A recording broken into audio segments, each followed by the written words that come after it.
That day I saw Su Ningyue staring at the bruises on my arm, but she just said a perfunctory word and left. I didn't think much of it at the time, but now I realized that at that moment, her fate had already begun to crumble.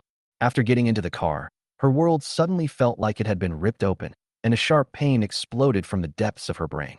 She clutched her head, trembling and groaning, but no one knew that it wasn't just an ordinary headache, but rather future memories being forcibly poured into her mind. She was in so much pain she could barely breathe, her fingertips digging into the seat. But just as she closed her eyes, my scream entered her consciousness in a bizarre way, pulling her into a dark and suffocating scene. The loud slam of the iron gate shut was like a verdict. I was dragged into the juvenile detention center.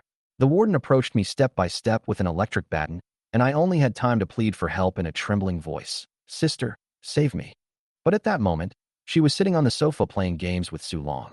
I endured the excruciating pain of electric shocks piercing my bones and dialed the number again. But she didn't hesitate at all and hung up immediately.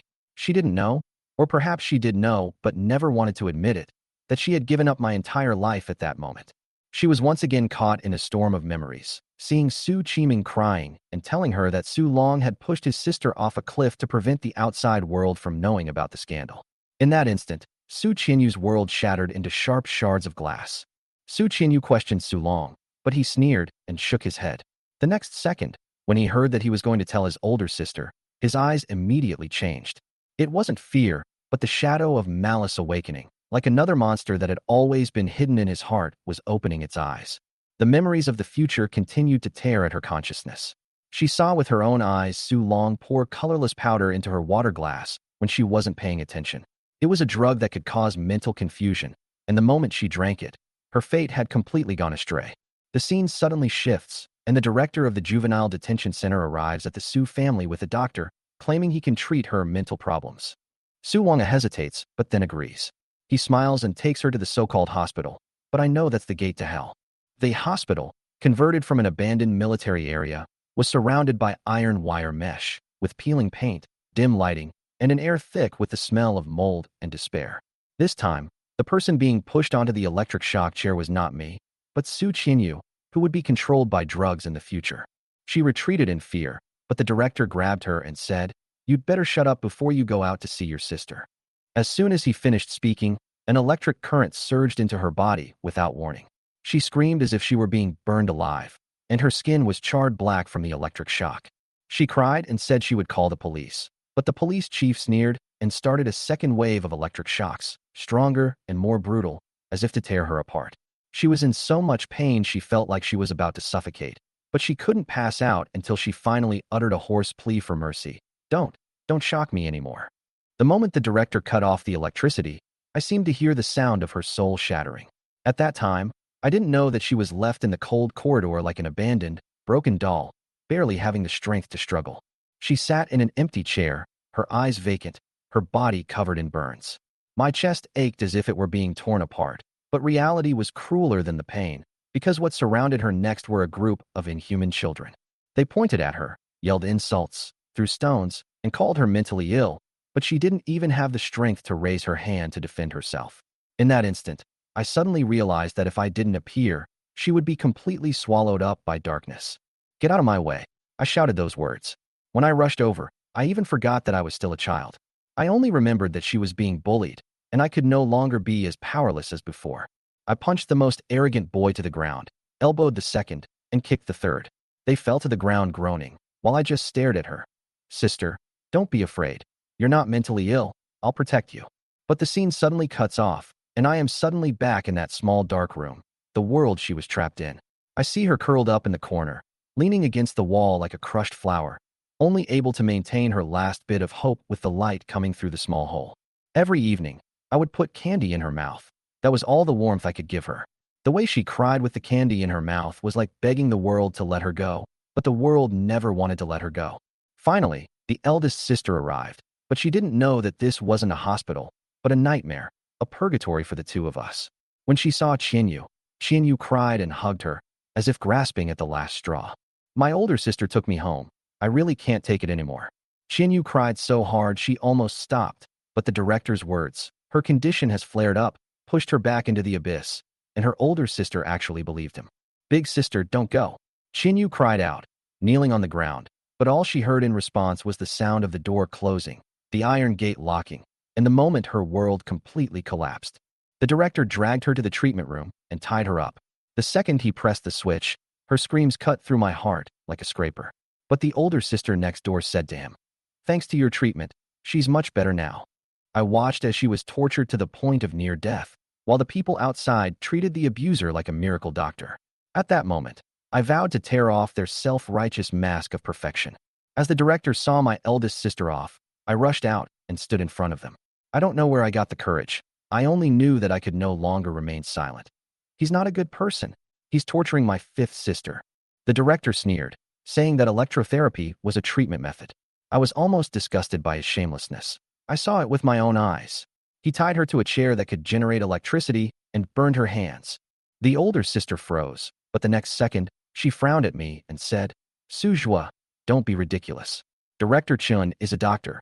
He won't hurt Xinyu." Hearing this, I felt like the heavens were mocking me. My face turned bright red with anxiety. I could only roll up my sleeves and show my older sister all the bruises I had suffered at the hands of the warden. I risked everything to shout out the truth, hoping she would stop being deceived by that devil. The eldest sister was visibly stunned when she saw the shocking wounds. Her defenses finally crumbled in that instant, and for the first time, she stared at the director with a suspicious look, her voice filled with anger. "Explain." The director's face instantly darkened, his pretense vanishing completely. He sneered, like a demon finally tearing off its human skin. "Since you know, none of you are leaving today. Men, arrest them." A dark figure lunged out from the shadows, carrying iron bars and chains, and charged toward us. But the bodyguards that the eldest sister brought reacted faster. They immediately blocked our way, and the corridor instantly descended into chaos. In the chaos, the eldest sister finally found Xinyu, who was imprisoned. She was so thin that she looked like a shadow whose soul had been drained. The eldest sister was stunned when she saw her, and then rushed forward with red eyes to untie her from her restraints. I tried to rush over, but was stopped by the enemy. Ironically, the moment they escaped, they forgot about me. They desperately took Xinyu away, but no one looked back for me. After being rescued, Xinyu suffered complete amnesia. She forgot the darkness, the pain, and me, while I continued to fight against fate in the shadows. She later became a nationally renowned neurosurgeon, but she did not remember who had taken all the knives for her back then. Meanwhile, Chun Liang, who had tormented us half to death, has transformed into an authority in the field of rebellious youth correction, with the media praising him like crazy and describing electric shock torture as a mild therapy. The radio praised him as a rising star in education, but I felt nauseous listening to it because I knew better than anyone that what he called therapies were essentially cruel torture and tools for taking lives. Years later, when Xinyu became a medical mentor, she led her students on a visit to the correctional center. She thought she was facing progressive medicine, but instead, she saw me behind the window, looking so thin and frail. My hands and feet were chained to the wall, like a piece of merchandise that could be dismantled at any moment. When I looked up, my eyes were empty, and I only had a little strength left to speak to her. "Sister?" She was stunned, but Chun Liang walked up to her and smiled at her like a hypocritical gentleman, boasting about how advanced his treatment was. He even expected Xinyu to nod in approval of his insane methods. She didn't say anything, just exchanged a few perfunctory greetings, then turned and left. I watched her figure disappear, and at that moment I suddenly realized I had been completely erased from her memory. Until one day, she accidentally saw the conversation about organ transplantation on Su Long's phone, and she was once again dragged to the edge of the truth by fate. But at that time, I was still imprisoned in the darkness, waiting to be dismembered and sold. She questioned Su Long, her anger welling up in her eyes, but Su Long's face had already turned cold. The sound of her forehead hitting the ground when he pushed her down was like a heavy alarm bell, but it still failed to make her family see his evil. That night, she followed him through her pain and overheard him talking on the phone in a corner. "Director Chun, the goods have arrived." Chun Liang replied without any pretense. "The buyer has been chosen. As long as the goods can be shipped out, the money will be in my account immediately." Xinyu felt a chill run down her spine. She finally understood. The demon who had tormented her back then was never a doctor. His purpose was never to treat patients, but to treat them as commodities. She rushed out to confront Su Long, trying to persuade him to turn back, but Su Long had completely turned to the dark side. He warned her not to interfere, and the next second he punched her in the head, pushing her back into the abyss. When she woke up, she was locked in a glass display case. Her pale face was reflected in the transparent wall, and a group of buyers stood around her, their eyes scrutinizing her as coldly as if they were selecting an organ for sale. I was locked on the other side and witnessed firsthand how Chinyu became their new goods. And she finally realized that the so-called treatment center was not a place to save lives, but a slaughterhouse for the trade of human organs. My sister was chosen by a wealthy couple and picked out like merchandise. At that moment, it felt like a knife was being ripped out of my chest. I knew that if I had been a step later, her life would have been completely rewritten. She was dragged into that stark, white operating room, where cold instruments were arranged like an array waiting to be slaughtered. When I saw the embryo culture dish through the window, I felt numb.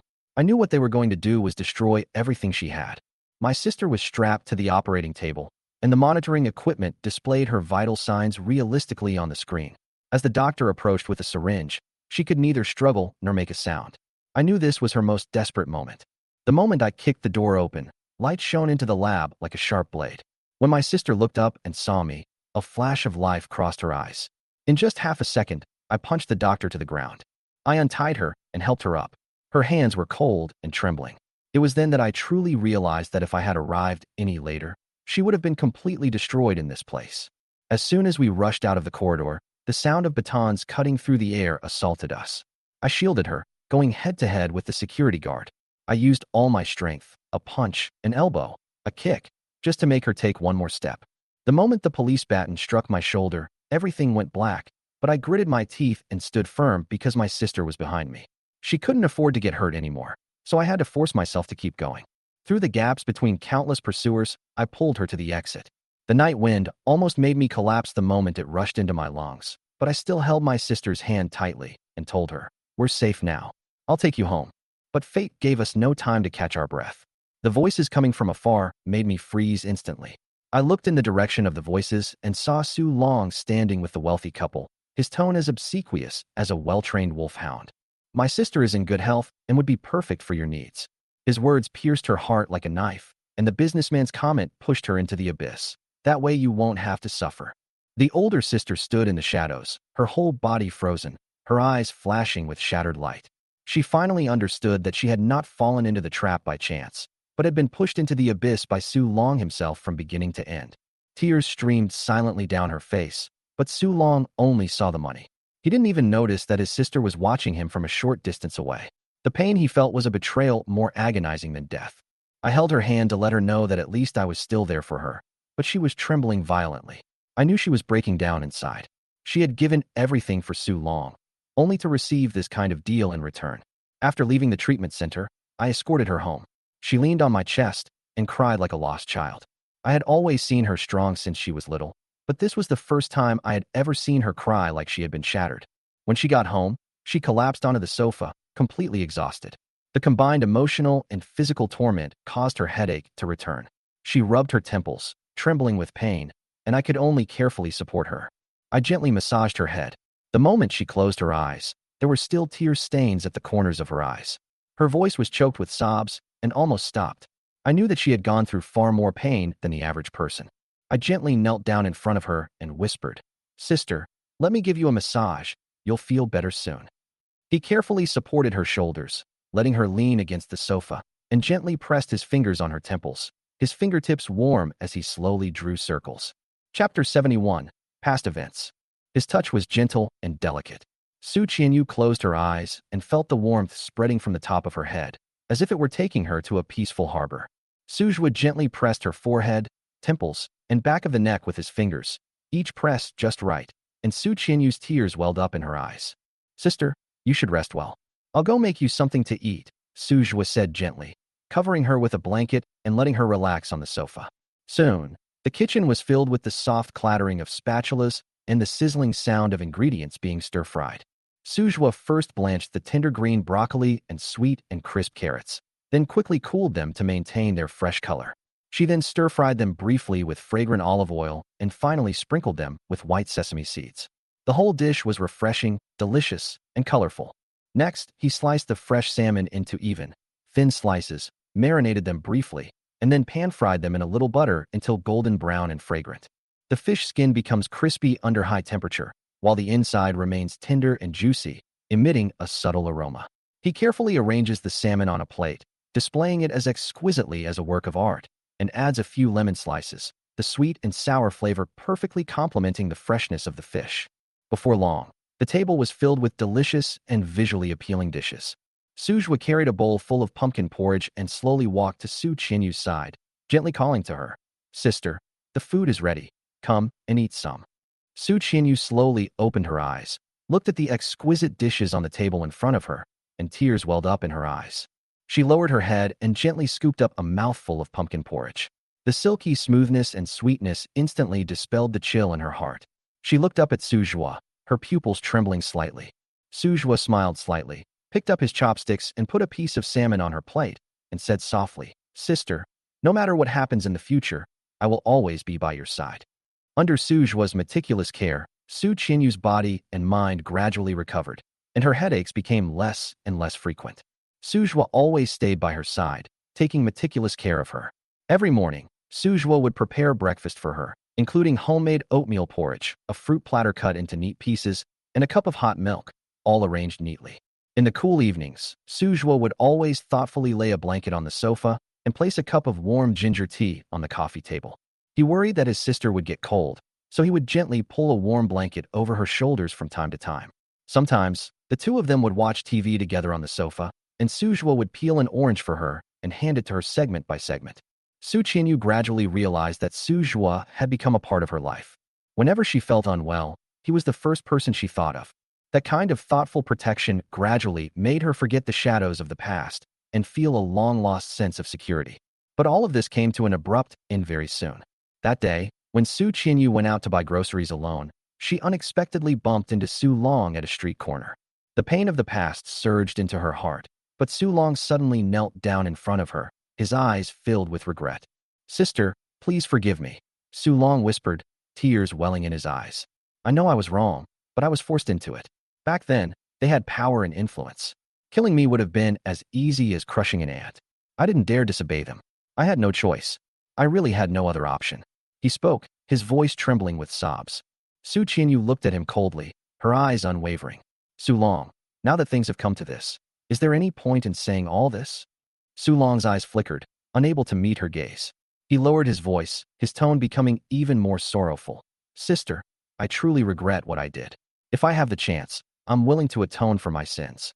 I only beg you to forgive me and give me a chance to accompany you to pay respects to our parents, so that I can fulfill my responsibility as a younger brother." Su Qianyu simply stared at him coldly. His glib apology disgusted her, but deep down, Su Long's explanation made her waver slightly. Yes, today is the anniversary of her parents' death. She should go and visit them. Moreover, what Su Long said made sense. He could indeed have been threatened. After all, the Su family had declined significantly in recent years and no longer had the confidence to shield them from the storms of life. Just as she was hesitating, Su Ningyue walked over from the side, took her hand, and looked at her with concern in his eyes. "Sister, don't go," Su Ningyue whispered. "He has no good intentions."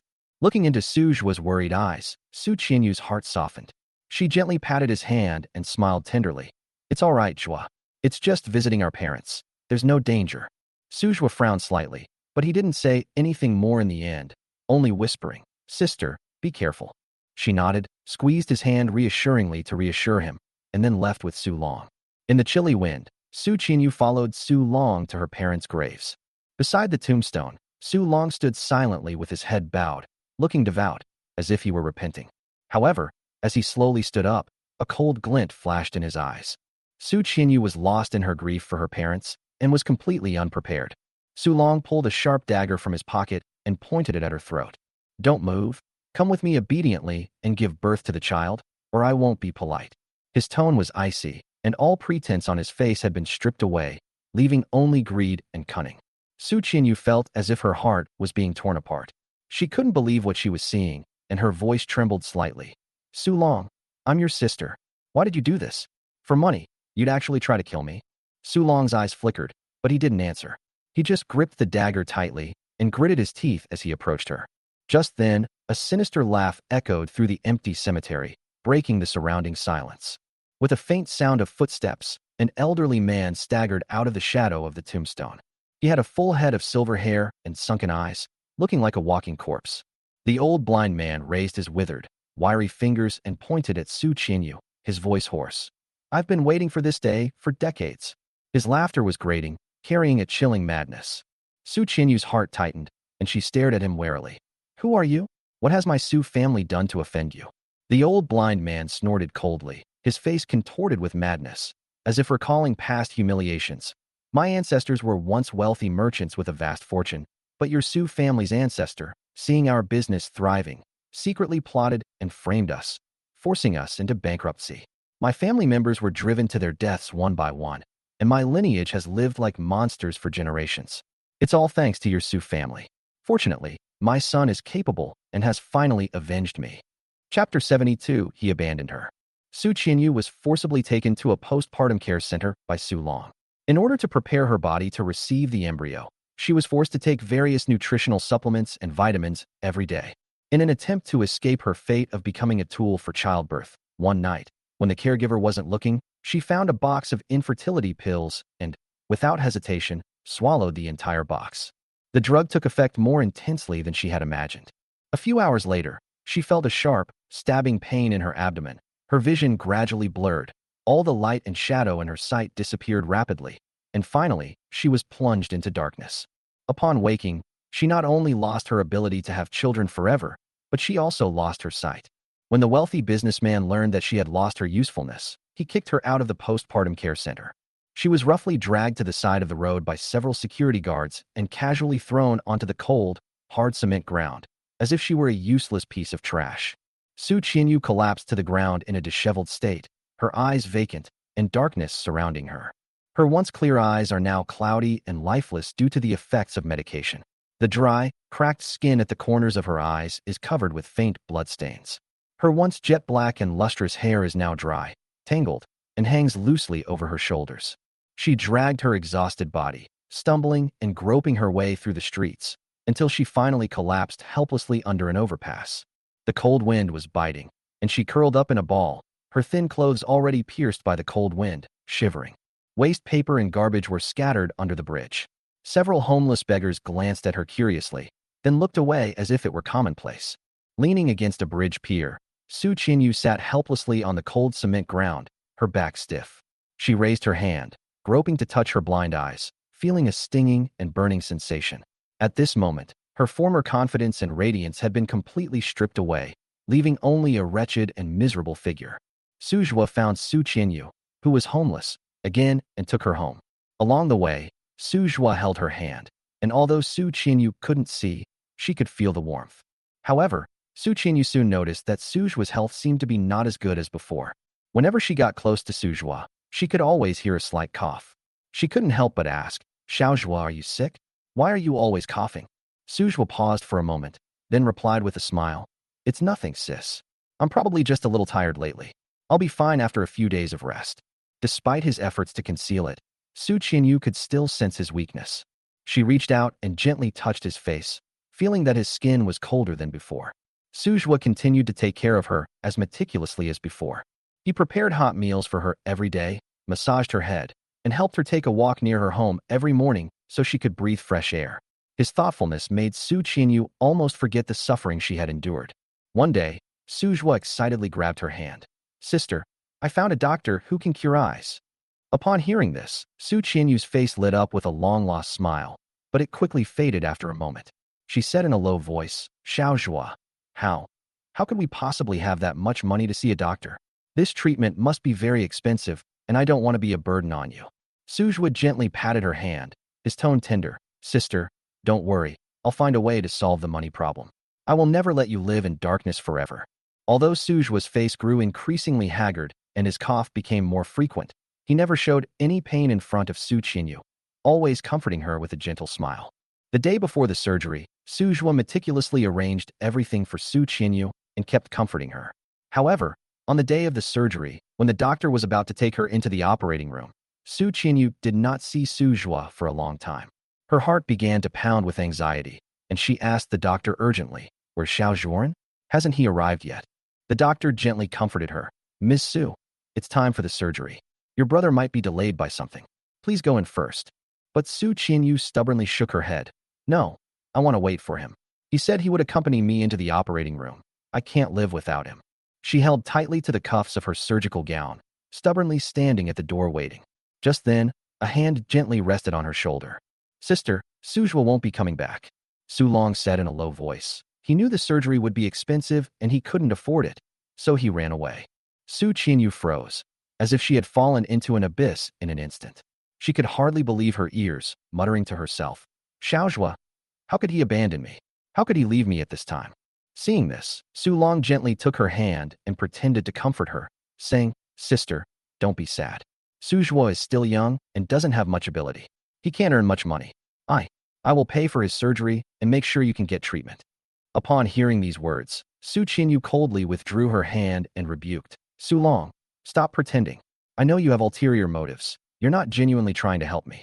Su Long quickly put on a wronged expression, sighed sadly, and even squeezed out a few tears from the corners of his eyes. Sister, how could you think of me like that? I know I've done many wrong things, but I was forced into it. Do you know how difficult it's been for me all these years, caught between my own parents and the Su family? He sobbed softly, his voice filled with remorse, perfectly playing the role of a repentant younger brother. When the surgery time arrived, Su Qinyu went into the operating room first, persuaded by the doctor. After the surgery, the long-lost light returned to my eyes, and the world seemed to be renewed. Su Qinyu's first thought was to see Su Zhua. However, as time passed, the ward remained empty, and Su Zhui did not appear. The sky outside the window gradually darkened. Winter nights come exceptionally early. The dim streetlights cast a silent glow outside the window, and the cold wind rattled against the window pane, making a slight, trembling sound. Inside the ward, only the faint beep of the heart monitor and the soft hum of the ventilator made the atmosphere seem exceptionally cold and desolate. Su Qinyu sat on the edge of the bed, her eyes fixed on the door of the ward. Every time footsteps came from the corridor, she would subconsciously raise her head, hoping that familiar figure would appear at the door. However, as time passed and several groups of nurses came to visit, Su Zhui still did not appear. Su Qinyu had no choice but to return to Su Long's villa with him. At first, she was wary, but as the days went by, Su Long tried his best to please her and seemed to have become completely different from before. He would take the initiative to care about her daily life, and even cook for her himself, preparing a sumptuous meal. Su Qinyu's heart softened, and she began to believe that perhaps Su Long had truly realized his past mistakes. Chapter 73: The person who donated her corneas in her past life. That evening after dinner, Su Long sat down beside her with a worried look on his face and suddenly told her, Sister, I have uremia. You are the only one who is a match for me. Without your help, I might not live much longer. As he spoke, he slowly knelt before her, his eyes pleading and his voice choked with emotion. Sister, I beg you to save me. I know I have done many things to wrong you in the past, but this time I am truly repentant. I swear that I will treat you well from now on and never let you suffer any more grievances. Su Qinyu stared at him blankly, her heart filled with mixed feelings. Recalling Su Long's attentive manner over the past few days, she finally understood. It turns out that Su Long's kindness towards her was all conditional. But now, does she have any other choice? Su Zhuo abandoned her, leaving her with no choice but to choose Su Long, hoping that he still had a shred of conscience and would treat her well after she agreed to donate a kidney. Su Qinyu nodded slowly. Okay, I promise you. The surgery was quickly arranged. After the surgery, Su Qinyu lay weakly on the hospital bed.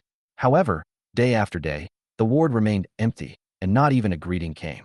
Su Qinyu's heart was gradually chilled. A few days later, the nurse coldly informed her, Miss Su, you have been in arrears on your medical bills, and the hospital is unable to continue your treatment.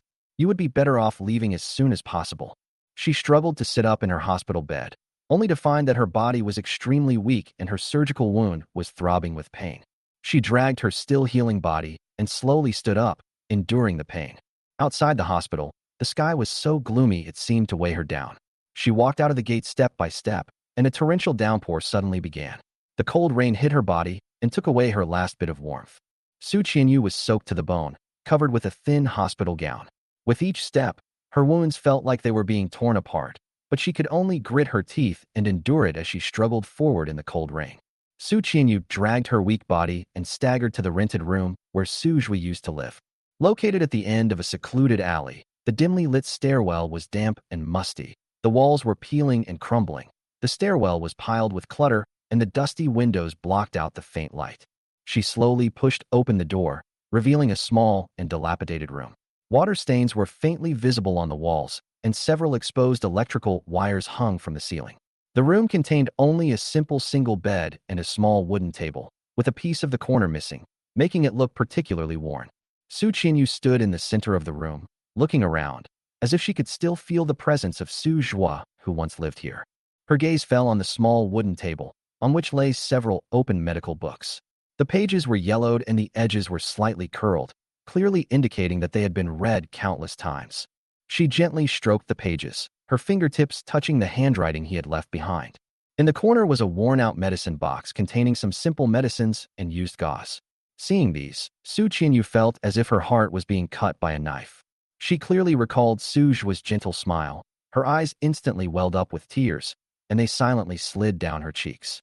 She sat on the edge of the bed, hugging the book he had read, and closed her eyes, as if she could still feel every moment he took care of her.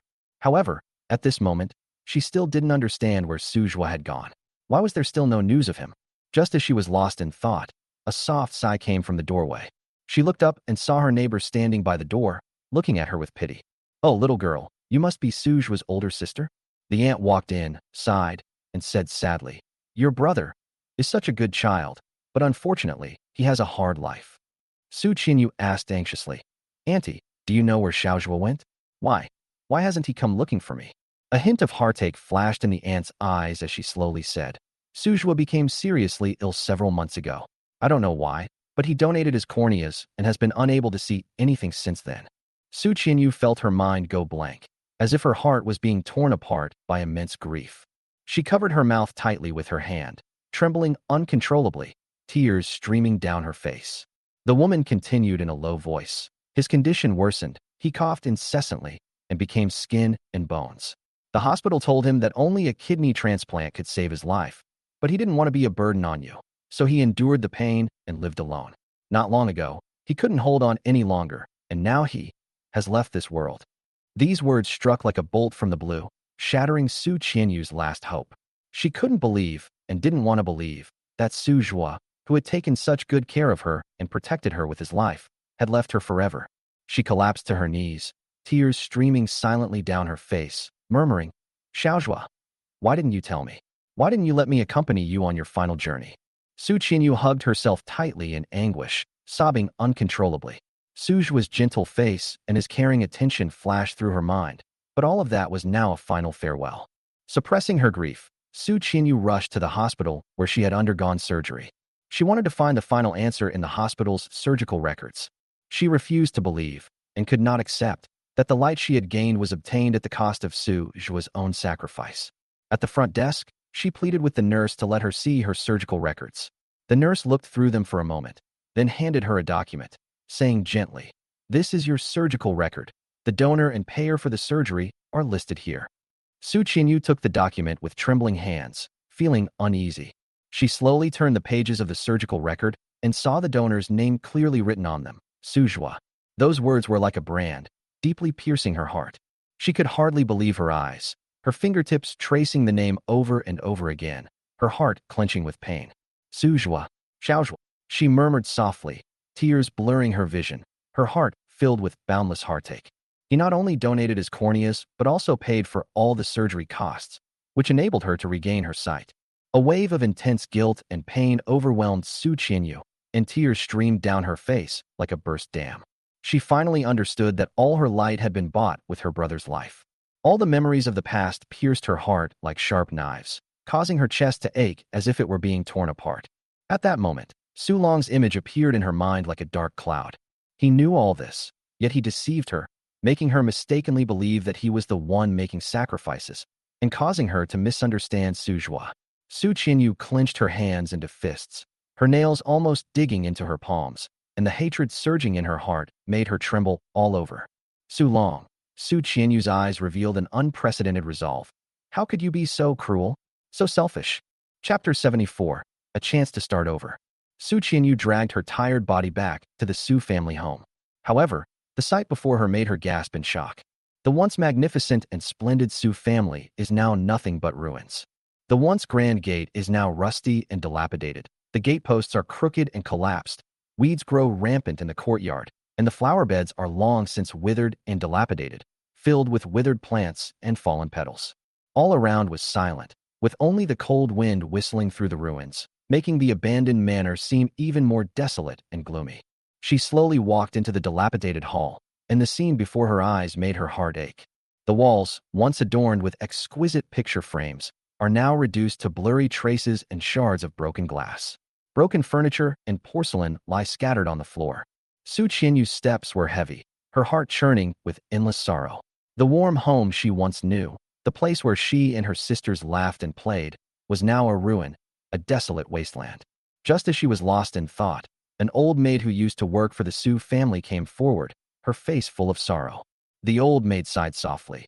"Miss, the Su family has fallen too quickly, all because of Su Long. He took away all the family's property and squandered it all. He even drove your sisters to desperation. Now, the eldest daughters are either dead or insane, and you are the only one left in the Su family." Hearing this, Su Qianyu felt as if her heart was being torn apart, her chest feeling as if it had been ripped open and bleeding profusely. Her legs gave way, and she slowly knelt on the dusty ground. Her fingers trembled as she touched the cold, hard ground, and tears silently streamed down her face, falling onto the ruins. Scenes from the past flashed through her mind. Her doting on Su Long, her unconditional trust in him, and her indulgence of him all pierced her heart like sharp blades. "It's all my fault. It's all my fault," she murmured, her voice broken. Now the Su family home is in ruins. Her loved ones have died with resentment, and she can only kneel helplessly and weep in these ruins. Su Qianyu returned to her rented room. In that dilapidated room, her body grew weaker and weaker. Her wounds were infected and were in excruciating pain, each one feeling like a knife cutting into her bone marrow. The room was silent except for her rapid breathing, which echoed in the cold air. The room was dark and damp, with peeling paint on the walls. The light from the window was dim and weak, and her world seemed to be surrounded by an endless darkness. She curled up on the worn-out mattress, clutching a yellowed old book tightly in her hand, a medical book left behind by Su Zhua, which she had found in the rented room. Her eyes had long since dried up. After all her tears had been drained, only deep despair remained. Longing engulfed her like a tidal wave. Her heart ached terribly, as if all warmth, light, and love had been stripped away, leaving only endless darkness. In the instant her consciousness began to fade, Su Zhua's image appeared in her mind. The younger brother who had sacrificed everything for her without complaint and cared for her tenderly. A deep sense of regret welled up from the bottom of her heart, and with her last bit of strength, she murmured, "Xiaozhua, I'm sorry. Sister. Sister was so foolish." The moment she closed her eyes, Su Qianyu's world was plunged into complete darkness. After an unknown amount of time, Su Qianyu suddenly felt a glimmer of light, and her consciousness gradually cleared. She heard the faint sound of wheels rolling in her ears. She opened her eyes abruptly and found herself sitting comfortably in a car, the scenery outside the window rushing past. She stared blankly around, her heart pounding, almost unable to believe what she was seeing. "What happened?" she murmured softly, feeling her hands were delicate and soft, without any scars from the past. She looked up at the rearview mirror inside the car. In the mirror, she saw a young and innocent girl with a youthful face and eyes full of girlish naivety. It was clearly her appearance when she was young. She instinctively asked the driver, "Uncle, where are we going?" The driver smiled slightly and replied, "Miss, we just came back from the juvenile detention center and we're just about to take you home." Upon hearing this, Su Qianyu's heart sank, realizing that she had returned to many years ago, to when Su Zhuo was only 6 years old. She sat in the car, stunned, feeling a surge of intense joy and shock. She had been reborn. She had returned to the past, to the moment before everything happened, when everything could still be salvaged. In her excitement, a sudden wave of regret washed over her. In her previous life, because of her doting on Su Long, she repeatedly pushed away her kind-hearted younger brother, causing him to lose his sight and his life while trying to save her. How could she have been so foolish as to hurt the person closest to her to this extent? Su Qianyu gripped her sleeves tightly and said urgently to the driver, "Quickly, turn the car around and take me back right away." The driver was a little confused, but he obediently turned the car around and drove back. In the juvenile detention center, Su Zhuo was locked in a dark little room by the director. The air in the small, dark room was stuffy and filled with a pungent, musty smell. The damp walls were covered with mottled water stains and moldy marks, and there were even some rotten junk piled up in the corner. The room had no windows. The only source of light was a small hole in the door, through which a faint ray of light shone, casting a dim shadow over the room. The director stood outside the door, staring coldly at Su Ningyue with a malicious smile on his face. He sneered, "If you obediently kneel down and beg me, perhaps I can let you out. Otherwise, prepare to stay here forever." In the darkness, Su Ningyue merely glanced coldly at the director, showing no sign of submission. The director snorted coldly, turned around, and said a few words to his assistant, then walked to the treatment room next door. A few hours later, he walked out of the treatment room, and behind him came the pitiful wail of the skinny boy. The miserable cry echoed in the corridor, sending chills down one's spine. However, the director's face remained expressionless. After leaving the treatment room, the director glanced at his assistant standing to the side and asked, "How is that brat named Su Ningyue?" The assistant hesitated for a moment, then answered in a low voice, "It's very strange." The child didn't cry or shout at all. He was unusually quiet. Other children usually couldn't stand being locked up for more than half a day, but he remained completely silent. The director frowned slightly. "Humph, quite a troublesome little thing." He snorted dismissively, but a hint of doubt crept into his mind.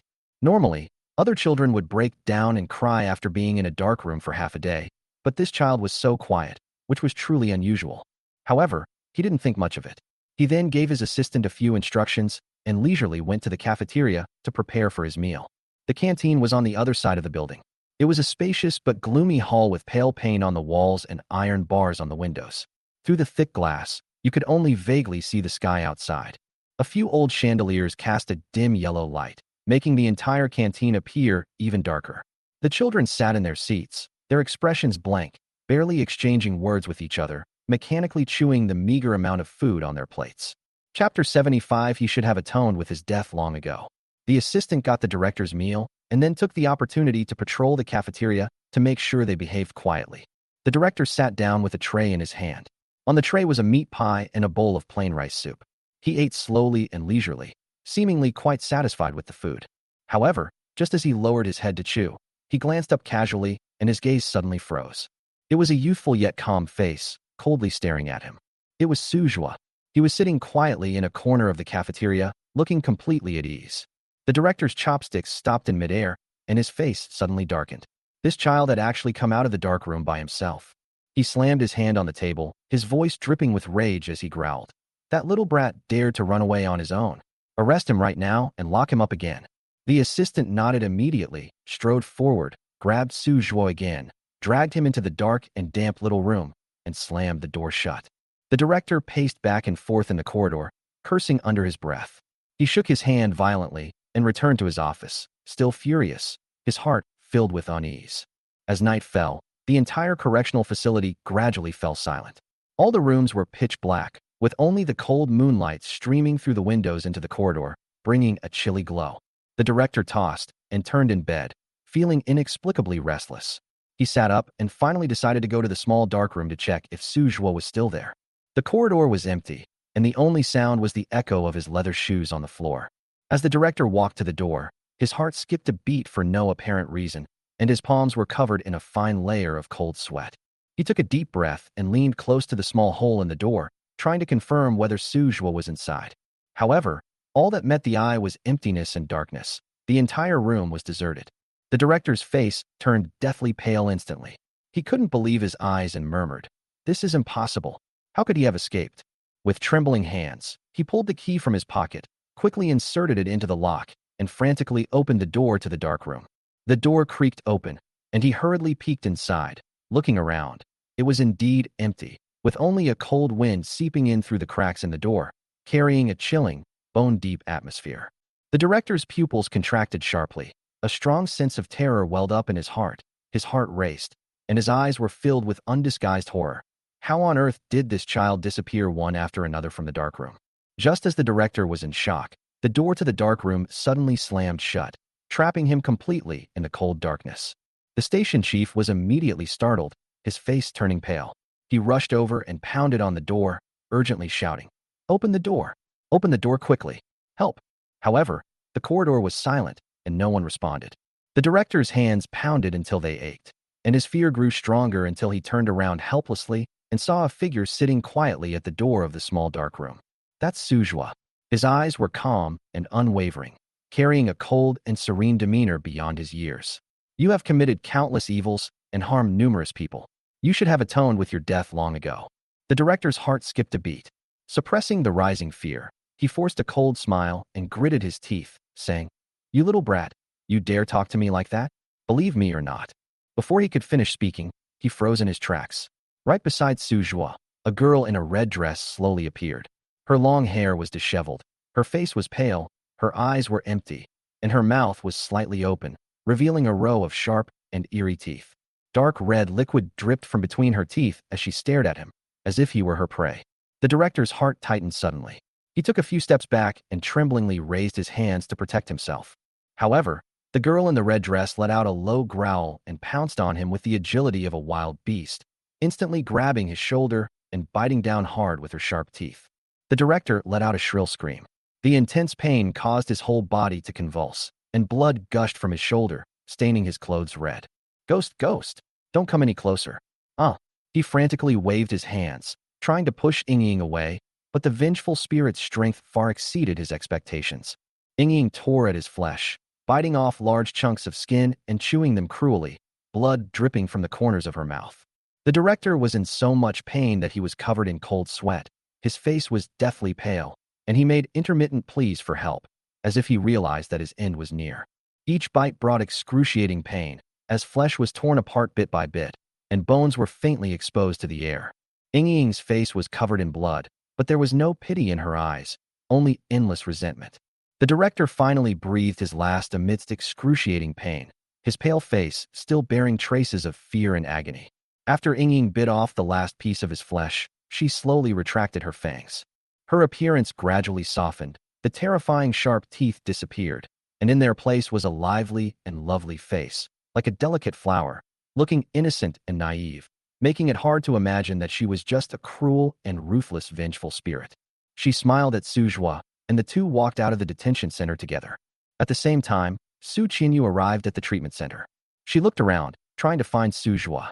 Before she could react, her assistant, accompanied by several security guards, quickly surrounded her.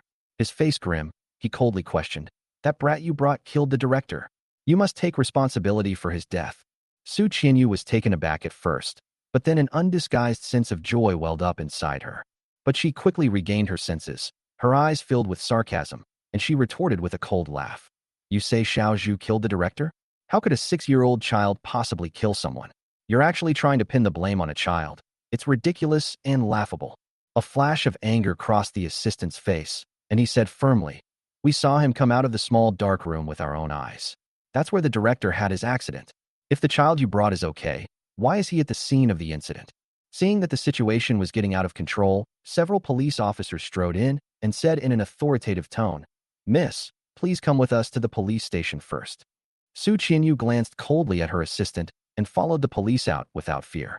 She waited quietly in the police station's interrogation room, her heart filled with worry about Su Ningyue's whereabouts and her prayers for his safety. After a while, the director walked in with a big smile on his face, accompanied by Susie. Chapter 76, Fourth Sister Su Ningyue. "Miss Su, the case has been investigated. The juvenile detention center director died accidentally, and homicide has been ruled out." The bureau chief smiled obsequiously, his face full of ingratiating intent. Ignoring the bureau chief's attitude, Su Ningyue rushed forward and grabbed Su Qian's hand, her voice pleading, "Qian, go find Xiao Zhu quickly. He's still so young. I'm afraid something might happen to him." Susie looked at her coldly, her expression indifferent, her tone icy. "It's all your fault for losing Xiao Zhu." Su Ningyue lowered her head, biting her lip tightly, and tears welled up in her eyes again. On the other side, Su Ningyue and Ying walked on a bustling commercial street, where a high-end brand store caught their eye. Ying's gaze was drawn to an exquisite dress in the shop window. She stopped in her tracks, her eyes filled with amazement. The dress was made of light silk and delicate lace. The skirt was soft and flowing, as if it were dancing in the wind. The hem of the skirt was decorated with delicate floral embroidery, and the fine stitches were faintly visible in the light and shadow. "This dress is so beautiful," Ying said softly. Su Ningyue noticed Ying's gaze and smiled. "Since you like it, I'll buy it for you." Ying's eyes lit up instantly, seemingly surprised that Su Ningyue would agree so readily. She excitedly exclaimed, "Really? Thank you, Su Ningyue. You're so kind." She almost jumped up. They walked together into the brand store. The store's interior is elegantly decorated, with luxurious crystal chandeliers illuminating the entire space. Warm light spills onto the marble floor, reflecting a dazzling glow. Welcome. The waitress greeted Su Ningyue warmly as he entered. Her gaze swept over Su Ningyue, a hint of doubt in her eyes. But she still smiled and asked, "Is there anything I can help you with? Could you take that red dress down?" Su Ningyue asked politely, pointing to the dress that Ying had just picked out in the shop window. The waiter blinked, looking somewhat puzzled. Seeing that Su Ningyue was a child, and a boy at that, she knew he couldn't possibly buy the expensive dress, but out of professional ethics, she still went to the display shelf as instructed and took the dress down. She carefully took the dress down from the rack and couldn't help but imagine that Su Ningyue might simply like the dress and wanted to take a look. Ying looked at the dress quietly, seemingly imagining what she would look like wearing it. Just then, the doorbell rang. The door was pushed open, and a mother and daughter walked into the store. The woman walked with elegance, wearing a haute couture black evening gown, her blonde hair styled in an updo adorned with a dazzling diamond hair clip. Her daughter, a little girl of about 6 or 7 years old, was wearing a white lace dress and an exquisite red shawl, looking every bit the pampered little princess. "Xiao Jia, come here," the lady commanded in a low voice, without looking at anyone else, her gaze never meeting anyone's from the very beginning. The little girl walked towards the display stand, her gaze sweeping over the clothes with disdain. She stopped in front of a high-end display.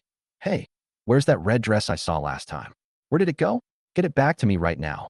The sales assistant took the pink dress from Su Ningyue and walked towards the little girl.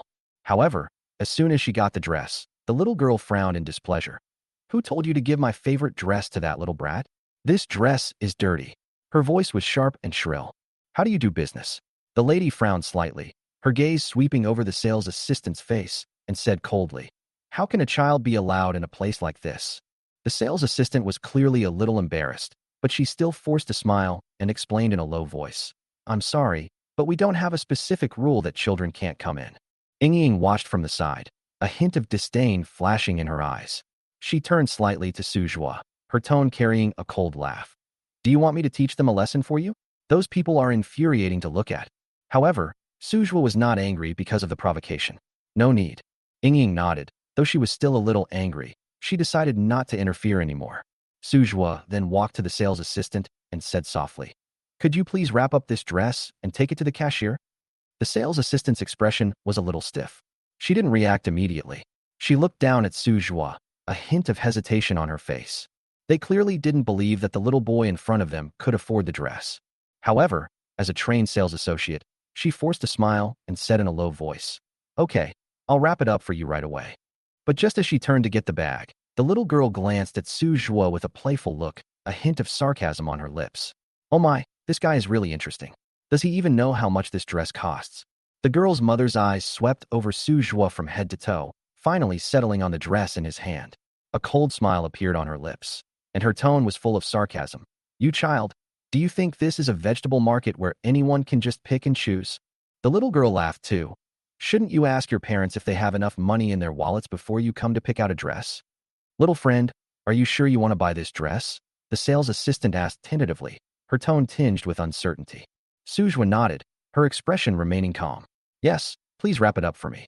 The sales assistant sighed softly, took out a card reader from under the counter, pressed the button gently, and prepared to process Su Ningyue's payment. She thought to herself, "I'll just give it a try. It doesn't matter if it doesn't work." The girl and her mother stood aside, still with expressions of watching the spectacle. The girl sneered and scoffed. "Oh, Mom, look at him. He's such a show-off." The sales associate inserts the card into the card reader, and the screen flashes with information instantly.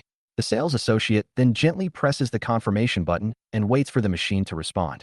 Snap! The card reader emitted a confirmation tone, and the balance displayed on the screen was sufficient to pay the entire amount. The sales assistant's smile gradually froze. She looked down to check again and finally realized that the card had indeed been swiped successfully. The sales assistant was stunned, almost unable to believe her eyes. She glanced down at the card again, and only after confirming that it was correct did she dare to look up and give Su Ningyue a forced smile. This card can indeed pay for this amount." At the same time, the girl's expression changed, her small mouth opened slightly, and she seemed a little stunned. The mockery and sarcasm she had prepared caught in her throat, and she glared at Su Ningyue with resentment. This is impossible," the girl exclaimed. But no matter how sarcastic she was, Neither the sales assistant nor Sujua responded. The sales assistant packed the dress and handed it to Sujua, maintaining her professional smile. Sujua did not take the dress, but politely asked, "Could you help me burn it?" The sales assistant looked utterly bewildered. Are you sure you want to burn it? This dress is the latest style, it's worth. Sujua smiled slightly. I need you to help me burn it. The sales assistant paused for a moment, then finally nodded and said in a low voice, Okay, I understand.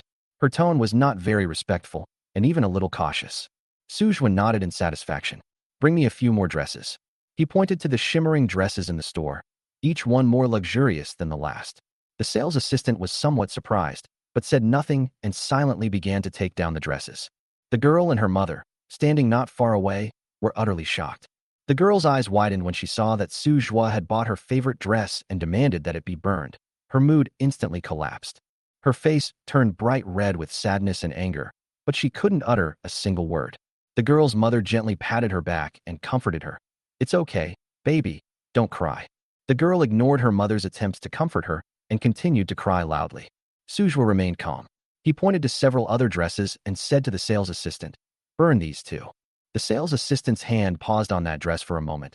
Then she picked up several other dresses and prepared to take them to be burned, as Sujua had requested. She was hesitating whether she should ask, but Sujua had already taken out his glittering gold card. The sales assistant's heart sank as she took the card, her fingertips trembling slightly. She quickly picked up the card reader, inserted the card, and felt inexplicably uneasy. She pressed the card swipe button. The card was inserted, the small screen on the machine flashed a few times, and with a beep sound, it displayed the words, Card swipe successful. The sales assistant's eyes widened suddenly, almost unable to believe her eyes. Looking at the amount displayed on the screen and the logo on the card, she suddenly realized that this seemingly ordinary child was not an ordinary child at all. The mother and daughter standing to the side were immediately filled with shock when they saw the sales assistant successfully swipe her card. The girl's mother wanted to say something, but suddenly became speechless. She held her daughter's hand tightly and left in a disheveled state. Sujua turned to Ying, gesturing for her to walk with him.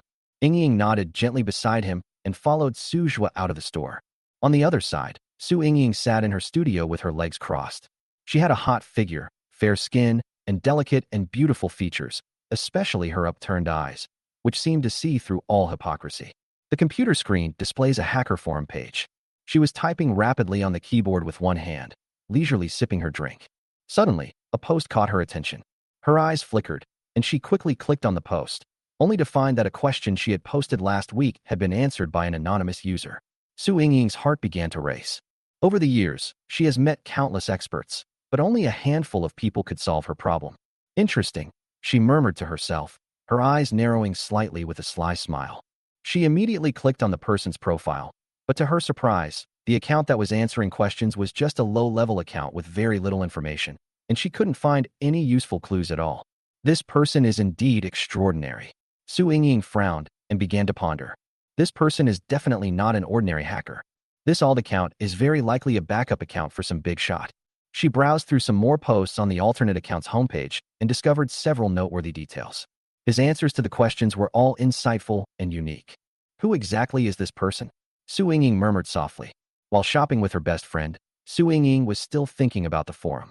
The two of them walked across a block without realizing it, and in front of them was a familiar luxury store, the very place Sujua had taken Ying to before. Su Ying stopped and turned to look at her best friend. Let's go check out this store. The two walked in hand and happened to overhear a conversation between several shop assistants.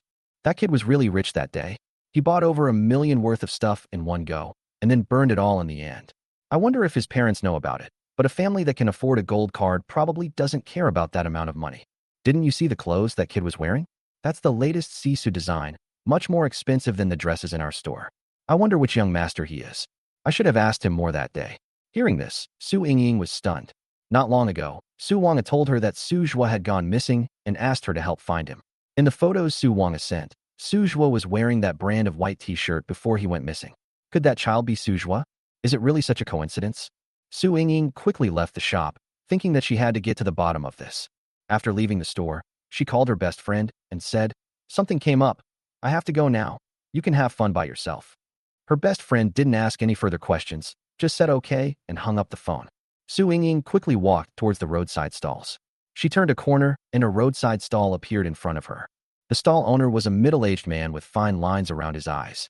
Su Ningyue glanced at the crowd and spotted Su Ningyue standing at the edge of the crowd. He was wearing a simple t-shirt and jeans, and his back view showed him to be thin. It really was him. Then, Su Ningyue quickly stepped forward, grabbed Su Ningyue's arm, and pulled him up from beside the stall. "Are you crazy?" Her voice was icy, her face full of anger as she stared into Su Ningyue's eyes. "How dare you steal money from the family?" Su Ningyue was stunned for a moment, but quickly regained his composure. "I didn't steal it." "You say you didn't?" Su Ningyue's eyes were sharp as knives. "Where did you get the money for all those things you just bought?" Su Ningyue looked at the angry Su Ningyue in front of him, but his tone remained unchanged. "It's my own money." "Your own money?" Su Ningyue scoffed. "Where did you get the money?" Su Ningyue didn't answer, which made Su Ningyue laugh in exasperation. "When you got lost this time, my eldest sister and the others were so worried. They even asked me to help them look for you. I was wondering why my eldest and second sisters were suddenly so concerned about you. Turns out it's because you stole money from home. It's a pity you're not an adult yet. Otherwise, I would definitely send you in," Su Ningyue said through gritted teeth. Thinking of how Su Ningyue took money from the family, deliberately bought luxury goods, and then burned them, Su Ningyue's eyes showed even more disgust. "You come with me." Chapter 77 Fire. Su Ningyue took Su Ningyue back to her home. Back home, Su Ningyue tossed Su Ningyue into the closet, casually closing the door behind her with a blank expression. The cabinet wasn't large. Su Ningyue was trapped inside, where there was almost no air circulation. The wooden walls were tightly closed, and even the small gaps in the cabinet doors didn't let in much light. The weak ventilation made the air inside somewhat stuffy, and the cramped space of the cabinet made it almost impossible for him to stretch his limbs. He could only curl up. However, Su Ningyue was completely unaware of all this. She stood in front of the cabinet door, watching Su Ningyue being locked in that cramped space, and gave a faint smile. Then she turned around, went back to the sofa, sat down, picked up the TV remote, and turned on the TV. As night deepened, the atmosphere inside the house grew increasingly quiet. Su Ningyue closed her eyes without realizing it. The long hours of intense work had left her exhausted, and she eventually fell into a deep sleep. Her hair was slightly disheveled and spread on the back of the sofa, her long eyelashes gently falling down. Her face was exquisite, but it carried a cold and aloof air. Even in her sleep, she exuded an untouchable detachment. In her dream, Su Ningyue saw flames raging and engulfing the Su family manor. The entire house was surrounded by thick smoke and flames, and the air was filled with a pungent smell of burning. Flames leaped and engulfed everything without a trace. The manor buildings began to collapse, leaving the ground charred black. Only firelight and billowing smoke remained in the ruins. No, Su Ningyue screamed in her dream. The scene before her eyes became increasingly blurry, and the surrounding temperature seemed to suddenly rise, making it suffocating. She watched as every brick and tile of the Su family manor crumbled in the flames, its former glory reduced to ruins. She looked at those familiar scenes, her father's study, her mother's garden, the large tree beside the flower bed where she used to spend her childhood, all consumed by the flames, turned to ashes, and vanished before her eyes. In her dream, everything she once cherished turned to ashes in the flames, and the only person she cared about, Su Long, was trapped deep within the inferno. Without the slightest hesitation, Su Ningyue rushed into the fire. She called out urgently, "Su Long!" Flames raged and devoured everything around them. Ashes flew everywhere, and thick smoke filled the air. Su Ningyue plunged headlong into the sea of fire. Her clothes were charred, and tears and sweat mingled on her face, blurring her vision. But she still persisted in moving forward, with only one thought in her mind, to find Su Long and rescue him. Finally, amidst the scorched earth and ruins, she spotted two figures. Su Long and Su Ningyue were trapped under a huge roof beam and unable to move. Su Ningyue's heart tightened, and she rushed towards Su Long without hesitation. "Xiao Long, your big sister is here to save you." She began to push against the roof beam with all her might, her muscles tensing up. Her hands were already cut by the stones, and blood dripped onto the scorched earth, but she paid no heed to it. Her gaze was fixed on Su Long, the person she cared about most. Even with Su Ningyue, who was more seriously injured, beside her, she couldn't take her eyes off Su Long. After numerous futile attempts, Su Ningyue finally sensed that the roof beam was slightly loose. With all her might, she pushed aside a corner of the roof beam. She heard a dull thud. As the roof beam was lifted, Su Ningyue was pushed down on the other side, but she had no time to care. She just quickly pulled Su Long out. After carrying Su Long on her back, She turned around and discovered that Su Ningyue was still trapped under the roof beam. After hesitating for a moment, Su Ningyue finally carried Su Long on her back and stepped out of the sea of fire. She knew that by doing this, she was indirectly causing Su Ningyue's death. But Su Long was the person she loved most, the younger brother she had cherished since childhood. Since Su Ningyue returned to the Su family, he rarely communicated with her and had no feelings for his younger brother Su Ningyue at all. If he had to choose between the two, he would of course choose Su Long. The scene in the dream gradually became blurry, and then the picture changed, and the fire reignited. Only this time the person trapped in the fire was her. The fire was shrouded in smoke, flames engulfed everything, and the surrounding space was like a purgatory, filled with the roar of the raging fire. Su Ningyue stood in the center of the raging flames, her whole body being scorched by the intense heat. The cold sweat on her face had been evaporated by the ashes, and her vision was blurred. Waves of fire surged around her, the scorching heat making every inch of her skin ache as if pricked by needles. She could hear the crackling sound of wood being consumed by flames behind her, and the echoes of explosions reverberating in the air. The image of Su Long, who had been by her side since childhood, flashed into her mind. She had hoped countless times that she could see him in this situation, that he could come and save her, even if only once. She once chose to abandon Su Ningyue and choose Su Long, whom she believed would protect her for life. However, she never expected that this choice would not only cause her to lose Su Ningyue, but also plunge her into an inescapable inferno. Xiao Long, she murmured softly, tears mingling with smoke and ash, sliding down her pale face. Just then, a series of loud footsteps suddenly rang out in the fire. Su Ningyue's heart skipped a beat, and a glimmer of hope surged within her as she looked forward to that familiar figure emerging from the thick smoke. She mechanically raised her head, her eyes trying to pierce through the thick smoke to find the man who had once been beside her. However, to her surprise, the person who came out was not Su Long, but Su Ningyue.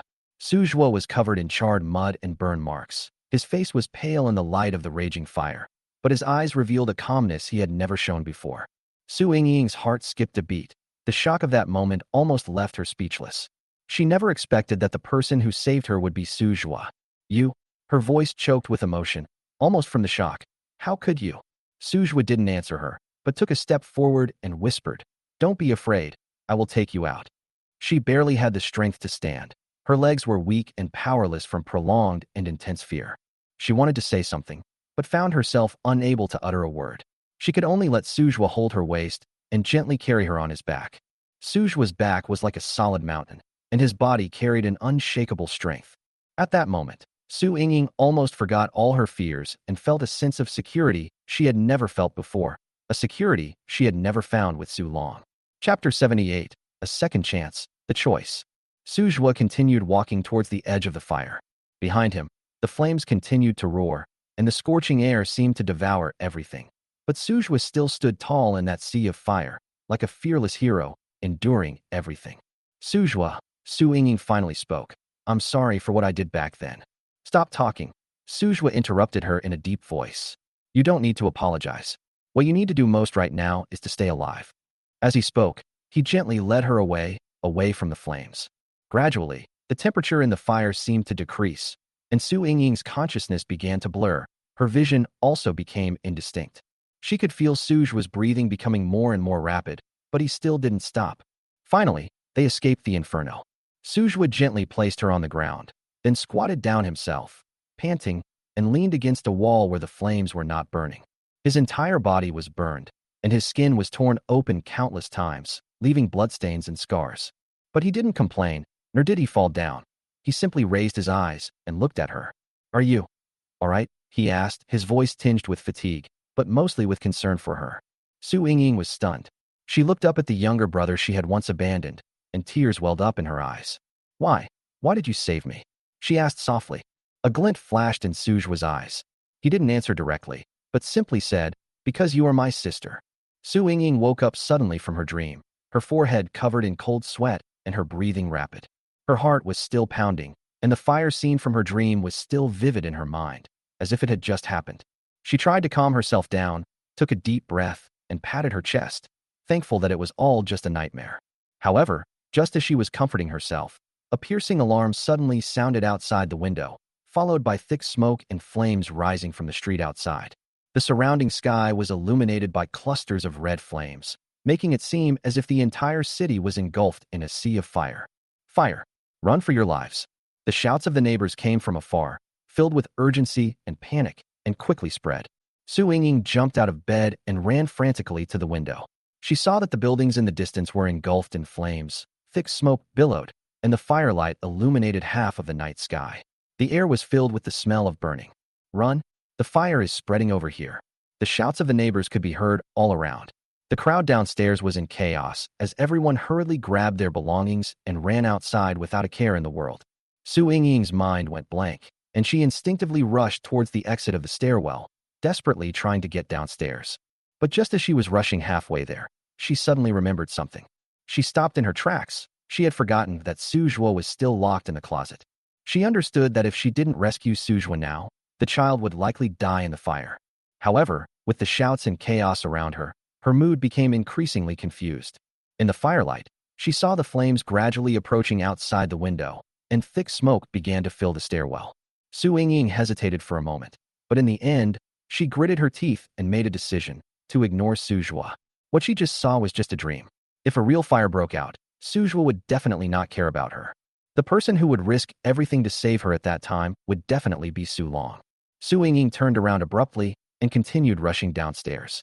She joined the crowd and ran outside, squeezing into the community square with her neighbors, watching helplessly as the flames rolled and spread in the distance. Most people were thankful to have survived, and they comforted each other, breathing a sigh of relief. However, Su Yingying was not in the mood to feel relieved. She stood in the crowd, her eyes glazed over, her heart filled with unease.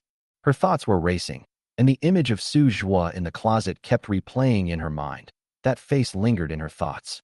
Soon after, firefighters arrived and quickly began to extinguish the fire. The building's exterior walls were soaked by fire hoses, and the firefighters worked together seamlessly to quickly search for trapped people inside the fire. The sound of the spraying water jets drowned out all the surrounding noise, and the flames were gradually suppressed under the impact of the intense water flow. In the sky, the red of the firelight was swallowed up by the dissipating mist and gradually turned dim. Suddenly, an idea flashed through Su Yingying's mind, and she rushed towards the firefighter. Wait, wait, she called out to a firefighter who was putting out a fire. I have a child in my house. He's trapped in the closet. The firefighter stopped and turned to look at her. A hint of doubt flashed in her eyes. What? You have a child locked in a closet? Why didn't you say so sooner?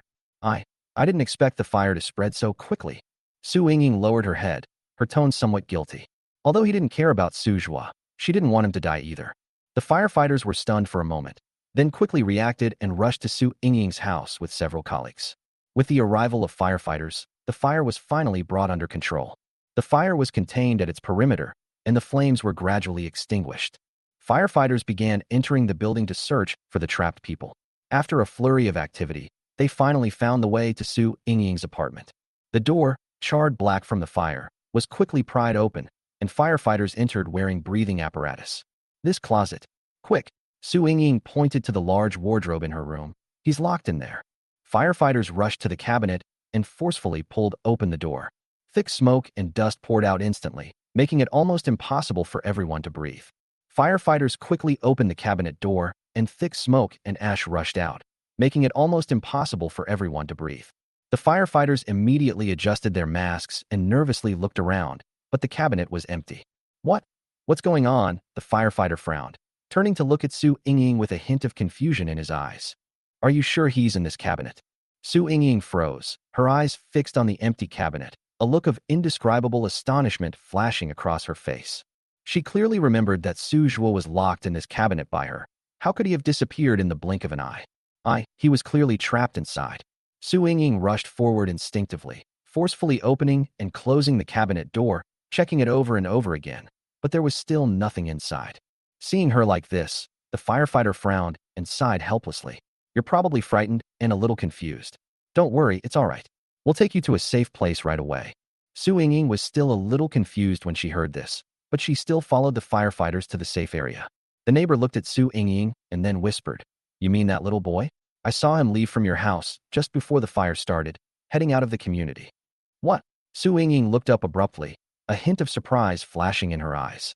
You said he's outside? Chapter 79, completely disappeared from her world. Yes. The neighbor nodded. When I saw him, the The fire was almost out. He didn't seem scared at all, and he even seemed to be walking quite steadily. He's such a strange child. After hurriedly thanking the firefighters, Su Yingying turned and walked out of the house, running in the direction her neighbor pointed. Yingying had asked herself countless times. She finally saw Su Zhuo on the other side of the community. Su Zhuo was walking out from behind the bushes in the distance, with a calmness that did not belong to his age. Su Yingying suppressed her doubts and couldn't help but frown. You, how did you get out of the closet? You were clearly locked inside. Su Zhuo lowered his eyes and said indifferently, I don't need to tell you these things. Su Yingying's thoughts were in turmoil, and a terrifying thought suddenly popped into her mind. Did you set the fire? The moment she said those words, Su Yingying herself was stunned.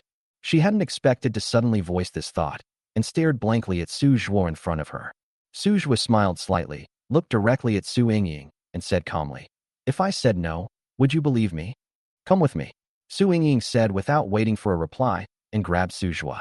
After Su Yingying put Su Zhuo in the car, she planned to send him back to the juvenile detention center so that he could stay there. However, on the way, her phone suddenly rang. It was Su Ningyue calling. She hesitated for a moment, but still pressed the answer button. Yingying, have you found Su Zhuo? Su Ninyue's voice trembled noticeably on the phone. He's been missing for several days now. I've searched so many places but can't find him. My older sister and the others haven't heard from him either. Aren't you in Yinqing? Xiao Zhuo is very likely in Yinqing. Do you know where he is? Su Yingying slowed down the car slightly and gripped the steering wheel tightly with her fingers. Don't worry. Su Yingying tried her best to keep her tone calm. I haven't found him yet, so maybe he doesn't want to go back for the time being. You know, Su Zhuo has always been very willful. She paused for a moment, then continued. But don't worry, I will continue to help you look for him. Hearing this, Su Ningyue seemed to breathe a slight sigh of relief. All right, then I'll trouble you, Yingying. If you find him, be sure to tell me immediately. Don't worry, I will. After hanging up the phone, Su Yingying let out a long sigh. Just as she was thinking about these things, Su Zhuo's voice came from inside the car. Where exactly are you taking me? Su Yingying gave him a cold look, her eyes filled with impatience. Juvenile detention center. Aren't you very comfortable there? Then stay there until you're willing to obey. Su Zhuo did not refute, remaining seated in the passenger seat with a calm expression and no sign of panic.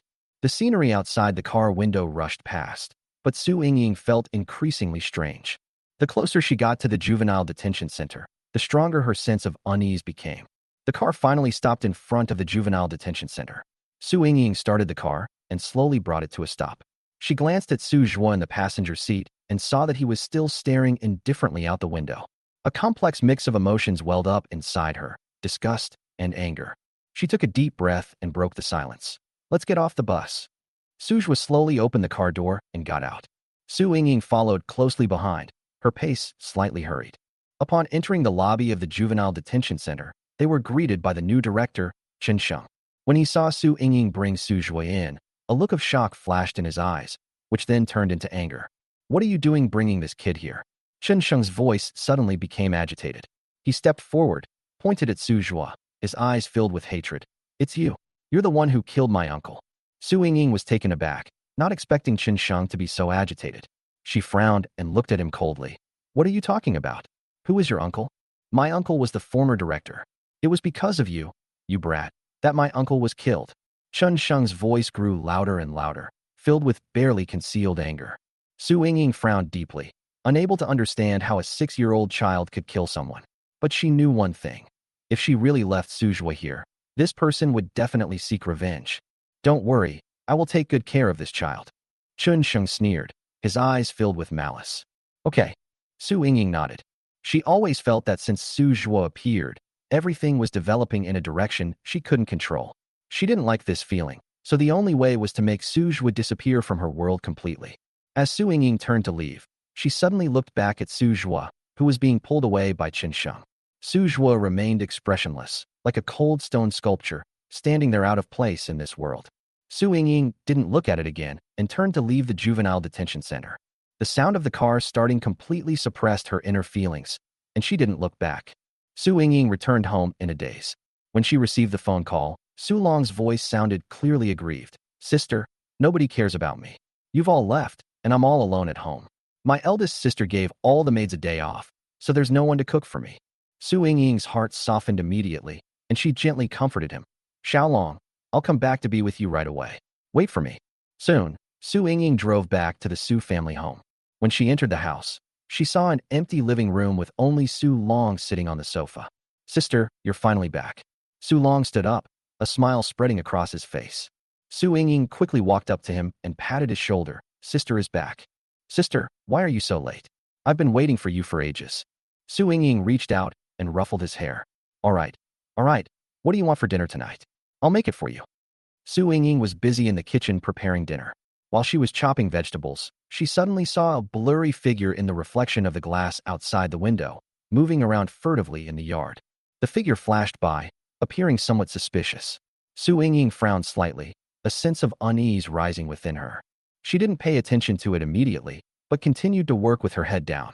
However, a few seconds later, she suddenly stopped moving, and a slight hissing sound came from outside the window. Realizing something was wrong, she quickly put down the knife in her hand, walked to the window, and looked out through the gap in the curtains. The figure was suddenly illuminated by the firelight, and the flames gradually spread, starting from a small point and spreading to the grass in the yard, eventually engulfing the surrounding dry plants and wood. Fire! Su Yingying's voice was almost squeezed out of her throat. Her heart tightened, and she turned around abruptly. No, I have to find Xiaolong right away. She rushed out of the kitchen, her steps becoming hurried. Su Yingying tried desperately to avoid the collapsing furniture, but she was still a step too late.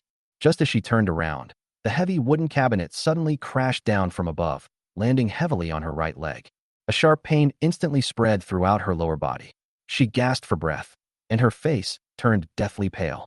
She endured the excruciating pain, gripping the edge of the cabinet tightly, trying to support herself and break free from the suffocating weight of the wooden cabinet. She raised her head, wanting to shout, but the pain prevented her from making a sound. Just then, she saw Su Long's figure appear in her sight at the doorway in the distance. At that moment, Su Yingying endured the excruciating pain and tried to call out, Xiaolong! Quick! Quick! Run! Su Long stood at a distance, then turned and ran. His steps quickened, and he moved away from Su Yingying without hesitation. Su Yingying watched as Su Long's thin figure gradually disappeared from her sight, and a look of astonishment appeared on her face. She didn't want Su Long to get hurt, and she also wanted him to run faster. But she never expected that he would actually run away like that, not caring about her at all. Are you just going to abandon me like this? She murmured silently. She never imagined that her younger brother, whom she had always loved, tolerated, and wanted to do everything for, would choose to abandon her when she needed him the most. Su Yingying's vision began to blur, and the surrounding flames gradually engulfed her consciousness. Everything began to seem distant. After an unknown amount of time, Su Yingying's eyelids gradually twitched. The blinding white light made her frown, and the dazed feeling from when she was unconscious still lingered in her mind. Her body felt incredibly heavy, especially her legs, which seemed to be throbbing with pain. She opened her eyes slightly and found herself lying on a clean white hospital bed in a quiet ward filled with the smell of disinfectant. Su Wang sat on the edge of the bed, quietly watching her. Seeing Su Yingying open her eyes, Su Wang breathed a slight sigh of relief, but soon her expression turned cold, and her voice carried a hint of reproach. Yingying, you risked your own life to save Su Long. You were so reckless.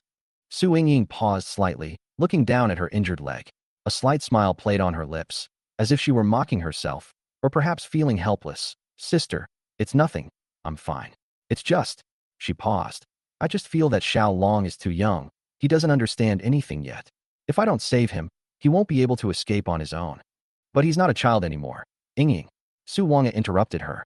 You can't protect him anymore. You can't keep making excuses for him. Su Yingying lowered her head, her mind in turmoil. She understood that her sister was right, but she could never let go of the little boy who had once depended on her. I understand. Her voice was low, as if she were trying to comfort herself. But, sister, no matter what, I can't just watch him die. But eldest sister, who set the fire, has our Su family offended anyone? Su Wang's eyes flickered, a hint of guilt flashing across them. She deliberately changed the subject. I brought Su Long with me. Su Yingying looked towards the door. Xiao Long, you're here, she said softly, forcing a weak smile. Su Long hurried to the bedside and suddenly hugged her. Su Yingying instinctively hugged him back. Sister, I'm so afraid something will happen to you.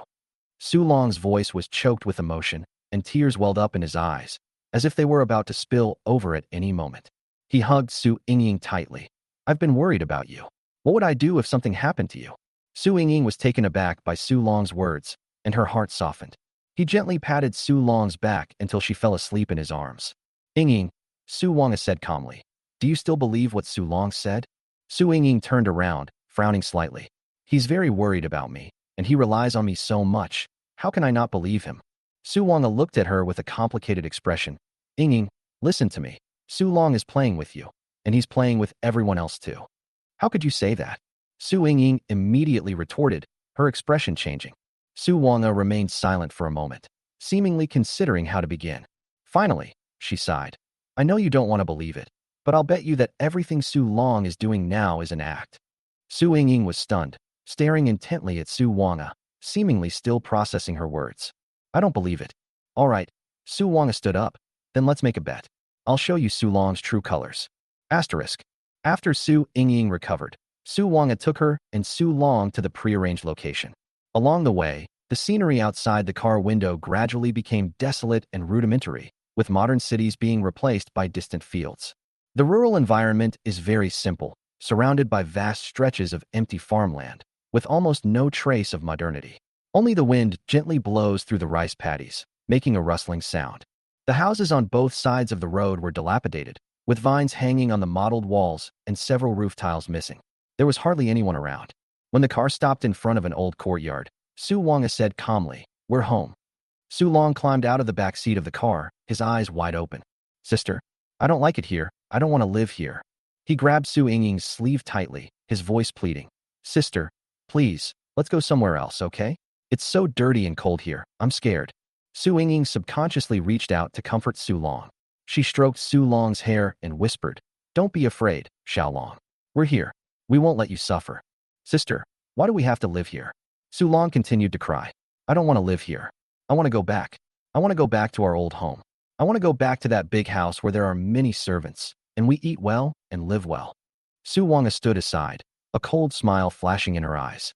If you don't want to live here, there's nothing I can do. The fire a few days ago burned the Su family to the ground. The Su family is now bankrupt. Su Long's expression froze instantly, his eyes darting around as if he were plotting something wicked, unaware that Su Wang had seen all of his reactions. Chapter 80. A familiar figure by the stove. The kitchen in the countryside has a typical earthen stove, with mottled walls, soot stains on the stove, and the smell of firewood in the air. Su Yingying stood in front of the stove, holding a spatula, clearly not used to this environment. Sweat gradually slid down her forehead, her clothes were blackened by the smoke, and she looked disheveled. Xiaolong, come help your sister and bring this bundle of firewood over. Su Yingying looked up at Su Long, who was standing to the side in a daze. Actually, if it weren't for the bet she made with Su Wang, she wouldn't have been willing to make Su Long do that. Su Long stood not far away, a slight smirk on his lips. He walked over slowly, reluctantly picked up a piece of firewood, but deliberately shook it off onto the ground, sending dust flying everywhere. He then feigned innocence and said, Oh dear, sister, it was an accident. Su Yingying was immediately choked and coughed, hurriedly covering her mouth and nose. Xiaolong, are you helping or making trouble? Su Long shrugged nonchalantly. Sister, I really don't know how. I've never been to a place like this before. How would I know what to do?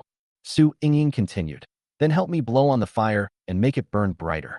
Su Long sat by the stove, picked up a worn-out bellows, and pretended to blow on it a few times. Instead of making the fire burn brighter, he blew so much ash that it flew everywhere, and dust flew directly onto Su Yingying's face. Seeing this, Su Long couldn't help but chuckle. Sister, your face looks like a cat's face. Are you here to help, or to cause trouble? Su Yingying pointed at him, her tone full of helplessness. Su Long spread his hands innocently. I don't know how to do it either. Sister, don't be angry. I'll try again. He then picked up another piece of firewood, intending to stuff it into the stove, but deliberately stuck it out crookedly, almost extinguishing the fire. As he worked, he pretended to be annoyed and said, Ugh, this is so troublesome. Why can't I get it working? Seeing his perfunctory attitude, Su Yingying finally couldn't help but sigh and squatted down to rearrange the firewood. Okay, I can do it.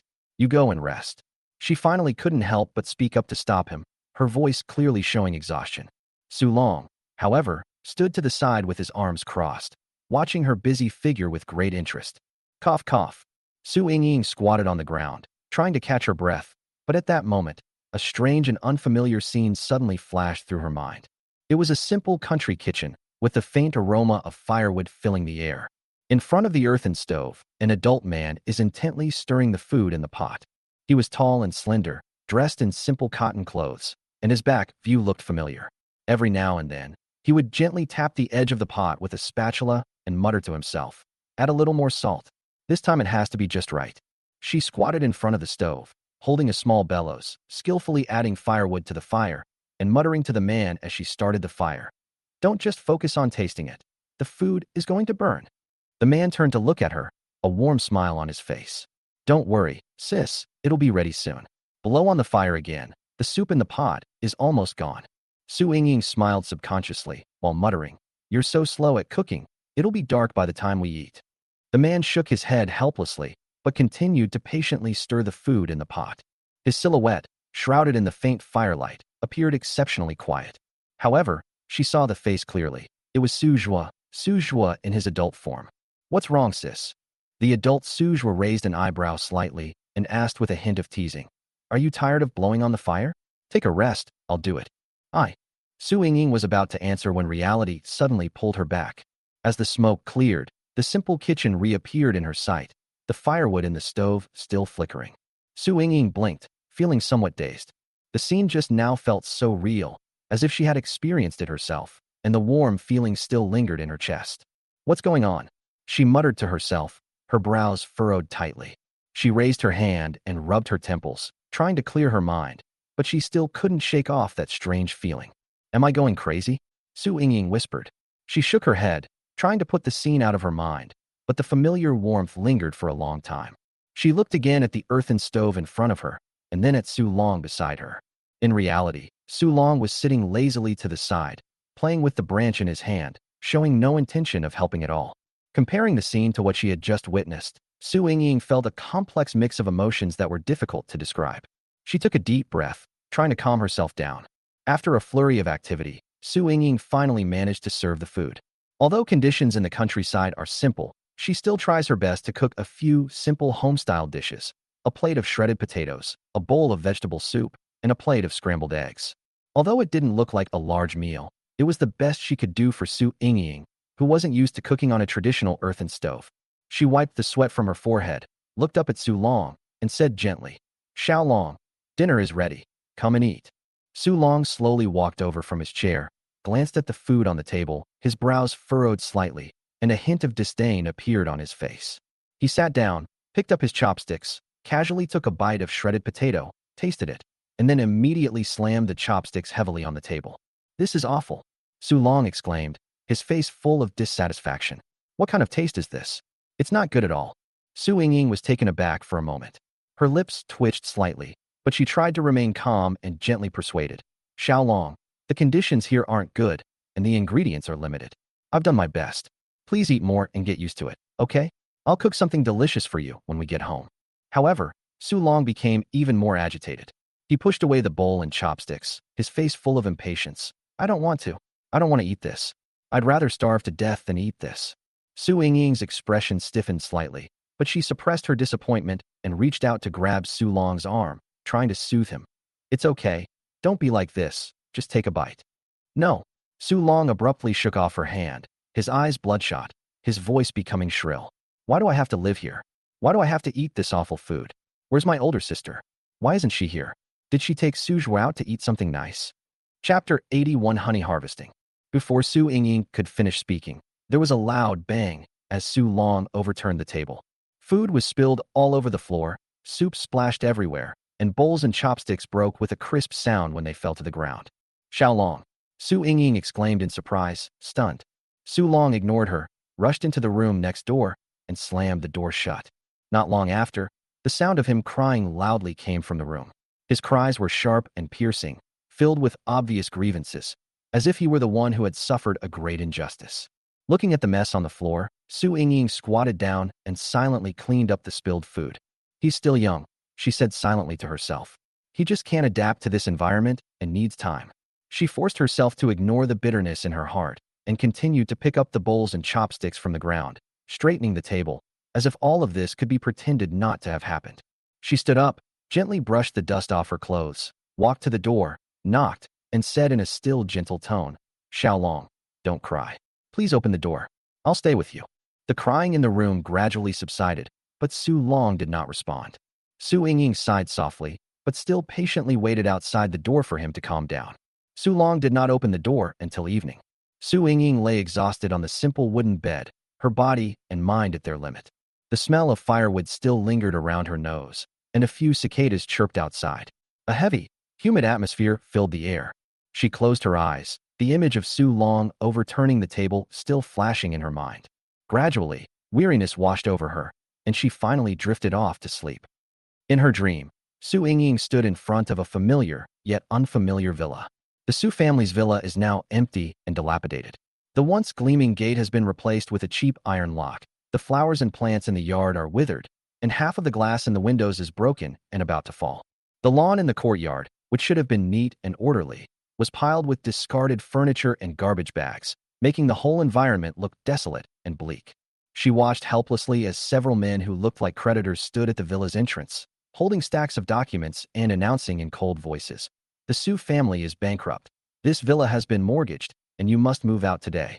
Su Yingying stood in front of the villa, her hands clenched into fists, her lips trembling with resentment. Before her were several servants in black uniforms, their heads bowed, carrying luggage, leaving one by one, without a single one looking back at the mansion they had once served.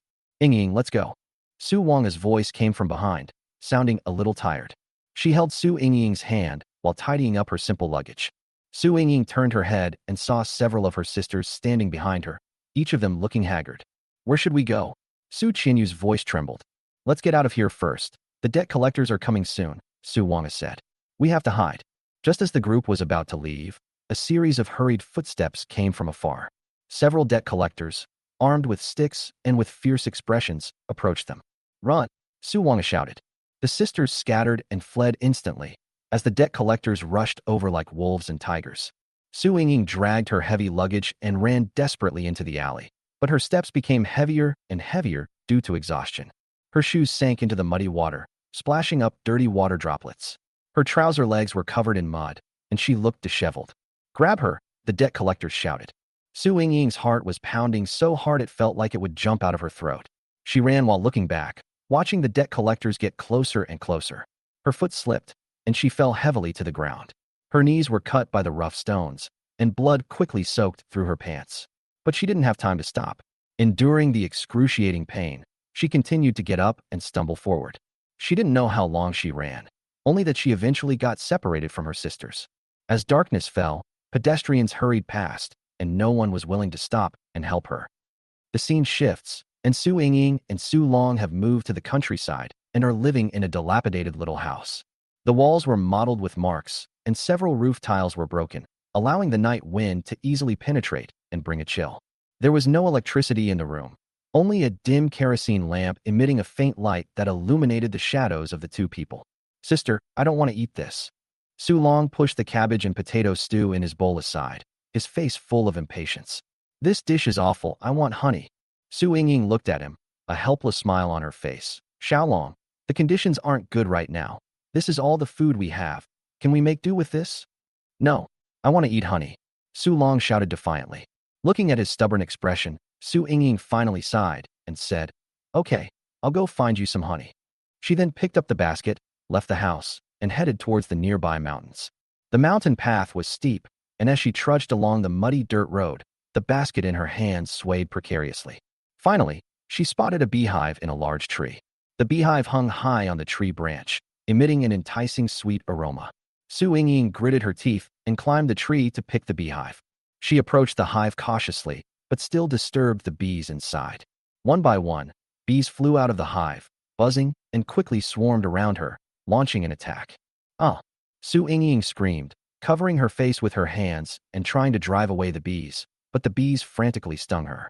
Her arms, legs, and neck were stung by bees, and the burning pain made it almost impossible for her to stand. As she waved to shoo away the bees, she painfully removed the beehive and stumbled down from the tree. When she finally returned to the house, her body was covered with red, swollen welts. Her face was as pale as paper, and her forehead was covered in cold sweat. "Xiaolong, I found the honey." She handed the beehive to Su Long with trembling hands, her voice weak. However, After glancing at the beehive, Su Long frowned and said, "Why is there so little? This isn't enough to eat."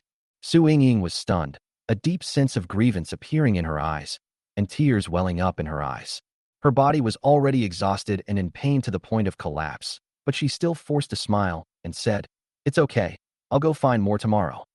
In the early morning in the countryside, the air was filled with the damp scent of earth, and a cool breeze caressed Su Ying's face.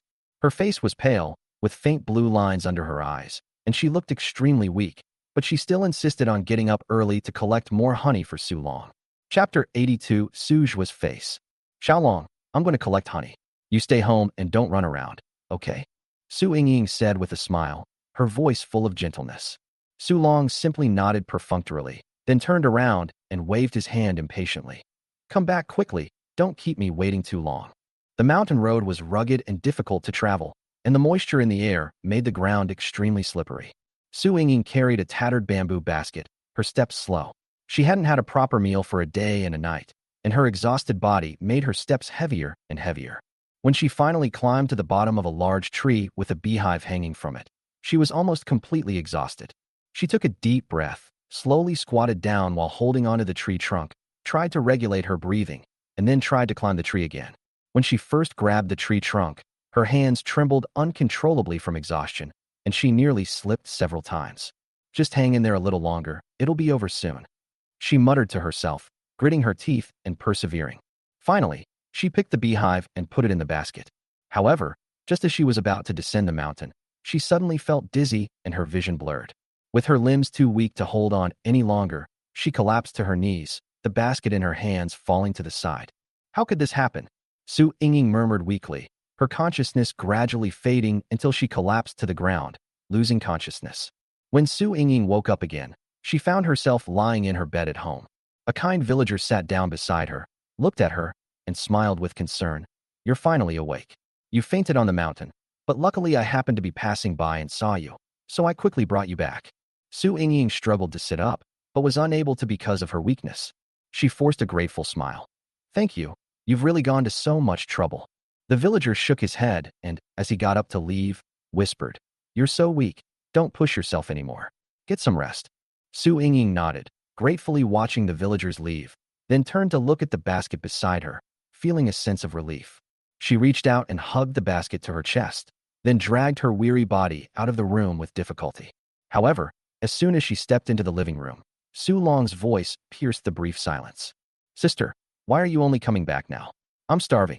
Su Long sat in a chair with his arms crossed, his face full of complaints. Su Ying froze, and the basket in her hand almost slipped to the ground.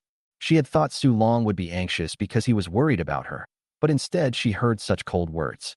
It felt as if a heavy stone was pressing down on her chest, and her eyes involuntarily welled up with tears. "Xiaolong, I didn't mean to come back late. Her voice trembled slightly as she tried to explain. However, Su Long didn't give her a chance and interrupted her directly. Forget it. I'm starving. Let's cook." Su Ying's lips trembled slightly, and tears welled up in her eyes, almost spilling out. She lowered her head, said nothing more, silently placed the beehive on the table, and then turned and went into the room. The moment she closed the door, she finally couldn't hold back and covered her face, tears silently streaming down her face. In the middle of the night, moonlight streamed into the room through the tattered curtains, its faint glow barely illuminating the dim space. Su Ying woke up from her sleep, and the hunger in her stomach made it difficult for her to fall back asleep. She instinctively clutched her stomach and sat up wearily. "Xiaolong," she murmured, remembering how Su Long had been complaining of being hungry during the day and worried that he hadn't eaten anything either. Despite feeling weak and dizzy, Su Ying gritted her teeth and got up, groping her way to the kitchen in the dark, wanting to make some simple food for Su Long. She dragged her heavy steps, walking lightly down the corridor. Suddenly, she passed by Su Long's room, where a faint light shone through the slightly ajar door. She paused as she was about to leave, faintly hearing rustling sounds coming from inside. She instinctively stopped, crouched down, and cautiously peeked through the crack in the door. Upon seeing this, she froze completely. Inside the room, Su Long was sitting on the bed, holding a chicken leg in his hand, eating it with relish. On the small table in front of him sat half a fragrant chicken, its glossy skin reflecting an enticing sheen under the light. Su Long ate with great pleasure, tearing off a piece of meat and putting it in his mouth while humming a little tune, his face full of satisfaction. Su Ningyue's eyes instantly welled up with tears. Her heart felt as if it had been stabbed, the pain so intense that she could barely breathe. She suddenly remembered that when she passed by her neighbor's house on her way back in the evening, she smelled a strong aroma of chicken. At the time, she thought she was just too hungry, but she never expected that the aroma was food that her neighbor had brought them. Instead of telling her, Su Long kept the whole chicken for himself, leaving her nothing. Why?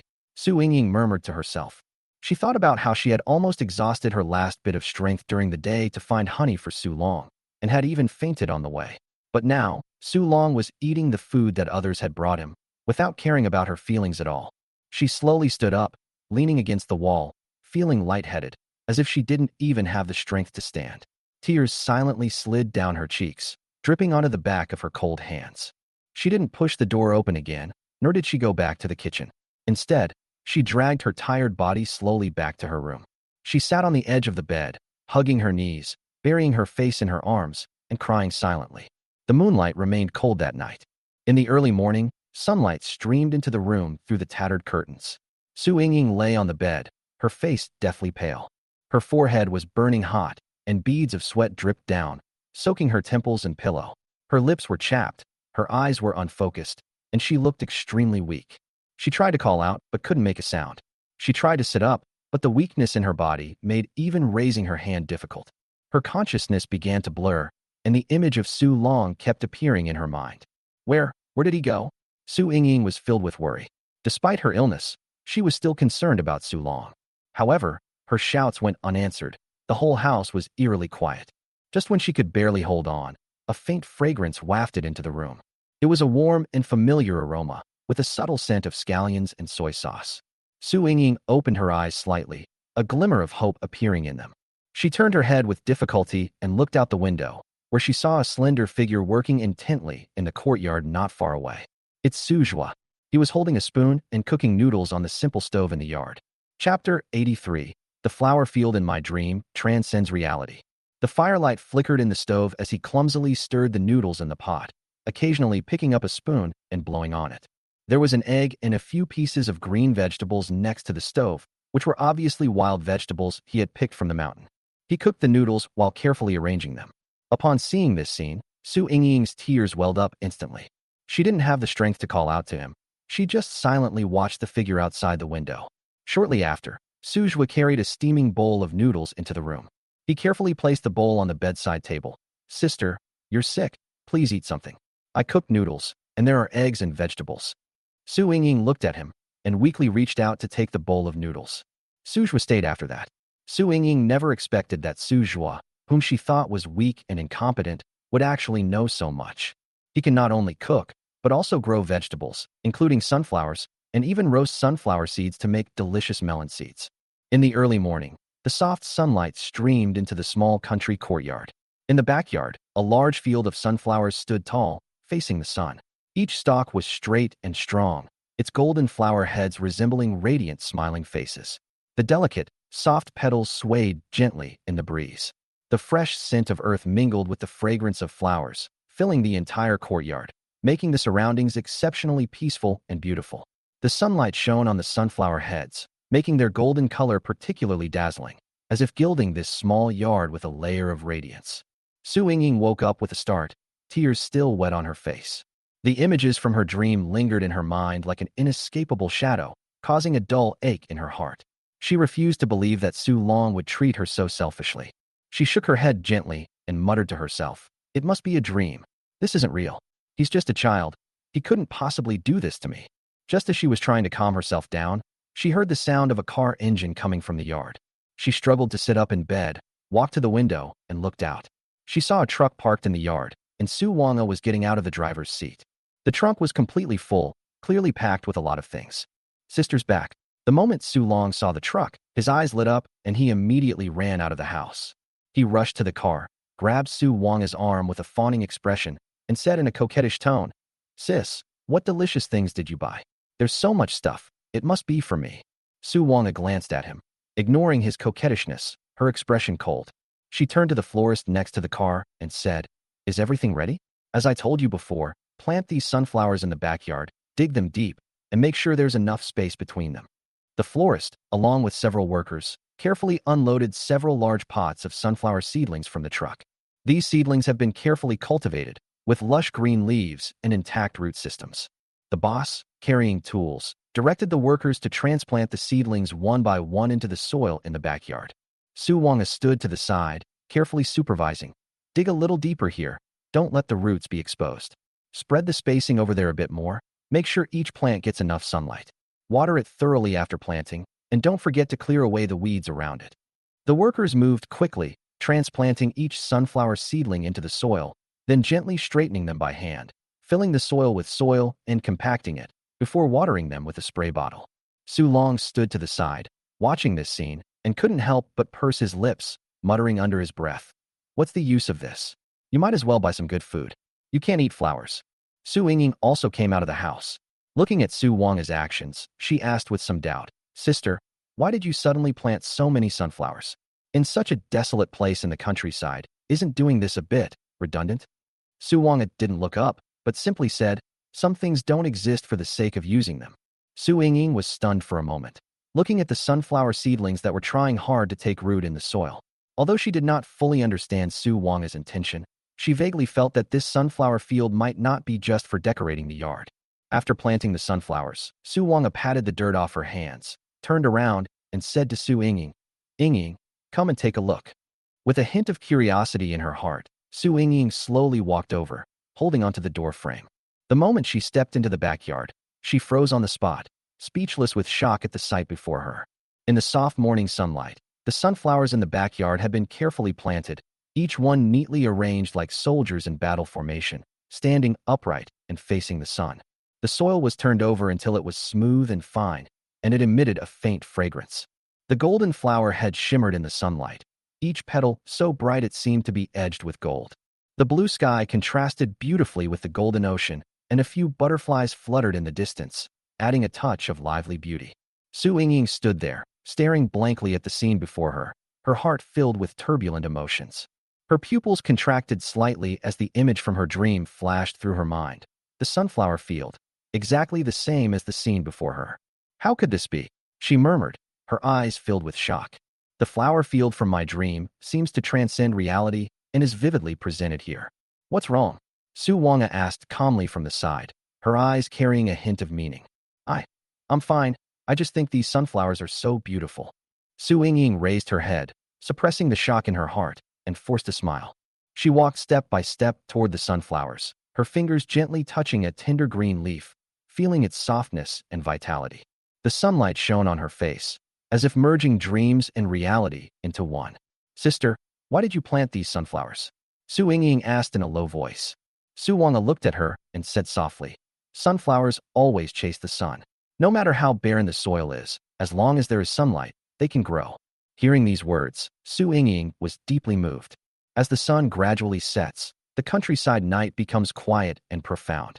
Su Long's shouts echoed from the courtyard, mixed with the sound of dishes being smashed, making them particularly jarring.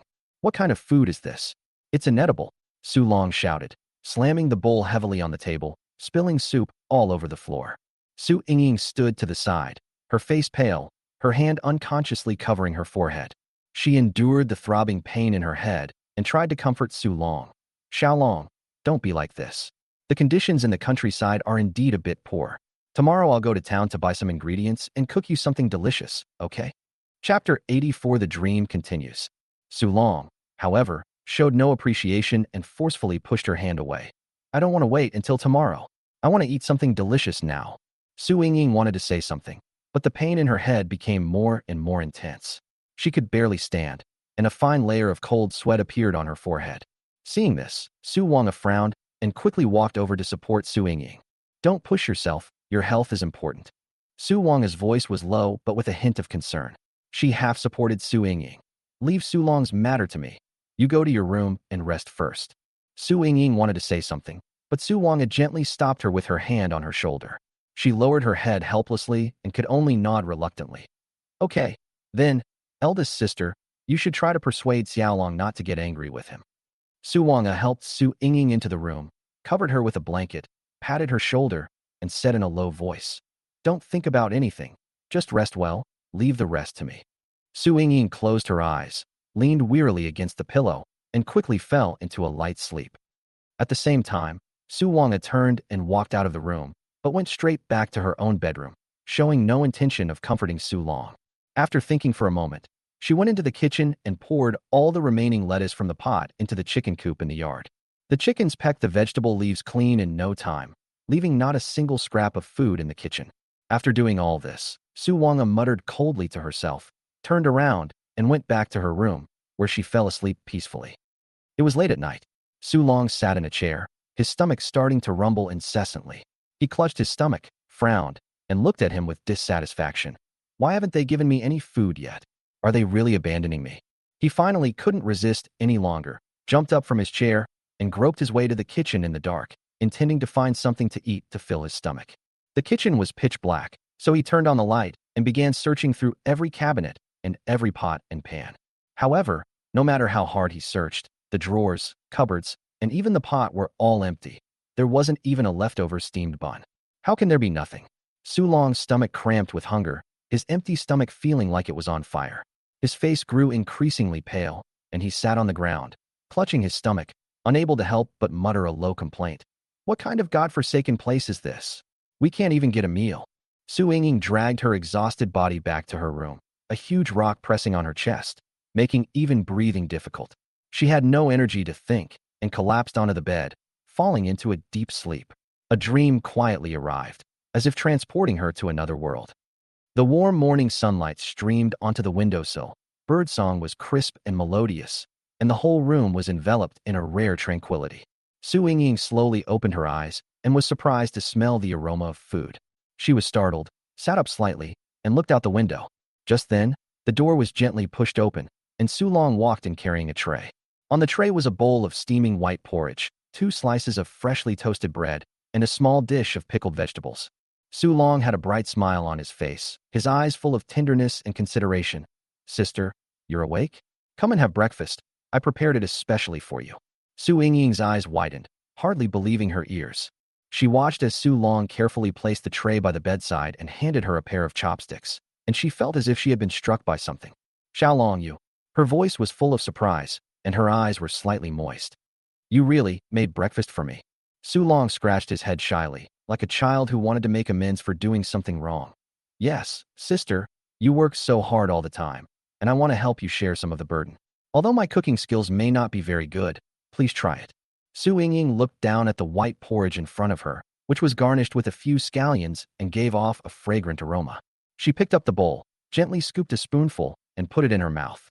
The warm porridge slid down her throat, bringing a long-lost sense of warmth. "It's delicious," she said softly, her voice filled with barely suppressed emotion, her eyes gradually welling up with tears. Seeing her like this, Su Long quickly waved his hand and said with a smile, "I'm glad you like it. I'll learn a few more dishes and cook them for you later." As soon as he finished speaking, Su Long seemed to remember something, took out a beautifully packaged box from behind him, and handed it to Su Yingying. "Sister, this is for you too." Su Yingying was taken aback for a moment, then took the box and opened it to find a light blue silk scarf.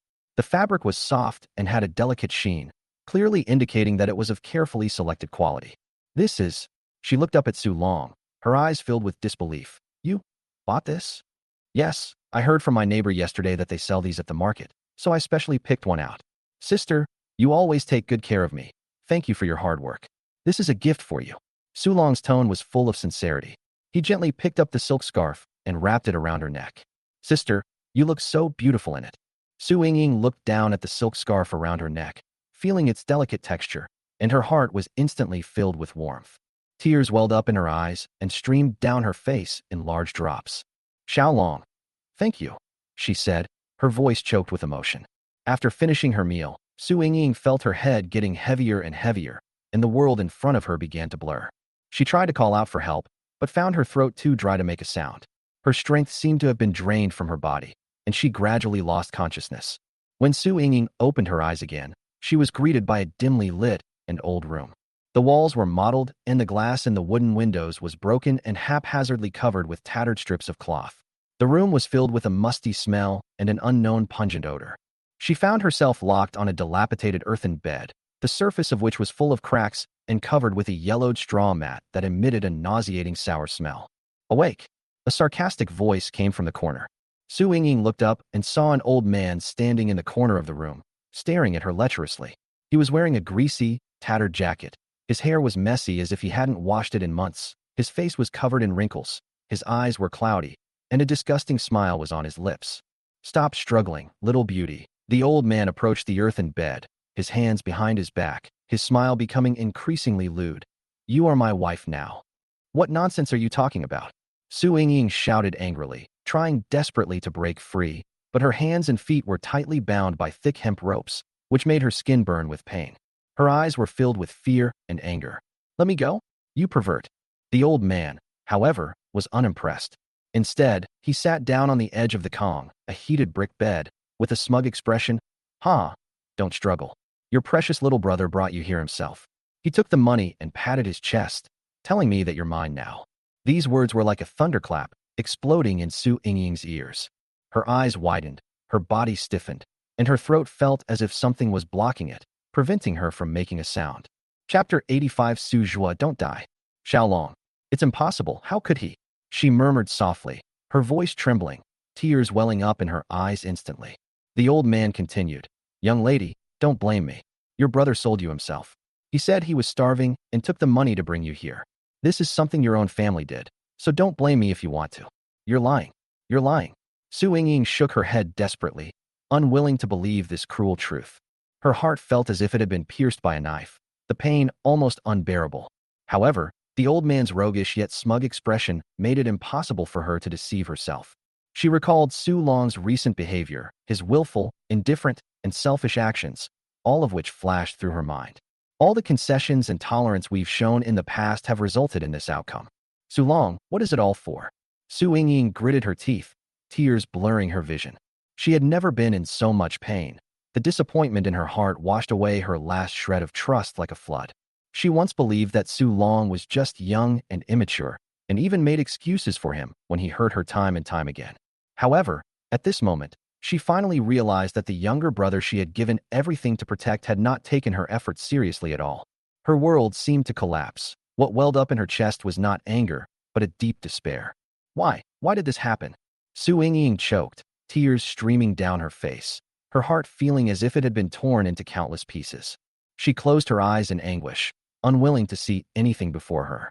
The old man moved closer, reaching out his grimy hand as if to touch her. Su Yingying tried desperately to shrink back, even though her hands and feet were bound, and she was powerless to resist. Don't touch me.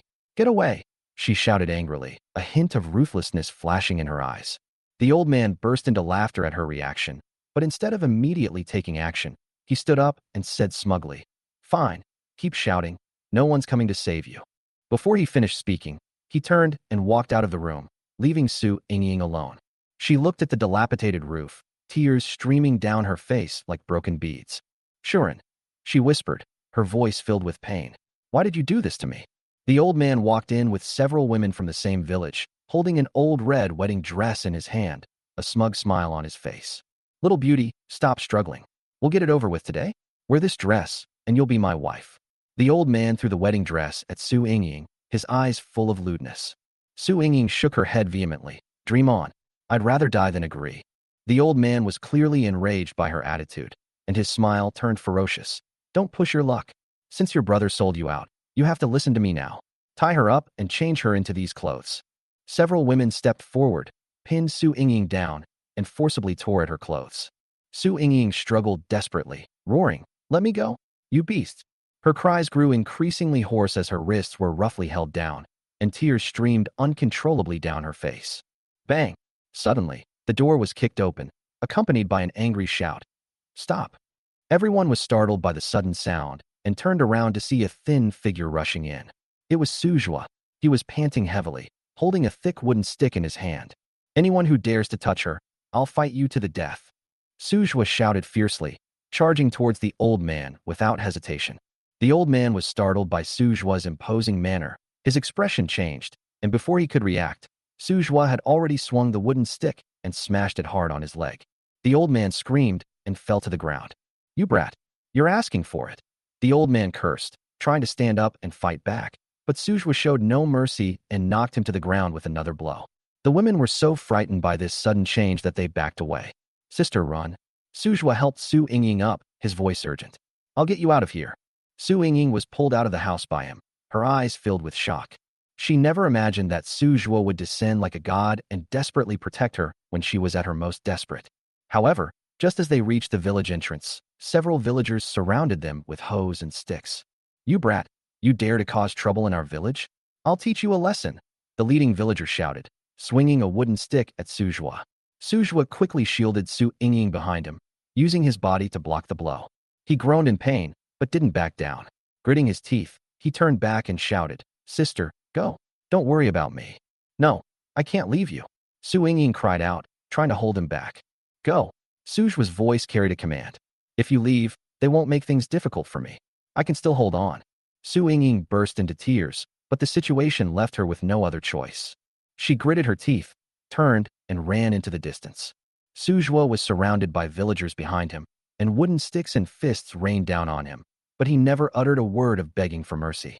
When everything calmed down, Su Yingying finally found a chance to return and discovered that Sujwa was collapsed on the muddy ground at the entrance of the village, covered in blood and pale-faced. She rushed over and hugged him, tears streaming down her face. Sujwa, Sujwa, don't die, she cried out. Sujwa opened his eyes with difficulty and forced a smile. Sister, you're free. I've returned the money for you. They won't bother you anymore. Why are you so good to me?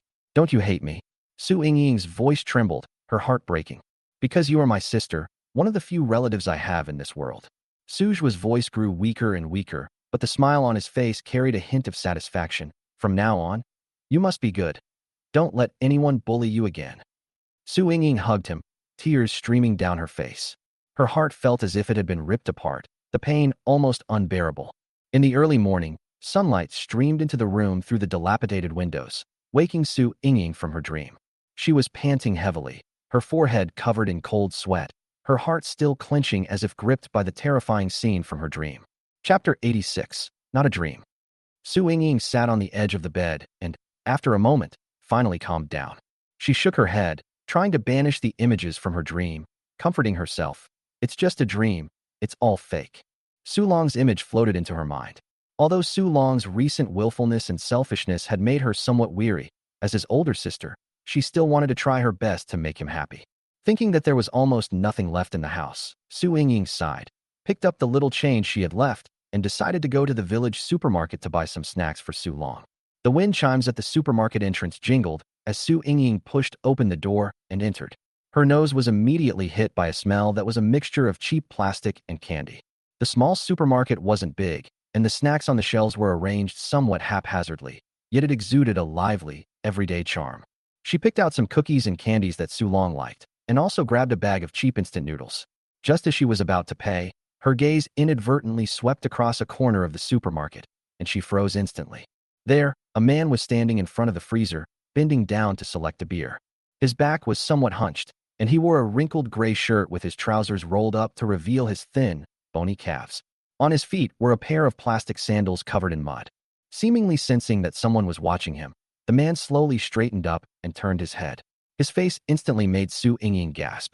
The man's face was covered in wrinkles, and his eyes were cloudy with an unsettling greed. A slight upturn at the corners of his mouth revealed a few yellowed, chipped teeth, his smile sinister. Su Yingying's heart pounded, and her breathing became rapid. She stared intently at the man, the image from her dream flashing rapidly through her mind. The old man who had tried to force himself on her, that repulsive face, that terrifying smile, it was exactly the same. Impossible, she murmured, taking a step back, the shopping basket in her hands making a slight clattering sound. Hearing the noise, the man turned to look in her direction. His gaze lingered on Su Yingying for a moment. Then he grinned, revealing a set of uneven, yellow teeth. The smile carried a chilling sense of familiarity. Su Yingying's face turned deathly pale, her legs felt like lead, and she froze on the spot, unable to move. Her fingers trembled slightly, her mind a jumble of thoughts. No, it's not a dream. How could this be?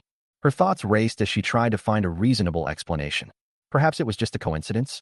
Perhaps they just looked alike.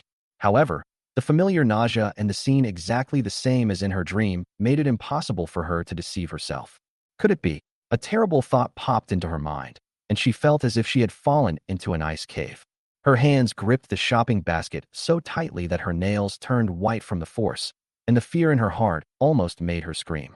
The man's gaze lingered on her for a moment. Then he casually turned away and continued choosing beer. Su Ningyue tried to calm herself down and quickly turned and left the convenience store. Su Ningyue was restless all day, constantly thinking about what happened in her dream. In the evening, Su Ningyue quietly arrived outside the juvenile detention center. The setting sun cast a dark red hue on the walls of the compound, and the surrounding environment was exceptionally quiet, broken only by occasional bursts of laughter and noise. She looked around to make sure no one was watching her, then gently took hold of a tree by the wall and began to climb the wall. The juvenile detention center's yard was small, with a bumpy, uneven ground and a few old cement slabs scattered haphazardly on the ground. Several rusty iron buckets were piled up in the corner, and a few weeds next to them swayed slightly in the wind. Several older children were gathered in a corner. One of the tall boys reached out and shoved a thin girl hard. The girl fell to the ground, her knee hitting the cement slab, and blood immediately seeped out. She has a prominent red birthmark on her face, extending from her left eye to her cheek. She hunched her shoulders, her eyes filled with tears, her lips trembling with fear, yet she clenched her teeth, refusing to utter a single plea for mercy. "Go ahead and cry." A boy with a buzz cut kicked her shin, his face full of mockery. "Go ahead and keep crying." Another short, chubby boy chimed in, "So ugly. Get lost. Your face makes me want to vomit." The frail girl lowered her head, trembling, and covered her face with her hands, her voice soft yet defiant. "Don't touch me." "So what if I touch you?" The tall boy grinned menacingly, about to reach out and grab her hair. Su Ningyue was furious and was about to climb over the wall to help when she suddenly heard a cold voice from the courtyard. "What are you doing?" She was startled and looked in the direction of the sound. She saw Su Ningyue walking slowly out of the shadows in the distance, his hands in his pockets. He was short among the older children, but his dark eyes held a coldness in them. The expressions on the faces of the older children changed immediately when they saw Su Ningyue. The tall boy's hand froze in midair, and the ferocity on his face instantly turned into fear. He stammered, "And nothing. We were just joking."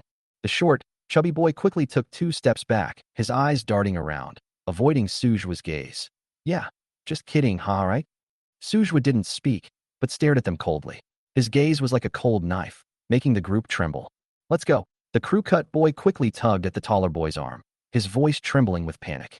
"Don't cause trouble."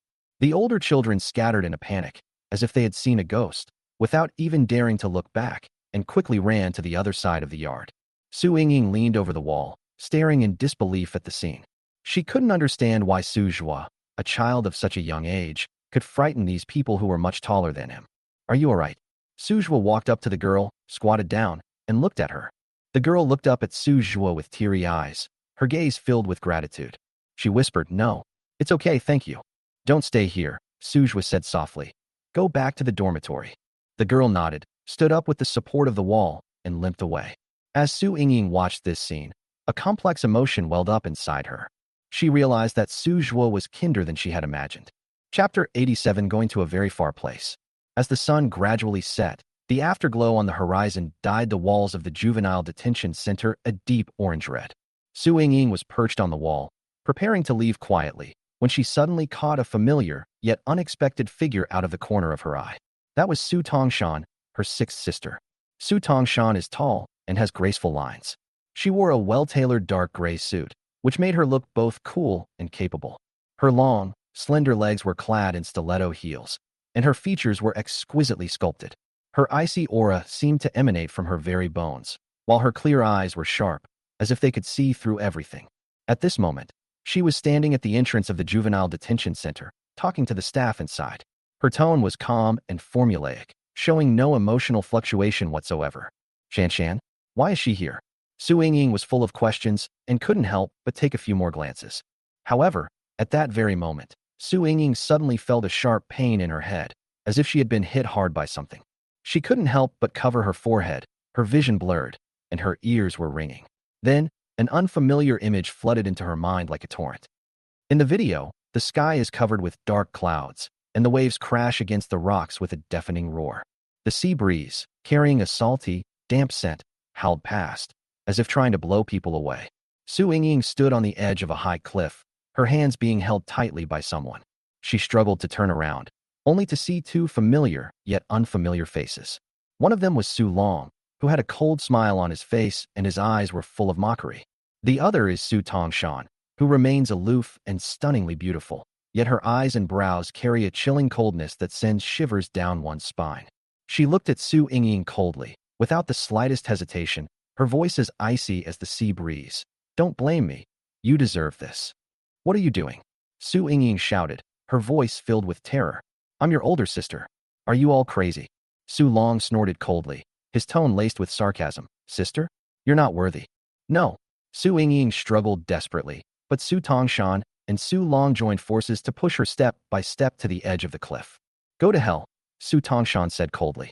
As soon as they finished speaking, the two pushed hard, and Su Ningyue lost her balance and fell backward. The roar of the waves and the howling wind filled her ears. She desperately reached out, trying to grab something, but she couldn't grasp anything. The icy seawater rushed towards her, completely engulfing her. Ah! Su Ningyue suddenly opened her eyes and found herself still clinging to the wall of the juvenile detention center. Her face was deathly pale, her forehead was covered in cold sweat, her breathing was rapid, and her heart felt like it was going to jump out of her chest. The scene she had just witnessed felt so real, as if she had experienced it herself. She could even feel the despair and suffocation of the icy seawater seeping into her body. She raised her head, her gaze falling on Su Tongshan once again. At this moment, Su Tongshan still stood gracefully in place, talking with the staff. This is impossible. Su Ningyue murmured to herself, trying to tell herself that it was just an illusion, just her own wild thoughts. The atmosphere in the juvenile detention center's office was slightly oppressive. Chun Sheng sat behind his desk, looking down at the documents in his hands. His brows unconsciously relaxed, and an undisguised excitement appeared on his face. Miss Su, you mean you're going to take Suzhou away? Chun Sheng looked up and asked with undisguised excitement in his voice. And to send her to a very far place? Su Tongshan nodded slightly, her voice calm and without any ripples. Yes. I have already found an adoptive family for him. It is far from here, and he will grow up quietly there and will not cause any more trouble for anyone. She placed the adoption document neatly on the table. The handwriting on the paper was clear and formal. Chun Sheng almost burst out laughing as he listened. The troubles Suzhou has caused him recently have left him physically and mentally exhausted. On several occasions, he clearly saw a cold little girl following Suzhou. The girl's eyes were empty and chilling, as if she were staring intently at him. That's wonderful. Miss Su, I fully support this. Chun Sheng nodded repeatedly, his voice filled with barely concealed excitement. As long as you can guarantee that he won't come back here again, everything is negotiable. Su Tongshan ignored his agitated reaction and simply said calmly, Don't worry, I will handle all the formalities, and he will never appear in anyone's sight again. She stood up, handed the document to Chun Sheng, and turned to leave the office. Chun Sheng held the documents, his hands trembling with excitement. Shortly after, Su Tongshan got into the car with Su Long and Suzhou. Suzhou sat quietly in the back seat of the car, his face expressionless, but his eyes were coldly staring out the window, as if he didn't care about anything in front of him.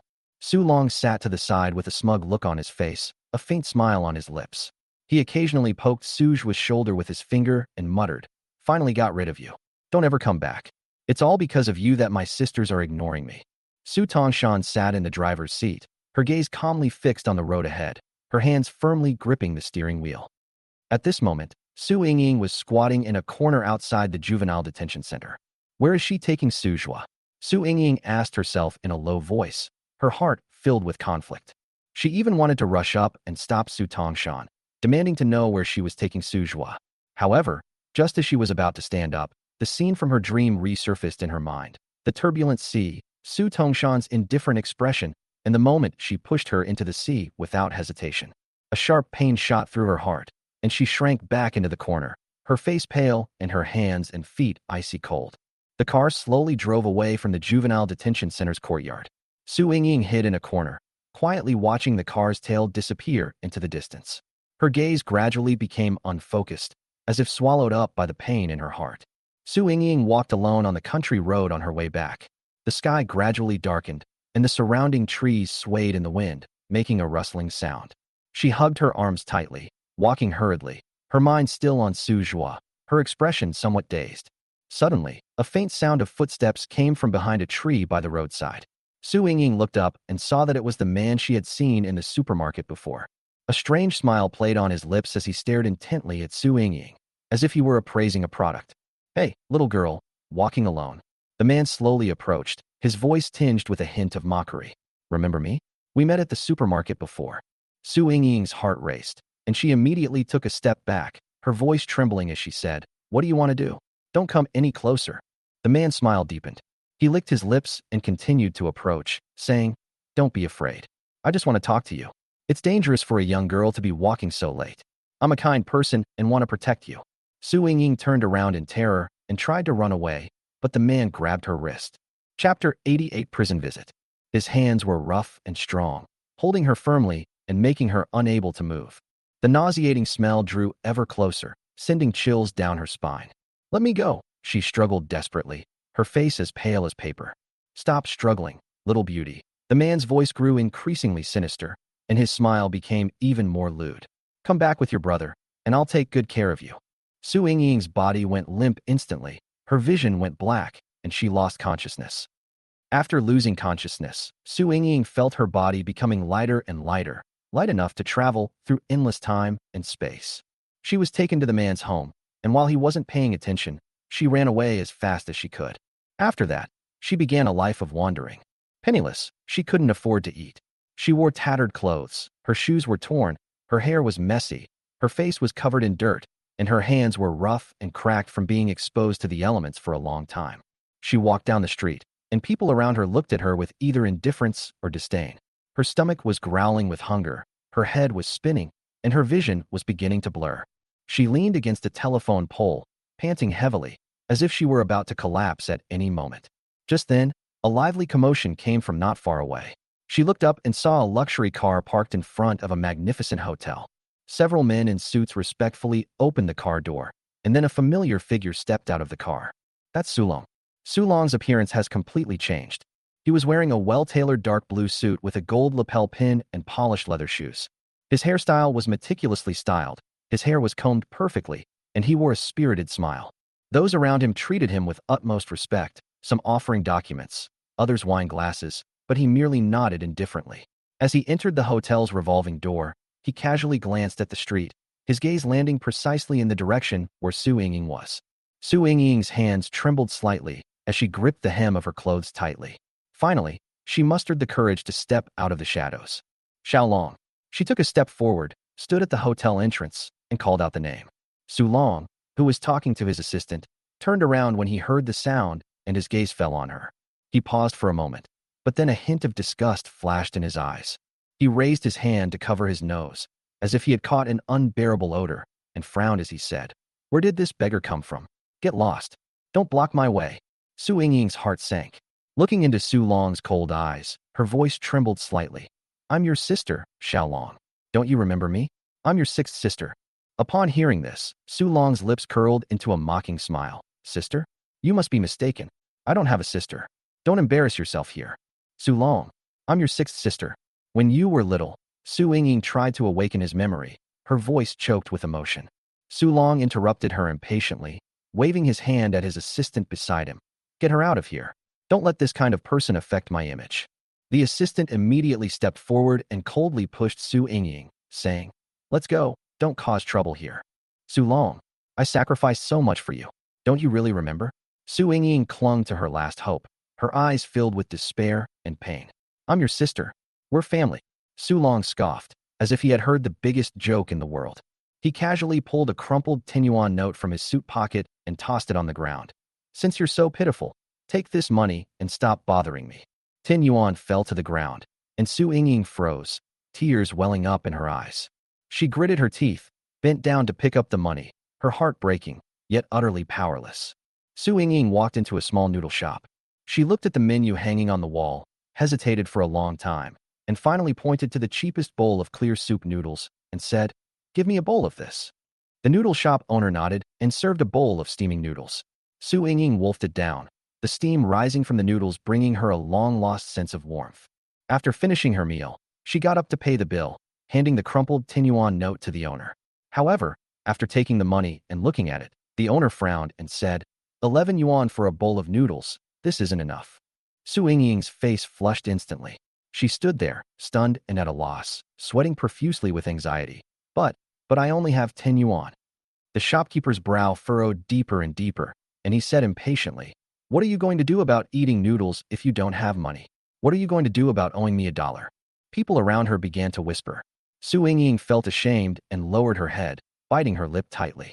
Her eyes gradually reddened. "Boss, I'll pay the bill." A familiar voice suddenly came from behind.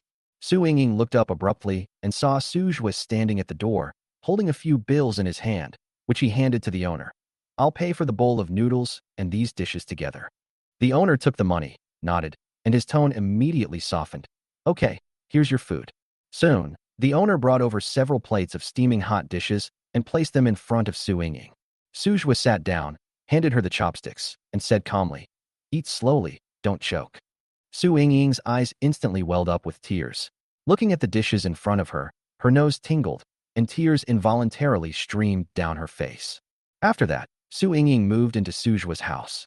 Su Yingying has always been skeptical of Su Long's success. How could Su Long have risen to prominence and become a respected success in just a few years? She couldn't figure it out, but never had the chance to find out the truth. Until one day, she received a call from the police station. The police officer on the other end of the phone spoke in a cold tone. "Ms. Su Yingying, your sister Su Qian has been arrested for illegal smuggling and is currently being held in the city jail. If you are a family member, you are welcome to visit her." Upon hearing the news, Su Yingying nearly dropped her phone. She rushed to the prison, and through the cold glass, she saw a disheveled Susie for the first time. Susie no longer looked as glamorous as before. Her face was tired and haggard, her eyes were bloodshot, and she was handcuffed.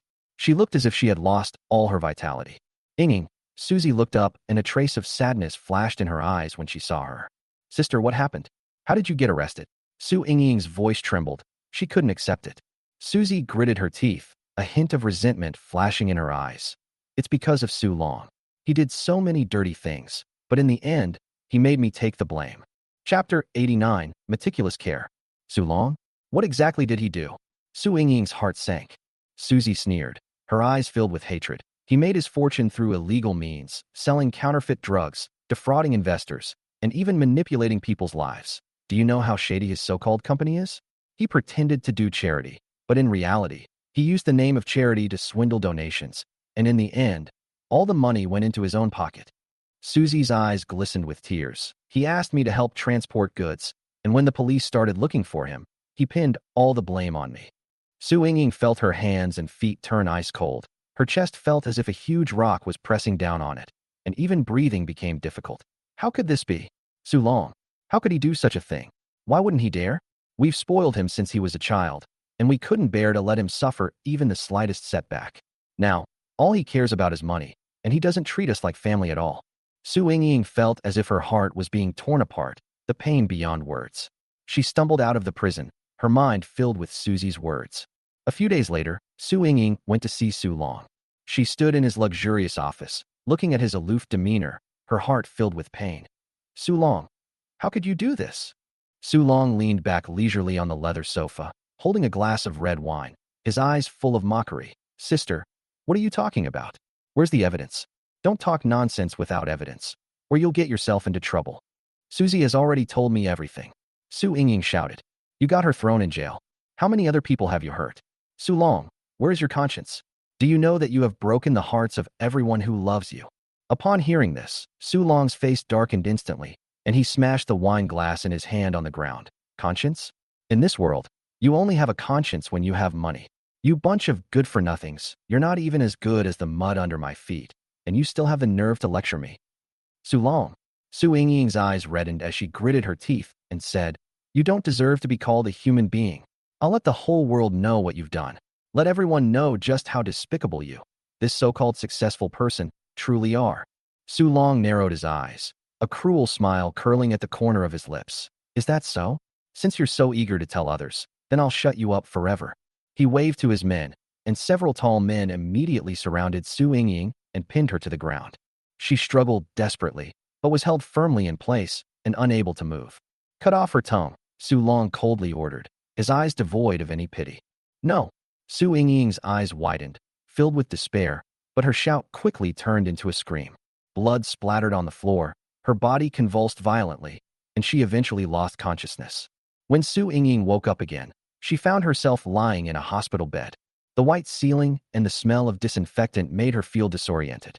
She moved her mouth, but felt a sharp pain, and tears instantly streamed down her face. "Sister, you're awake," a familiar voice called out. She turned her head and saw Su Ningyue sitting on the edge of the bed, holding a bowl of porridge in his hand, his eyes full of worry. Seeing Su Ningyue's appearance, Su Yingying couldn't stop the tears from flowing. She wanted to say something, but couldn't make a sound. She could only cover her mouth and cry, her shoulders shaking uncontrollably. Su Ningyue gently took her hand and whispered, "It's all right, sister. I won't let you get hurt again." Su Yingying's condition worsened day by day.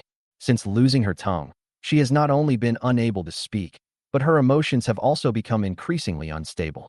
Initially, she would try to communicate with Su Ningyue through her eyes, but as time went on, the light in her eyes gradually faded, becoming empty and desperate. She became irritable, often throwing tantrums for no reason, and even showing aggression towards those around her. The doctor told Su Ningyue helplessly, "Her mental state is very unstable. If this continues, she will harm herself and you. We suggest sending her to a mental hospital so that a professional nursing team can take care of her." However, Su Ningyue shook his head. "No, I will take care of her. I am her brother. I cannot abandon her." The doctor sighed, still worried, and advised, "Her condition is very serious. Can you really handle it alone?" "I can do it." After returning home, Su Ningyue began to take meticulous care of Su Yingying. Every morning, he would get up early to prepare 3 meals a day for Su Yingying. He would cook the porridge until it was thick and soft, making sure she could swallow it easily. He even learned to feed her little by little with a spoon, gently wiping away the crumbs from her mouth and patiently coaxing her to eat each bite. However, Su Yingying's condition did not improve. During one episode, she suddenly picked up a cup from the table and smashed it hard against Su Ningyue. The cup left a bloody mark on his forehead, and blood slid down his cheek, but he only frowned slightly, without uttering a word of reproach. Instead, he said softly, "Sister, I'm fine, don't be afraid." He silently picked up the mop to clean up the broken glass and water stains on the floor, then went to the bathroom to treat his wounds briefly, as if nothing had happened. This kind of thing happens again and again. Sometimes, Su Yingying would suddenly overturn the table, spilling the freshly cooked food onto the floor. Sometimes, she would grab Su Ningyue's arm forcefully and dig deep into it with her nails until it bled. And once, she even picked up scissors and yelled at Su Ningyue, her eyes filled with madness. But Su Ningyue never lost his temper, nor did he leave her. He was always the first to step forward to comfort her, shielding her from any potential harm with his own body, and then softly saying, "Don't be afraid, I'm here." Whenever Su Yingying calmed down, Su Ningyue would squat down and clean up the mess on the ground little by little. He never complained once, nor did he ever try to shirk his responsibility. At night, Su Yingying would often wake up suddenly from nightmares and sit on the bed crying. Su Ningyue would always rush to her room, gently pat her back, and whisper to comfort her, "It's all right, sister, it's all right. It was all a dream, I'll always be with you." When she's quiet, he'll patiently keep her company while she reads or sunbathes. Sometimes, he'll even hold her hand and plant flowers together in the yard, letting her experience the beauty of life. Su Yingying calmed down a bit and sat quietly at the dining table.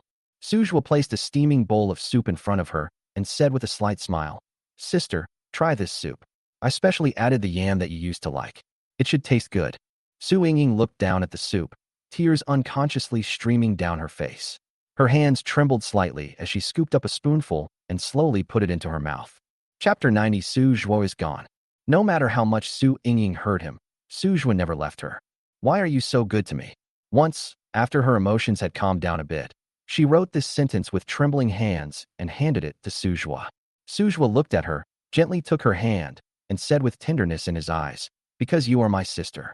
I know you are in pain right now, but you still have me. No matter what happens, I will be by your side."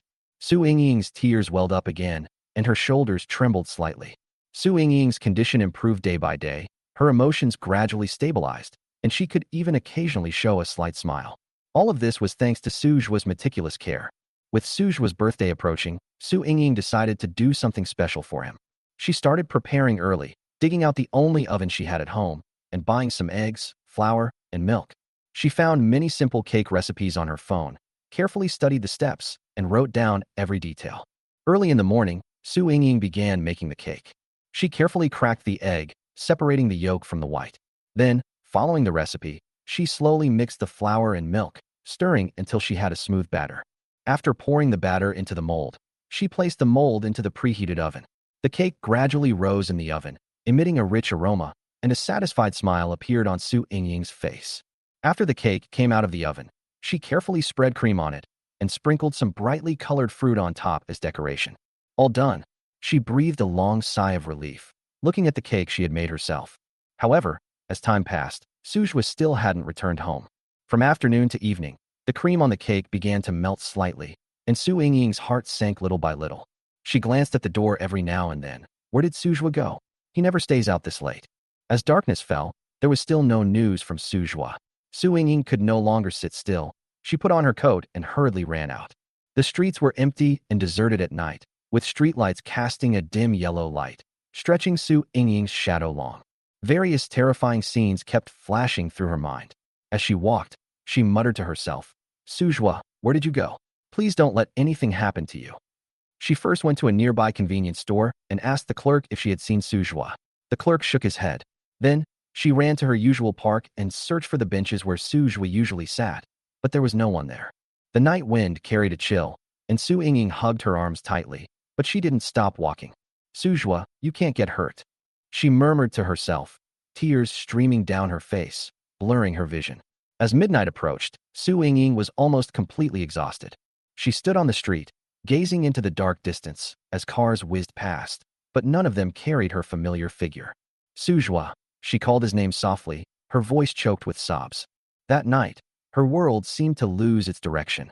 The endless streets and empty streetlights accentuated her lonely figure, as if they were about to engulf her. Just when she was about to give up hope, a community worker in uniform found her, holding a document in his hand. Miss Su Ningyue? The staff member confirmed her identity, his tone tinged with seriousness. I have some news to tell you. Su Ningyue's heart clenched suddenly, as if gripped by an invisible hand. Sujwa, where is he? The staff member lowered his head and sighed. Sujwa has passed away. These words struck Su Ningyue like a thunderbolt, leaving her frozen in place. Her mind went blank, her ears were ringing, and she couldn't even immediately understand the meaning of the sentence. What did you say? Her voice trembled violently, her eyes filled with terror and disbelief. No, this can't be. You must be mistaken. A staff member handed over a document and continued. He arranged a sum of money for you before he passed away, enough for your future living expenses. Your biggest worry before he died was you, and he hoped you could live a good life. No, Su Ningyue screamed, the documents falling from her hands. She slumped down, tears streaming down her face. Shaking her head, she clutched her hair, her voice hoarse and desperate. How could he die? He said he'd always be with me. He wouldn't leave me, he wouldn't. Her body began to tremble violently, and suppressed sobs escaped her throat. She was torn apart by immense grief and was on the verge of collapse. At that moment, it felt like her heart had been crushed, the pain making it hard for her to breathe. Without Sujwa's care, Su Ningyue's mental state deteriorated rapidly. At first, she was able to barely maintain a basic standard of living, but as time went on, she began to lose control of her emotions. Neighbors often heard her muttering to herself alone at home, and occasionally she would scream or smash things. Her home gradually became messy and even emitted an unpleasant odor. Eventually, a neighbor couldn't stand it anymore and reported her to the community. Su Ningyue was forcibly taken to a mental hospital. The hospital's white walls and bright, glaring lights made her feel incredibly depressed. She was roughly pushed into a small room, her hands and feet bound to the bed, surrounded by the heart-wrenching screams and chilling laughter of other patients. The first time the doctor held her head down and forcibly injected her with a sedative, the feeling of the cold needle piercing her skin made her struggle desperately, but to no avail. The drugs left her mind in a state of confusion, her consciousness as blurred as if she were floating in the boundless deep sea. Every day, she was forced to take medication and even subjected to electroshock therapy. She was often bullied by other patients. Her lunchbox was snatched away, and the person who took it shoved her hard, causing her to fall heavily to the ground. She huddled in a corner, clutching her stomach, but no one offered a helping hand. Her room was dilapidated and cold, with windows sealed off by iron bars, allowing sunlight to filter in only through the cracks. At night, the cold wind seeped in through the cracks in the door, and she could only hug herself with a thin blanket, shivering. Sometimes, she would dream about Sujwa. In her dream, he still smiled gently and told her, "Sister, I'm back." But every time she reached out to grab him, Suju's figure would disappear into thin air. Every time she woke up from her dream, she was met with the pungent smell of disinfectant and empty walls. Her tears soaked her pillow again and again, and the despair in her heart was like an invisible net, trapping her tightly. Chapter 91. She was reborn. Su Ningyue's life came to an end on a cold hospital bed in a mental hospital. By that moment, her body was already skin and bones, her face was bloodless, and her eyes were as empty as a bottomless well. When her last breath was exhaled, the surroundings were so silent that it was as if nothing had ever happened. Her soul floated lightly out of her body and hovered above the ward. Su Ningyue stared blankly at the scene below as the nurses numbly gathered her body and hastily covered her with a white sheet.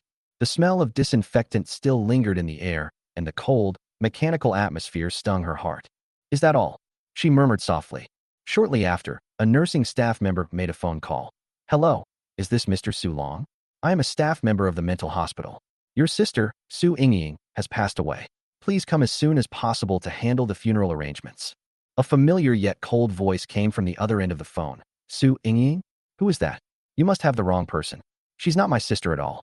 The nurse paused for a moment, then said with a hint of impatience, "But she did fill in your name as her contact person before she passed away."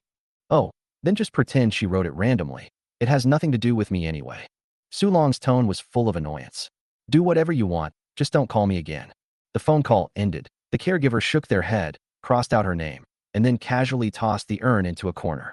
The place was filled with the urns of other unidentified dead, a chaotic mess, as if no one would ever remember these lost lives. Su Ningyue's soul hovered there, quietly watching all of this. Her heart felt as if it were being torn apart, and she was in so much pain that she couldn't speak. The younger brother she once protected with everything she had, now refuses to even acknowledge her death. Her existence seemed to have never had any meaning in Su Long's world. "Su Long." Her voice trembled, tears welling in her eyes, but no one could see them. "I sacrificed everything for you, yet you won't even mention my name. Why?" Her tears fell, but vanished into nothingness. Her heart was filled with disappointment and grief. Her soul was consumed by endless regret and resentment, as if she had fallen into eternal darkness. After an unknown amount of time, her consciousness gradually faded, as if she had fallen into a long slumber.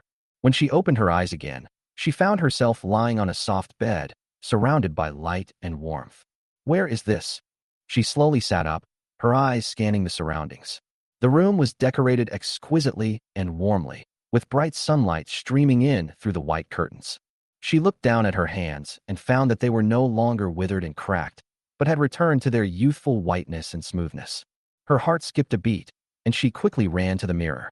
The woman in the mirror looked like she did when she was young, with delicate features and a youthful innocence in her eyes. "This is me when I was young." Her voice trembled as she reached out and gently touched her reflection in the mirror, her eyes filled with disbelief. She walked to the window and saw the familiar street outside, the place where she lived when she was young, and everything looked exactly the same as she remembered. "I've been reborn."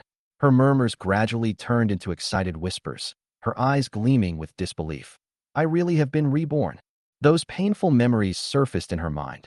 Suju's warm smile, Su Long's cold betrayal, and the endless torment in the mental hospital. All of this felt like a nightmare, taking root in her heart. But now, she clenched her fists, her eyes revealing an unprecedented determination. "This time, I will not let those tragedies repeat themselves. I will protect Xiaojua, and I will make everyone who hurt me pay the price." Su Ningyue stood by the window, sunlight shining on her face, but she felt no warmth in her heart. Suddenly, memories from her previous life flooded her mind. Those images of her past indifference and ruthlessness towards Xiaojua pierced her heart like sharp blades. "What have I done?" she murmured to herself, her eyes slightly red.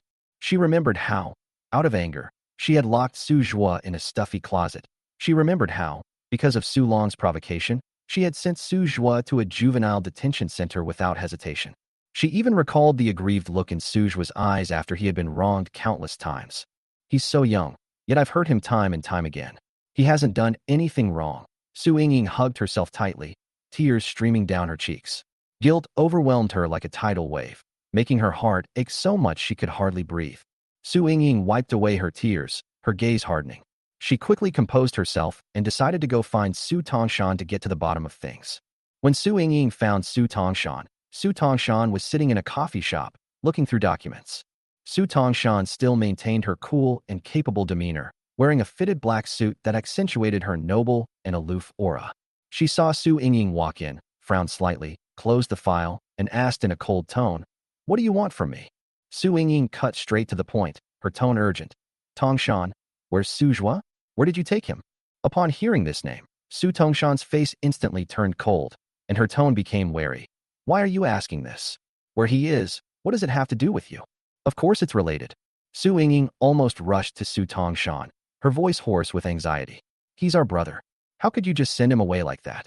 "Brother?" Su Tongshan sneered, a hint of mockery in her eyes. "Don't be fooled by his innocent look. He's a complete nuisance, only good at sowing discord and making our family miserable. His absence is the best outcome." "Sowing discord? What nonsense are you spouting?" Su Yingying trembled with anger. "How could you say that about him? He didn't do anything. You've all been deceived by Su Long." "Is that so?" Su Tongshan looked at Su Yingying coldly, her tone even sharper. "And what about you? Weren't you even more ruthless to him before? Now you come here pretending to be a good older sister to me." "I." Su Yingying was hit where it hurt and was speechless for a moment, but she gritted her teeth, raised her head again, and her eyes were full of determination. "Yes, I was wrong before. I admit it. But now I just want to make up for those mistakes. I don't want him to be hurt anymore." Su Tongshan sneered, her tone full of sarcasm. "Don't bother me. I won't tell you where he is." "Su Tongshan." Su Yingying slammed her hand on the table, glaring at her. "How could you become so cold-blooded? He's your brother. He's only 6 years old. How could you be so heartless?" Chapter 92 Brainwashing. Su Tongshan stood up and sneered. "Everyone was completely fooled by his innocent appearance, and you've been brainwashed by him too." "He didn't brainwash me." Su Yingying stood up as well, her voice becoming sharp. "We were wrong. We misunderstood him. Wake up. Don't let Su Long fool you anymore." The two argued fiercely, but no matter what Su Yingying said, Su Tongshan refused to give in. Su Tongshan said coldly at the end, picked up her bag, turned and left. "If you want to find him, that's your business. Don't bother me. I just hope he never appears in front of me again." Su Yingying stood there, watching Su Tongshan's departing figure. Her fists were clenched so tightly that her nails almost dug into her palms. Su Tongshan found Su Yingying's reaction inexplicable, but soon, the other sisters also started calling frequently, asking her to bring Su Jua back. "Su Tongshan, he's only 6 years old. You sent him to such a far place. Do you know how much suffering he'll endure?" On the other end of the phone, Su Wang's voice was unusually calm, carrying a hint of suppressed anger. "Don't worry, he's doing fine." Su Tongshan hung up the phone impatiently and then simply turned it off. She rubbed her temples and looked at Su Long, who was sitting idly to the side, feeling even more irritated. "Xiaolong, let's go to the suburbs for a few days and not let these people bother us again." The private villa in the suburbs was located in a secluded forest, and there were no other sounds except for the wind and the chirping of insects. At night, moonlight shone through the thin clouds onto the villa, and the dew on the grass reflected a silvery glow. Occasionally, the low calls of unknown animals could be heard from the woods, and the wind rustled through the treetops in the distance, creating a quiet, yet slightly eerie atmosphere. The villa was quiet. Su Tongshan gently pushed open the bedroom door, rubbed her eyes, and prepared to go to the bathroom. As she walked down the corridor, she suddenly heard a low voice coming from downstairs. "Who's talking so late?" Su Tongshan frowned, followed the sound to the stairwell, and cautiously peeked out into the living room downstairs. In the dim light, Su Long was standing in a corner, talking quietly with a middle-aged man who was blind in one eye. The man's appearance sent chills down Su Tongshan's spine. He was thin and wore a worn-out dark jacket with frayed cuffs. One of his eyes was covered with a layer of gray-white, while the other eye gleamed with a cold light, like a ferocious beast lurking in the darkness. Su Tongshan's heart tightened suddenly, and a thought flashed through her mind. Human traffickers? Almost instinctively, she rushed down, pulled Su Long behind her, stared warily at the man, and coldly questioned, "Who are you? Why are you here?" The man paused for a moment, then grinned, a hint of mockery in his eyes. "I'm just passing by. Don't be so nervous." "Just passing by?" Su Tongshan frowned even more, her tone full of suspicion. "Why are you talking to my brother? What do you want?" The man didn't answer, but only glanced at Su Long with his cold eyes before turning and leaving. "Sister, he didn't do anything." Su Long's voice sounded from behind. "He just asked me a few questions casually. It's really nothing." Su Tongshan led him back to her room, her brow furrowed, her voice filled with concern. "Did he hurt you? What did he say to you?" "He didn't hurt me." Su Long lowered his head, his voice so low it was almost inaudible. He's really all right.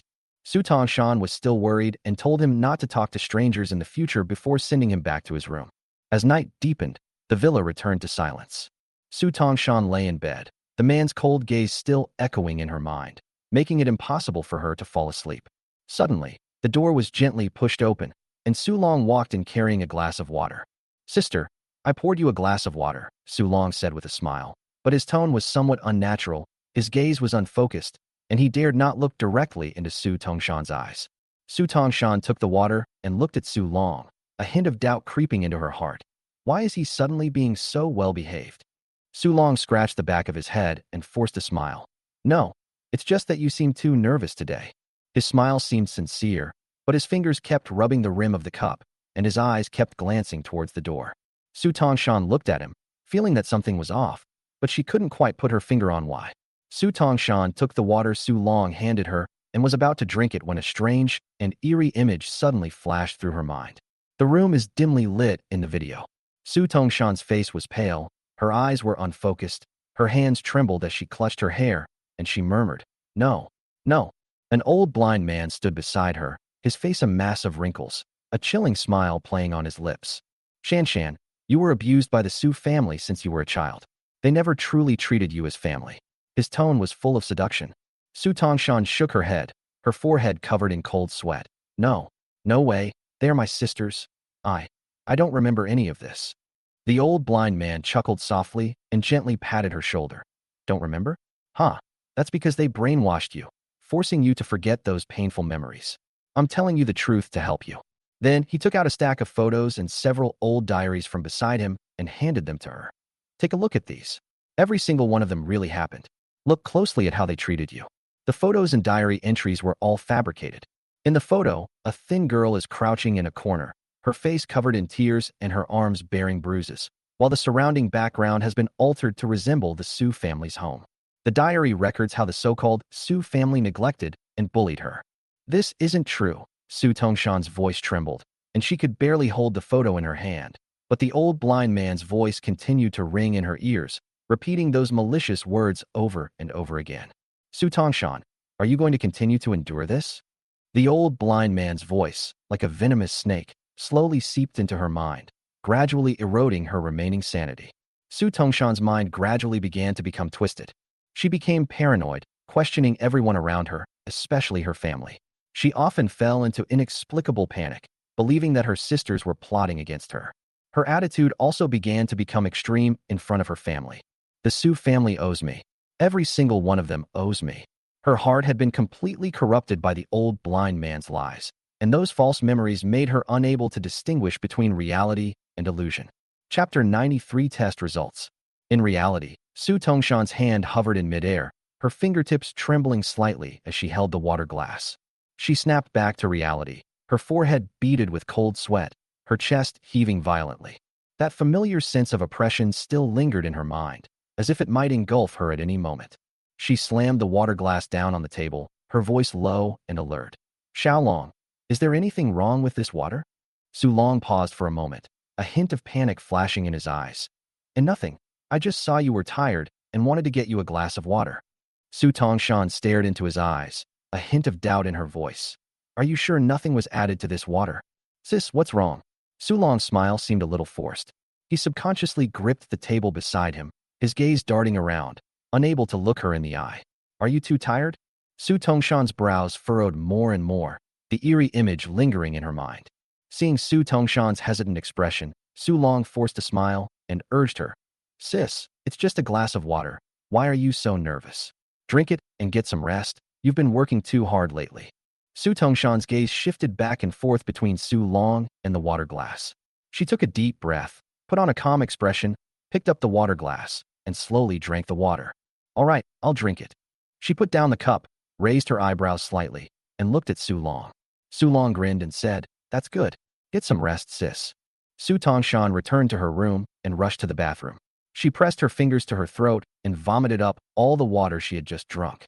Then, staring at the glass still bearing water stains, she immediately took out her phone, dialed her assistant's number, and said in a cold tone, "Come to the villa immediately. I need you to send something for testing." The assistant arrived in less than half an hour. Su Tongshan carefully placed the cup into a sealed bag and handed it to her assistant. Send it to the testing agency immediately. Get the results as soon as possible, and don't tell anyone. After the assistant nodded and left, Su Tongshan closed the door. At midnight, the villa was deathly silent. Su Tongshan felt thirsty and got up to go to the living room. In the dim light, the villa's living room appeared empty and cold, filled with a damp atmosphere. The wind outside blew through the trees, casting shadows on the curtains that swayed with the breeze, like menacing hands trying to grasp something. She walked to the water dispenser, poured herself a glass of water, and was just about to pick up the glass when she suddenly felt a cold gaze upon her. She quickly turned around and saw a familiar figure in the corner of the living room. That was the old blind man. He stood there quietly, his entire figure shrouded in shadow. "Miss Su, it's been a long time." His voice was hoarse and deep, as if every word carried poison. Su Tongshan's heart skipped a beat, and she instinctively took a step back. "Who are you? How did you get in?" The old blind man didn't answer, but slowly walked towards her. Su Tongshan turned to run away, but felt a sharp pain in the back of her head. Her vision went black, and she lost consciousness. When Su Tongshan woke up again, she found herself in a cold and damp basement. The surrounding walls were made of rough stones, covered with dark green moss, and the air was filled with a strong, musty, and putrid smell. The basement had no windows. The only light source was a rickety, dim light bulb that flickered as if it might go out at any moment.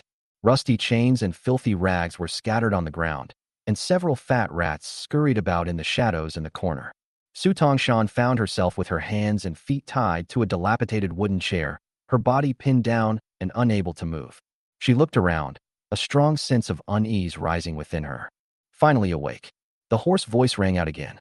The old blind man slowly emerged from the darkness, holding a small medicine bottle filled with a dark red liquid that made a chilling sound when shaken. "What do you want to do to me?" Su Tongshan asked, her voice trembling slightly as she tried to suppress her fear. The old blind man grinned, his eyes filled with intense malice. "What for? Heh, I just want you to know the truth about this world, about your family, about yourself." He approached slowly, his voice low and cold. "You'll understand, but before that, you need a little help." Su Tongshan's heart sank. The old blind man stood in the dim light, a smug sneer flashing in his eyes. He shook the small bottle filled with dark red liquid in his hand, his hoarse voice carrying a seductive undertone. "Miss Su, all the truth lies in your subconscious. Come, let me help you unlock those repressed memories." Su Tongshan was tied to a chair. "What do you want to do? Let me go." The old blind man grinned, poured the liquid from the medicine bottle onto a strip of cloth, and then covered her mouth and nose. The pungent smell filled Su Tongshan's nostrils, making her feel dizzy and her consciousness begin to blur. "Think carefully about how the Su family treated you." The old blind man's voice was deep and cold, like needles piercing her mind. "They used you, hurt you, and never truly treated you as family. All your suffering is caused by them." Under the influence of the drugs, fragmented images began to surface in Su Tongshan's mind. The Su family's sarcastic remarks to her. In the blurry image, she stood alone in the corner, listening to her sister's reproaches. She was forced to complete tasks she didn't want to do, but her sisters ignored her efforts. There was even footage of her being pushed down the stairs, with familiar mocking voices echoing in her ears. She deserved to fall. It's her fault for being useless. These images were terrifyingly realistic, as if she had actually experienced them herself. Although her reason told her that these things were impossible, the hallucinogenic effects of the drugs began to shake her resolve. Su Tongshan gritted her teeth, suppressed her inner fear, and calmed herself down. She realized that she had to comply with the old blind man's hypnosis, or she would not be able to escape.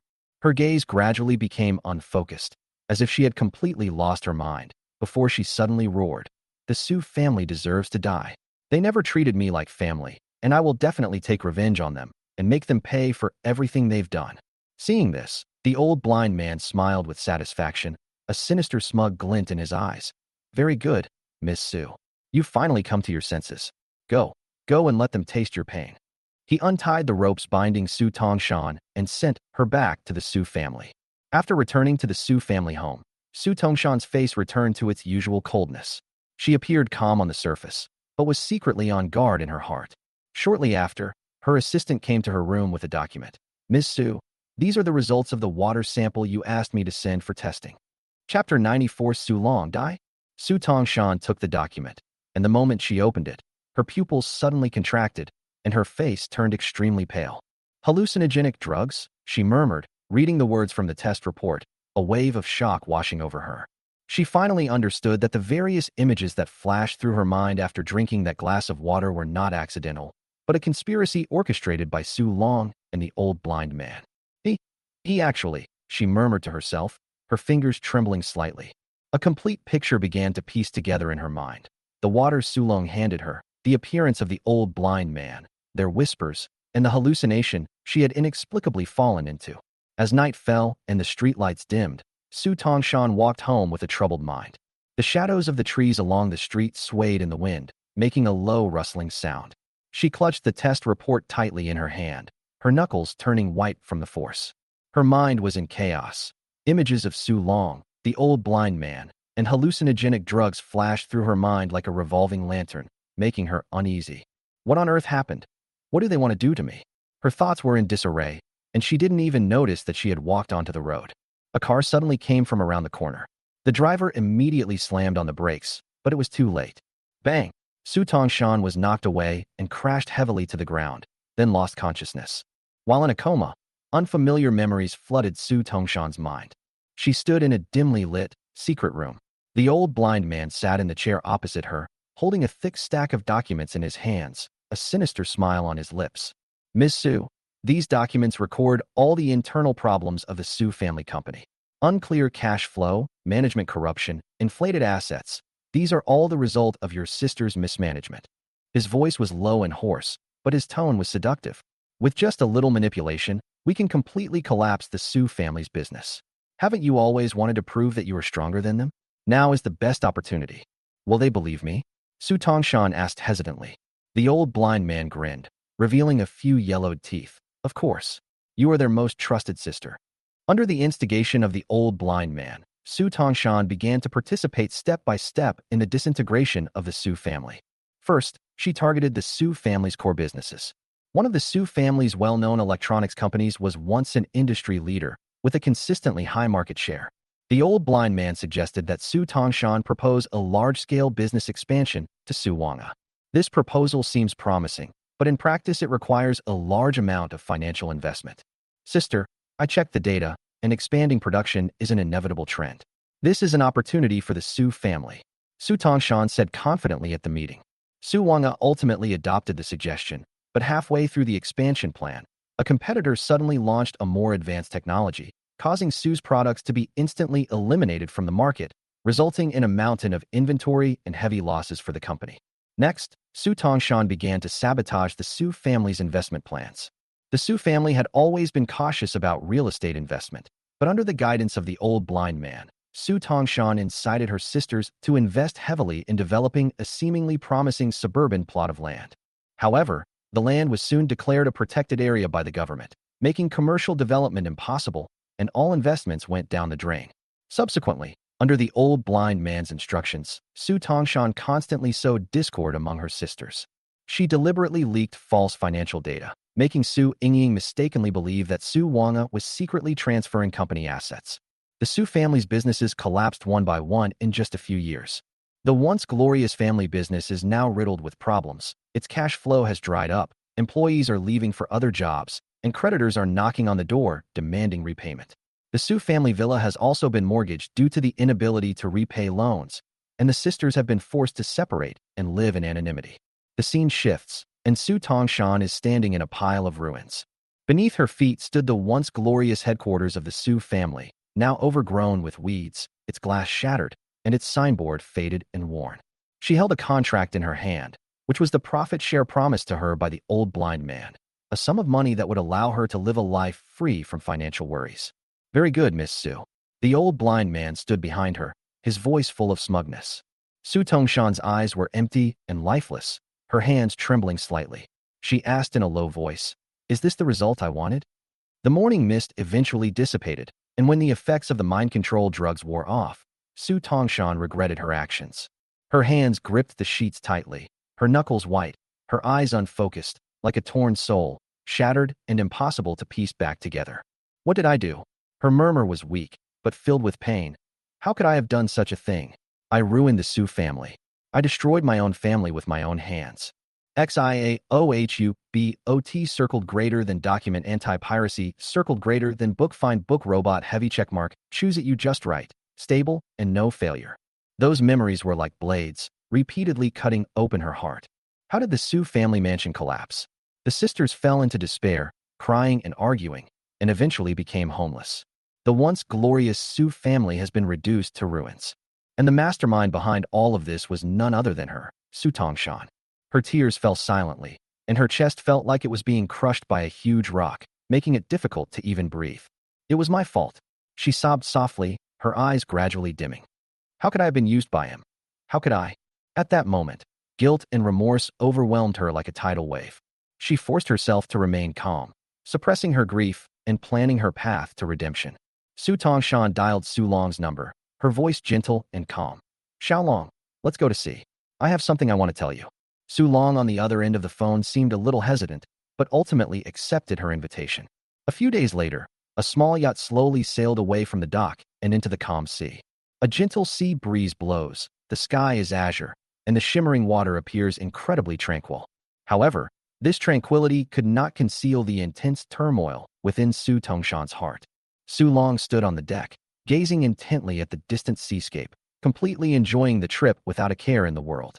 He occasionally turned to Su Tongshan with a smile and asked, "Sis, what are you talking about? Are you planning some kind of surprise?" "Yes, what a surprise." A complicated smile appeared on Su Tongshan's lips, but deep in her eyes was a deep sorrow. She slowly walked behind Su Long, a painful struggle welling up in her eyes, her fingers trembling slightly. She remembered Su Long's smile, how he used to act spoiled and dependent on her, but all of that was covered up by those sinful memories. Sarong Dai. Her voice was so low it was almost inaudible. Taking advantage of Su Long's inattention, she used all her strength to push him into the sea. Chapter 95 The soul returns to the river of oblivion. Ah! Su Long cried out in alarm as he fell into the icy sea. He frantically splashed in the water, looking at Su Tongshan on the yacht with a terrified expression. "Sister, are you crazy? Pull me up." Su Tongshan stood at the edge of the deck, tears welling in her eyes, her voice trembling. "Su Long, you've deceived me so badly." "What are you saying?" Surong's voice was filled with anger and fear. "Quickly, get me up here."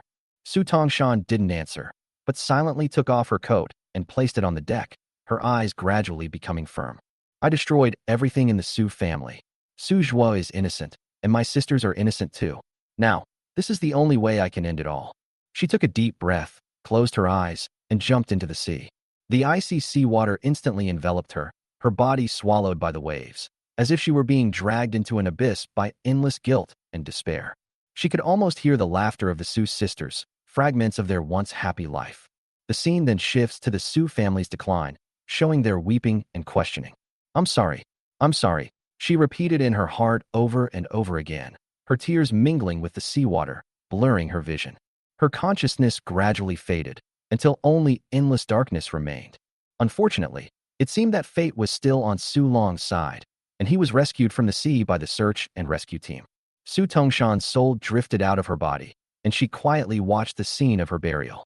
A gray sky enveloped the cemetery, a light rain fell, and the damp earth exuded a heavy atmosphere. A simple tombstone stands on a desolate open space, surrounded by withered grass and trees. A gentle breeze blows, and the withered leaves swirl helplessly in the air. A frail figure knelt before the tombstone, gripping its edge tightly with both hands, his shoulders trembling with grief. "Sister." Suju's voice was hoarse and trembling, tears mingling with the rain as they streamed down her face. "Didn't I say I would protect you? Why? Why did you leave me?" His fist slammed heavily onto the tombstone. His knuckles were worn raw, and blood stained the stone. His cries sounded like they were being torn from the depths of his chest, each syllable filled with despair and pain. "Sister, come back. Come back." He suddenly started digging at the soil with both hands like a madman. His fingers were cut by sharp stones, and blood stained the soil, but he didn't care. He just wanted to dig the grave open. Su Tongshan's soul hovered in midair, silently watching all of this. Her heart felt like it was being squeezed tightly. The pain was so intense she couldn't speak. "Suzhua, why did you?" Her voice trembled, her eyes filled with disbelief and tears. "I clearly hurt you so much." "Sister, don't leave me. You're my family." Suzhua's voice was hoarse, filled with deep sorrow. His hands kept digging in the soil. as if he was using his last bit of strength to bring her back. Su Tongshan finally couldn't hold back her tears. She reached out to touch Su Jue's face, but only touched air. Her heart was filled with guilt and gratitude. Su Jue, I thought you hated me. I never imagined you would care about me so much. Su Tongshan's soul drifted and gradually arrived at the banks of the River of Oblivion. The River of Oblivion possesses a tranquility that seems otherworldly. The wide river was as dark as ink, with sparse, lantern-like lights floating on its surface, emitting a faint glow that cast a dim and mysterious light over the surroundings. Pale, withered grass grew on the riverbank, swaying gently in the cold wind and making a rustling sound. In the distance, the figures of ghosts could be vaguely seen. They lowered their heads and dragged their heavy steps, slowly moving towards the ferry. The sky was a hazy yellow, devoid of sun and stars. Only a thin, misty fog shrouded the world.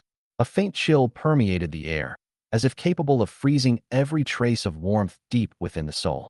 Su Tongshan stood on the riverbank, her feet on the cold, damp earth, and the faint sound of a ferry rocking in the distance could be heard. Countless ghosts lined up, waiting for the ferry to take them to the other side of reincarnation. However, Su Tongshan hesitated to step forward.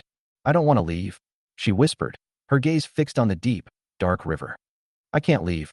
I owe the Su family too much. I owe Su Jue too much. I haven't atoned for my sins yet.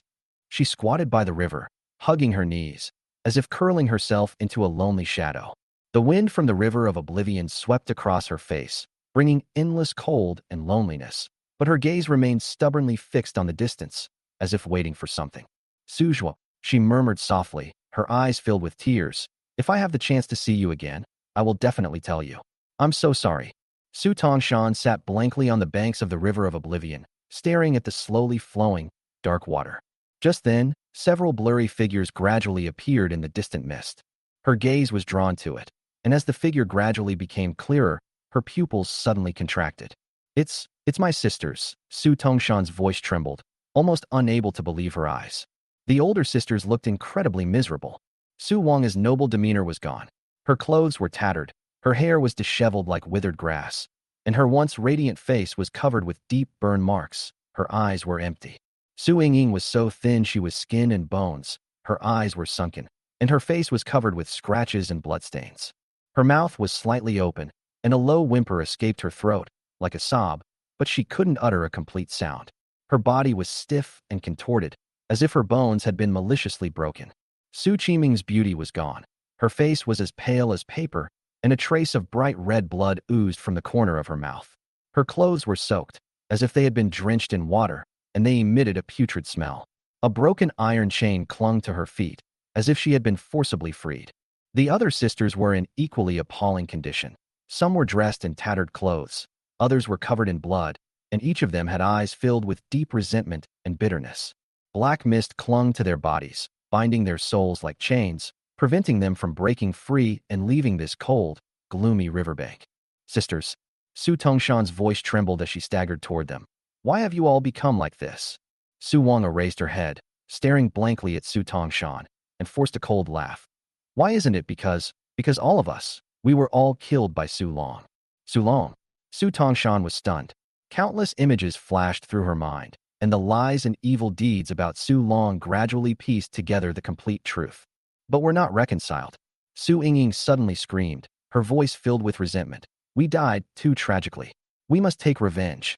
Chapter 96, Your Rebirth. Just then, a familiar figure appeared on the banks of the River of Oblivion. Su Jue, Su Tongshan exclaimed in surprise as she saw the thin young man slowly approaching the souls of her sisters. His face held an unusual calm, but his clothes were covered in blood, and his steps were unsteady, as if he might collapse at any moment. Sister, Su Jue's voice was gentle. I have found an opportunity for you to be reborn. Reborn? Su Wang was stunned, and the other sisters also looked shocked. How is that possible? Our resentment runs so deep that we can no longer be reincarnated. Su Jue smiled slightly, raised his bloodstained finger, and pointed behind him. A beam of light descended from the void, illuminating their figures. At that moment, an ethereal voice rang out, and Su Wang realized that Su Jue had made a deal with Yama, sacrificing his soul. He would suffer eternal torment, but they could start anew and return to the mortal realm. Are you crazy? Su Qiming shouted, her face full of sorrow. Do you know what this means? You will be trapped in hell forever, never to be reborn. Su Ningyue shook his head, his smile unchanged. It's all right. As long as you can live well, it's all worth it. Why did you do this? Su Ningyue's voice trembled, her eyes filled with disbelief. Su Ningyue lowered her head and said softly, because you are my sisters. No matter what has happened, you will always be my family. As the light gradually enveloped the sisters' souls, their resentment slowly dissipated. Su Ningyue, Su Tongshan shouted, trying to get closer to Su Ningyue, but was blocked by an invisible force. Tears streamed down her face, her heart filled with guilt. Su Ningyue turned her head and looked at them one last time, her face still bearing that gentle smile. Sisters, live well. The light was blinding.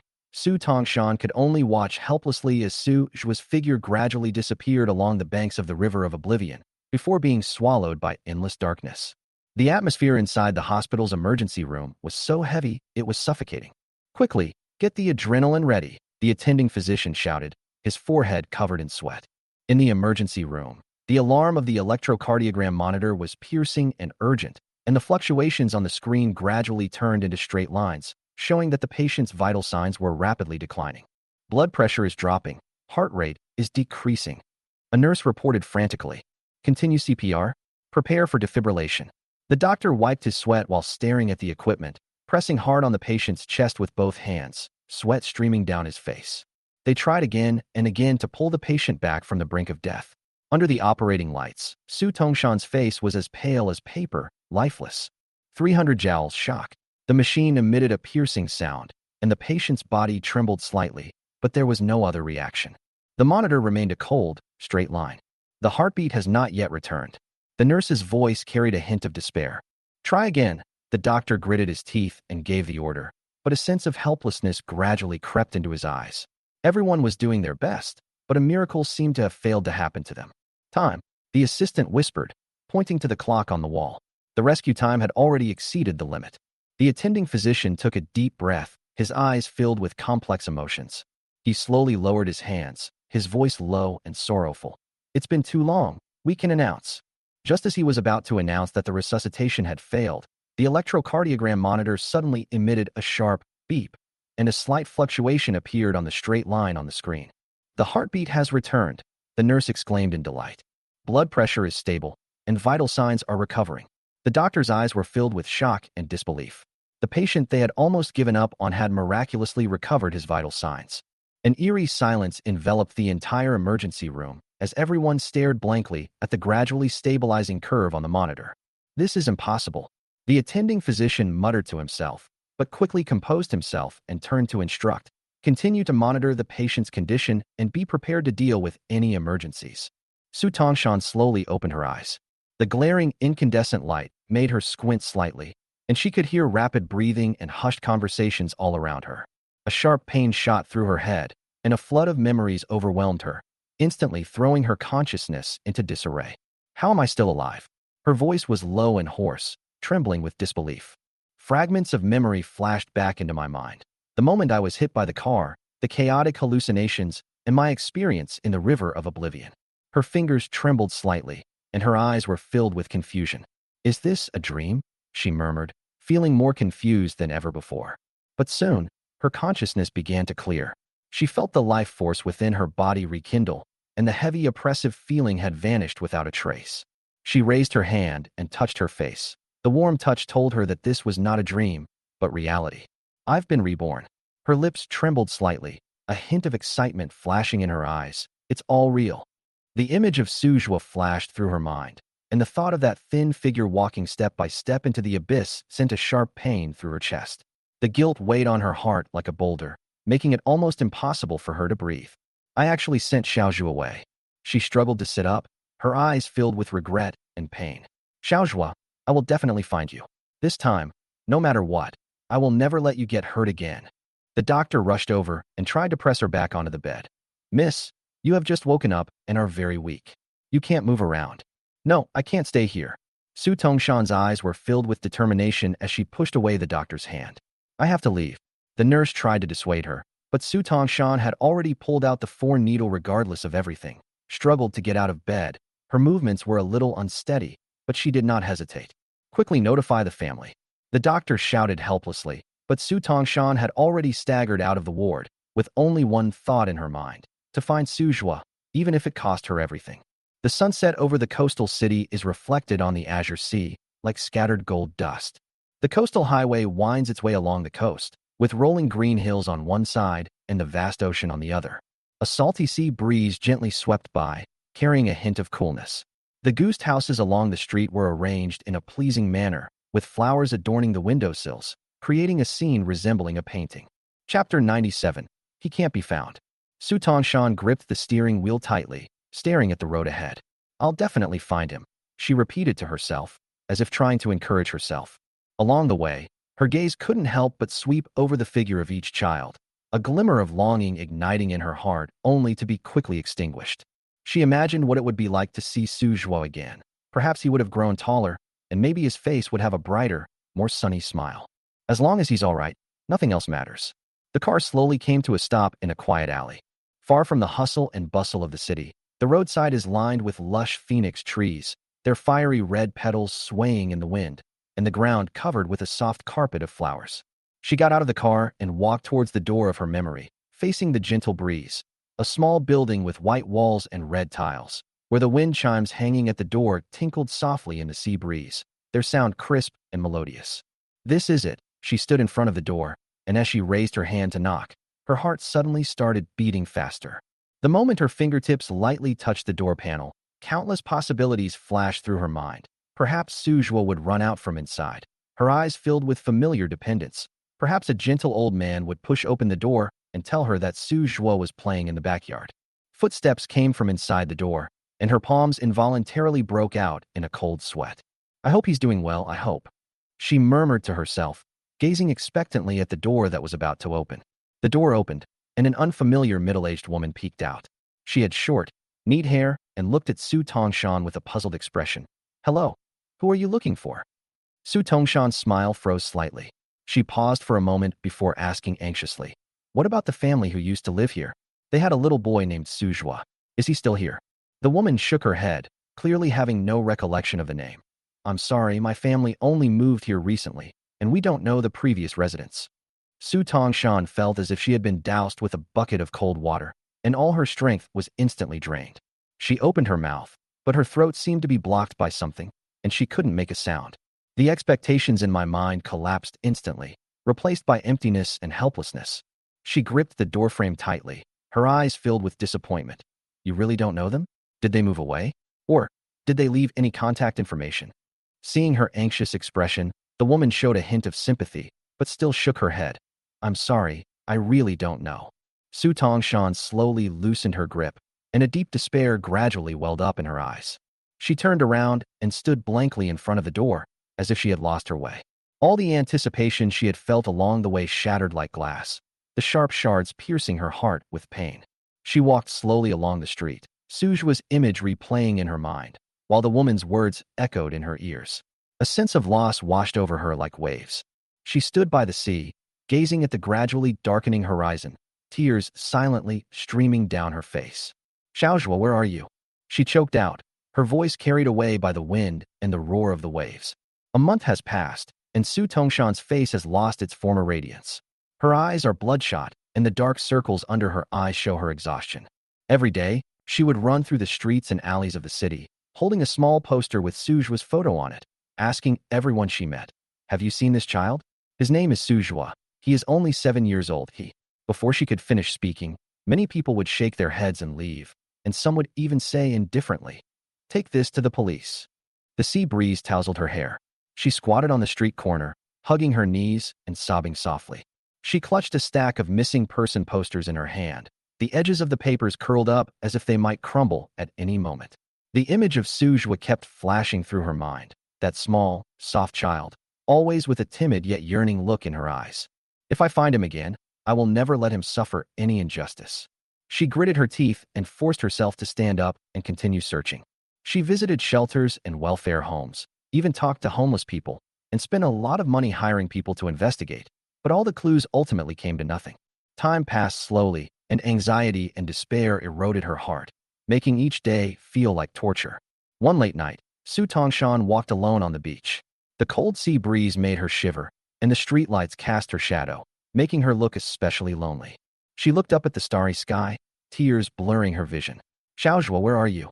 She choked out, her voice drowned out by the sound of the waves. Finally, after yet another fruitless search, Su Tongshan had no choice but to give up temporarily and decided to return to Haiqing to seek help from Su Wanga. The villa's walls were covered with weeds, the iron gate was rusty, and the wind blowing through the yard would carry a dead leaf, making a harsh rustling sound. Several unopened letters were piled up at the gate, and the yard was overgrown with weeds. The once neat flower beds had become a paradise for wildflowers and weeds, exuding an air of desolation. Pushing open the villa's main door, a musty smell hits you, as if no one had cleaned it for a long time. A layer of dust had accumulated on the floor, and footsteps left deep imprints. The large living room was empty and cold. The paintings hanging on the wall were covered with gray mesh, and the curtains were half drawn, letting in a few dim rays of sunlight. As Su Tongshan stepped onto the dusty floor, a bitter feeling welled up in her heart. This place used to be full of laughter and joy, but now it's as silent as a tomb. She walked up the stairs, the wooden steps creaking. Pushing open the bedroom door, she was greeted by a strong smell of alcohol and a hint of fishiness. The room was a mess, with empty wine bottles scattered on the floor and shards of broken glass gleaming coldly. Su Wanga, leaning against the sofa, stared blankly at the ceiling, her face pale and her lips cracked. The once radiant woman was now emaciated. Su Wanga's arms were covered with red and swollen wounds, some of which had scabbed over, while others were still bleeding. Bright red blood dripped down her wrists onto the floor, mixing with shards of glass, creating a shocking sight. She was wearing loose pajamas, and her hair was messy, like a tangled clump of weeds. Hearing the noise, Su Wanga slowly turned her head to look at Su Tongshan, a mocking smile appearing on her lips. What? Want to come back and see if you've driven me to my death? Su Tongshan stared in shock at the scene before her, her heart aching. Sister, what are you doing? She asked, her voice choked with sobs. Su Wanga sneered and raised the wine bottle in her hand. Isn't this the end I deserve? What's the point of living if you can't even protect your own family? As she spoke, she smashed the wine bottle on the ground. The sound of shattering glass made Su Tongshan's heart tremble. Su Tongshan held back her tears and stepped forward to support Su Wanga's shoulders. Sister, don't be like this. I know I was wrong. There's still a chance. As long as we search together, we'll definitely find Xiaozhua. Chapter 98 The New Home. Despite several days of joint efforts, Su Tongshan and Su Wanga still could not find any trace of Su Zhua. They walked through every corner where Su Zhua might appear, asked everyone on the streets, and visited every children's welfare home, orphanage, and adoption agency. Every time I heard, I've never seen this child, my hopes shattered little by little. On the first day, they were full of hope. Holding Su Zhua's photo, they knocked on door after door, telling each stranger what the little boy looked like. On the second and third days, they still did not give up. They went through all the records and visited people who might have had contact with Su Zhua. Each time the door slammed shut, it felt like a heavy hammer blow to their chests. They began to believe that Su Zhua had truly disappeared and would never reappear. Standing on an unfamiliar city street, Su Tongshan helplessly put down the photo in her hand, her eyes filled with despair. Her heart felt as if something had hollowed it out, and all her hopes had been destroyed by the cruel reality. She looked at Su Wanga, wanting to comfort her, but found herself speechless. We can't find him, sister, Su Tongshan said softly. Su Wanga did not answer. She only looked down at the ground, her eyes devoid of light. On the other side, the Hua family. As the richest man in Yunqing and a promising young entrepreneur, Hua Zhengying is tall, well-dressed, and has a resolute face with distinct features. His deep eyes always reveal a sharp aura, giving people an undeniable sense of authority. Hua Zhengying's wife, Han Ying, is an international supermodel with stunning looks. She has long, flowing black hair, exquisitely sculpted features, and fair, delicate skin. Tall and perfectly proportioned, she wears a simple white dress, the hem of which billows in the wind as she walks, as if she were born to be the center of attention. Su Zhua's arrival greatly excited Han Ying. Despite her tremendous success in her career since her marriage, she has been unable to have a son. She was pregnant 4 times, and each time she hoped for a son, but each time she was born a daughter. For her, having a son seemed like a luxury, but the arrival of Su Zhua was like a gift from heaven. Han Ying stood on the stairs, and her eyes lit up immediately when she saw Hua Jing bring Su Zhua in. She hurried forward, greeting him with a beaming smile. Is this our little darling? Her tone was full of affection. Su Zhua looked thin and fragile, with a look of confusion in her eyes. He nestled close to Hua Zhengying. But both Hua Zhengying and Han Ying were unfamiliar faces to him. He didn't know where he would be taken, nor could he understand what was happening before him. Han Ying squatted down and gently patted Su Jue's head. You must be hungry, right? Come with Mom to get something to eat. Her voice was like a spring breeze, warm and full of maternal love. Su Jue nodded slightly. Facing this beautiful and gentle lady, he felt that he could temporarily let down his guard. Hua Zhengying took a gift box from the nanny beside him. Inside were clothes and toys carefully selected for Su Jue. He smiled gently and said, "This will be your new home from now on, Su Jue. We will take good care of you." Soon, the observant Han Ying noticed something was wrong and took Su Jue to the hospital. In the hospital corridor, the white walls reflected a blinding light, and the air was filled with the smell of disinfectant. Han Ying supported Su Jue with one hand and gently patted his back with the other, her eyes full of concern. When the doctor came out of the examination room, Han Ying's heart was in her throat. She went up to him anxiously and asked, "Doctor, how is Xiao Zhua? Is there something wrong with him?" The doctor took off his mask and looked at her seriously. Su Jue has depression and autism. Her condition has been going on for some time, possibly due to past trauma and loneliness.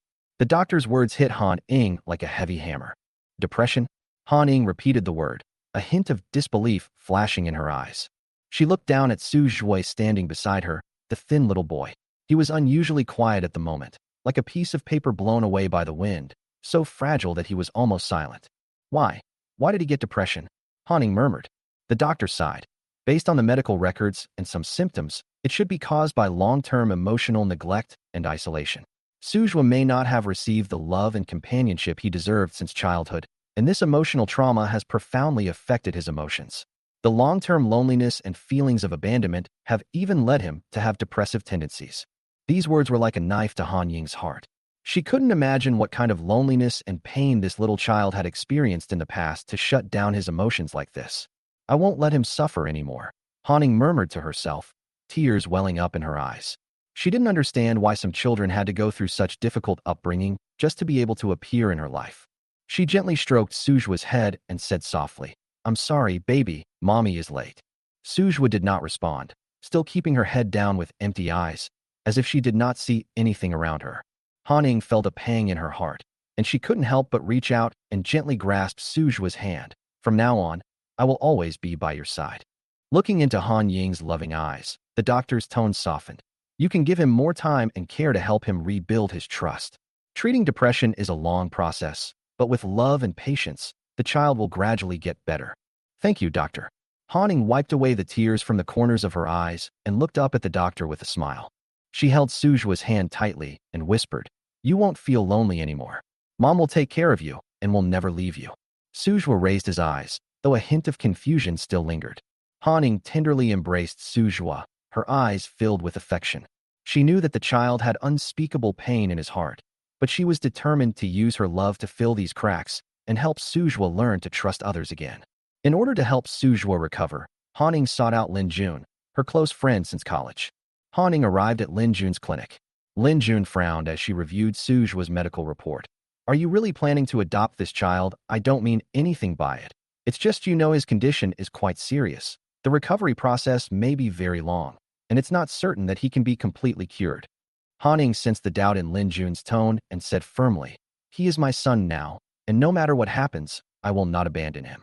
Lin Jun looked up at Han Ying, a hint of helplessness in her eyes. "Ying, you're too kind.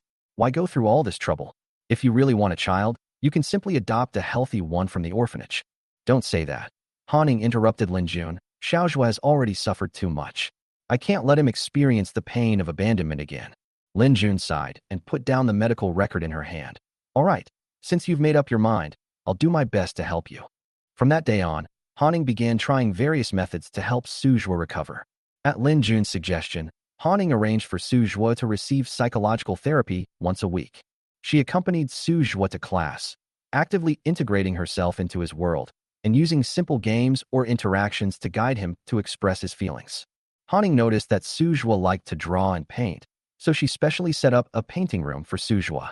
The room was filled with easels, paints, and colored pencils, and the walls were covered with colorful paintings. Han Ying would spend time every day drawing with Su Jue. Han Ying even specially got a golden retriever for Su Jue, naming it Wan Wan. This dog has a gentle personality and likes to stick close to Su Jue. At first, Su Ningyue just quietly watched Nuan roll around beside him, but slowly he began to stroke its head and occasionally revealed a faint smile. Hanning was so excited by these changes that she didn't know what to do. Hanning understood that Su Ningyue's biggest inner conflict was her fear and distrust of interpersonal relationships. Therefore, she would give Su Ningyue a hug every day to show him through her actions that Mom is always by your side and you are always safe. At night, she would leave a warm bedside lamp on and coax Su Ningyue to sleep. Hanning arranged for Su Ningyue to participate in some small children's activities, encouraging him to play with other children. She wouldn't force Su Ningyue to do anything he didn't want to do, but patiently waited and occasionally gently guided him. Once, during an activity, Su Ningyue voluntarily handed a balloon to another child. When Hanning saw this, she was so moved that she almost burst into tears. Su Ningyue would occasionally steal glances at Hanning, feeling a strange, inexplicable stirring within him. Although he wasn't good at expressing himself, Han Ying's gentleness was gradually melting his cold heart. Sunlight filtered through the tall sycamore trees outside the villa, casting dappled shadows, and the air was filled with the fresh scent of grass and trees.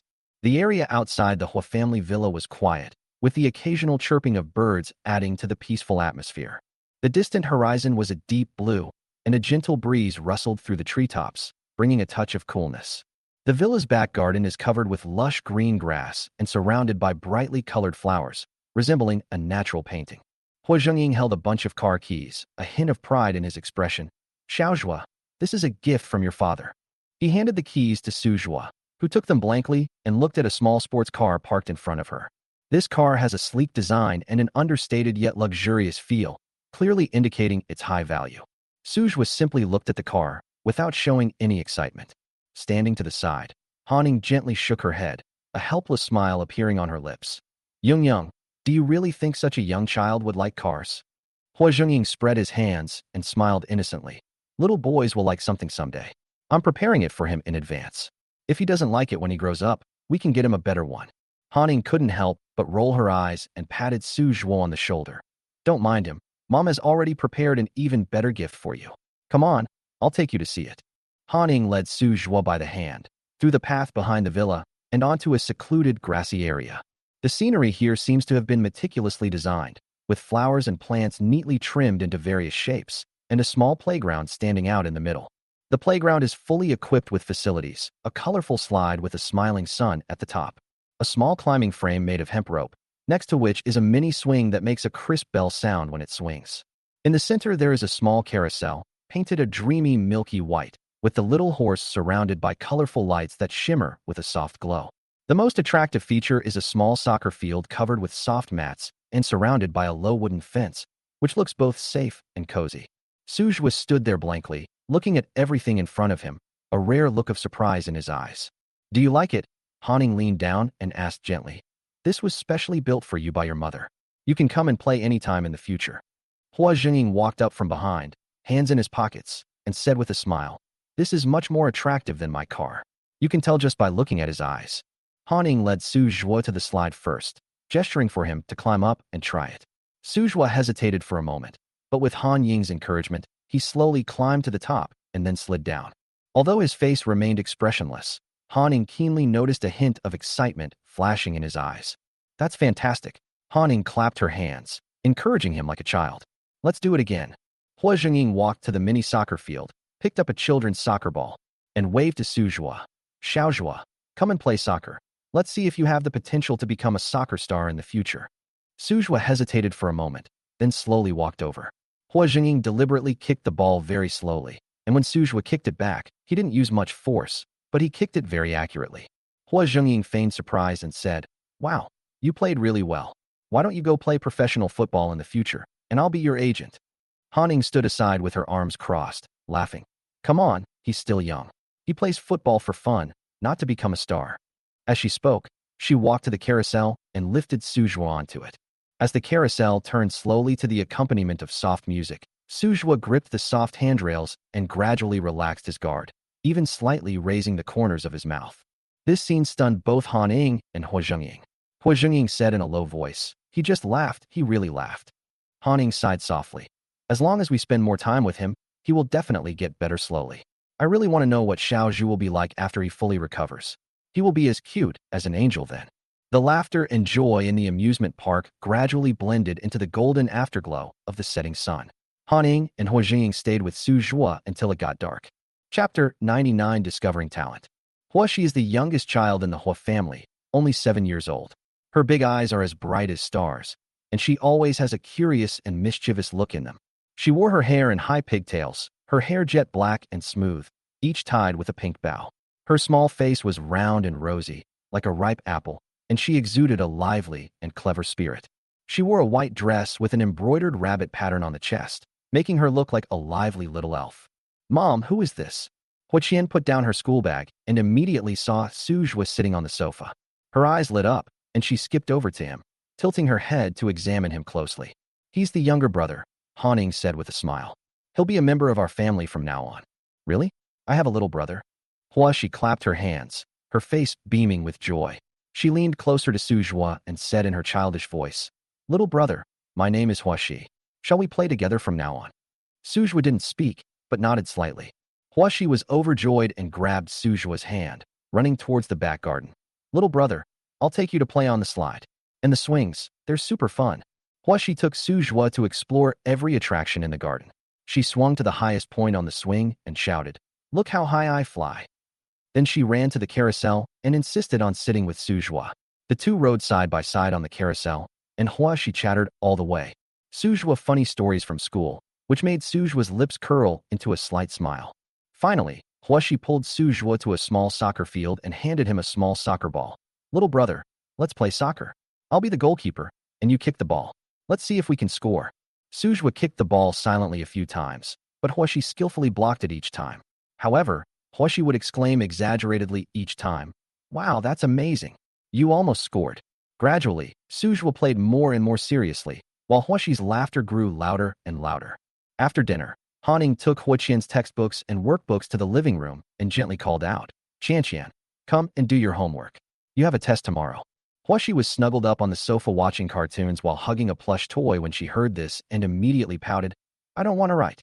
She mischievously turned her body away from Han Ning. Han Ning squatted down and patiently persuaded, "You can only watch TV after you finish your homework. How can you improve your grades if you don't do it?" She reached for the toy in Hua Shi's arms, trying to get her attention. "Umph. Mom, you're the worst. All you ever do is make me do my homework."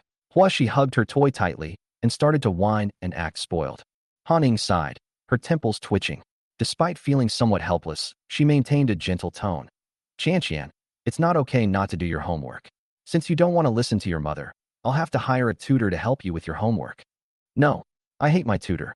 Hua Shi wrinkled her nose, threw down her toy, jumped off the sofa, and ran back to her room in a huff. Han Ning shook her head helplessly and decided to hire a professional tutor for Hua Qian. After she left, Hua Shi peeked out of the room and looked at the empty living room, only to find Su Zhua sitting quietly in the corner, flipping through a book. She cautiously leaned closer, tilted her head, and asked, "Little brother, can you do your homework?" Su Zhua raised his head, his brows furrowing slightly, but he didn't say anything. Hua Shi pulled a crumpled wad of pocket money from her pocket, handed it to Su Zhua with both hands, and said with a smile, "Little brother, I'll give you this. Will you help me with my homework? If you finish it, Mom won't hire a tutor." She looked at Su Zhua with a pleading expression, her eyes full of expectation. Su Zhua glanced at the stack of money, then at Hua Qian, a hint of hesitation flashing in his eyes, but he finally nodded. He picked up Hua Qian's notebook and pen and began to write. Hua Shi thought Su Zhua would write slowly. After all, her homework consisted of 3 subjects, Chinese, math, and English, which even she herself found troublesome. However, to her astonishment, Su Zhua picked up the pen and wrote the question almost without thinking, with neat and elegant handwriting.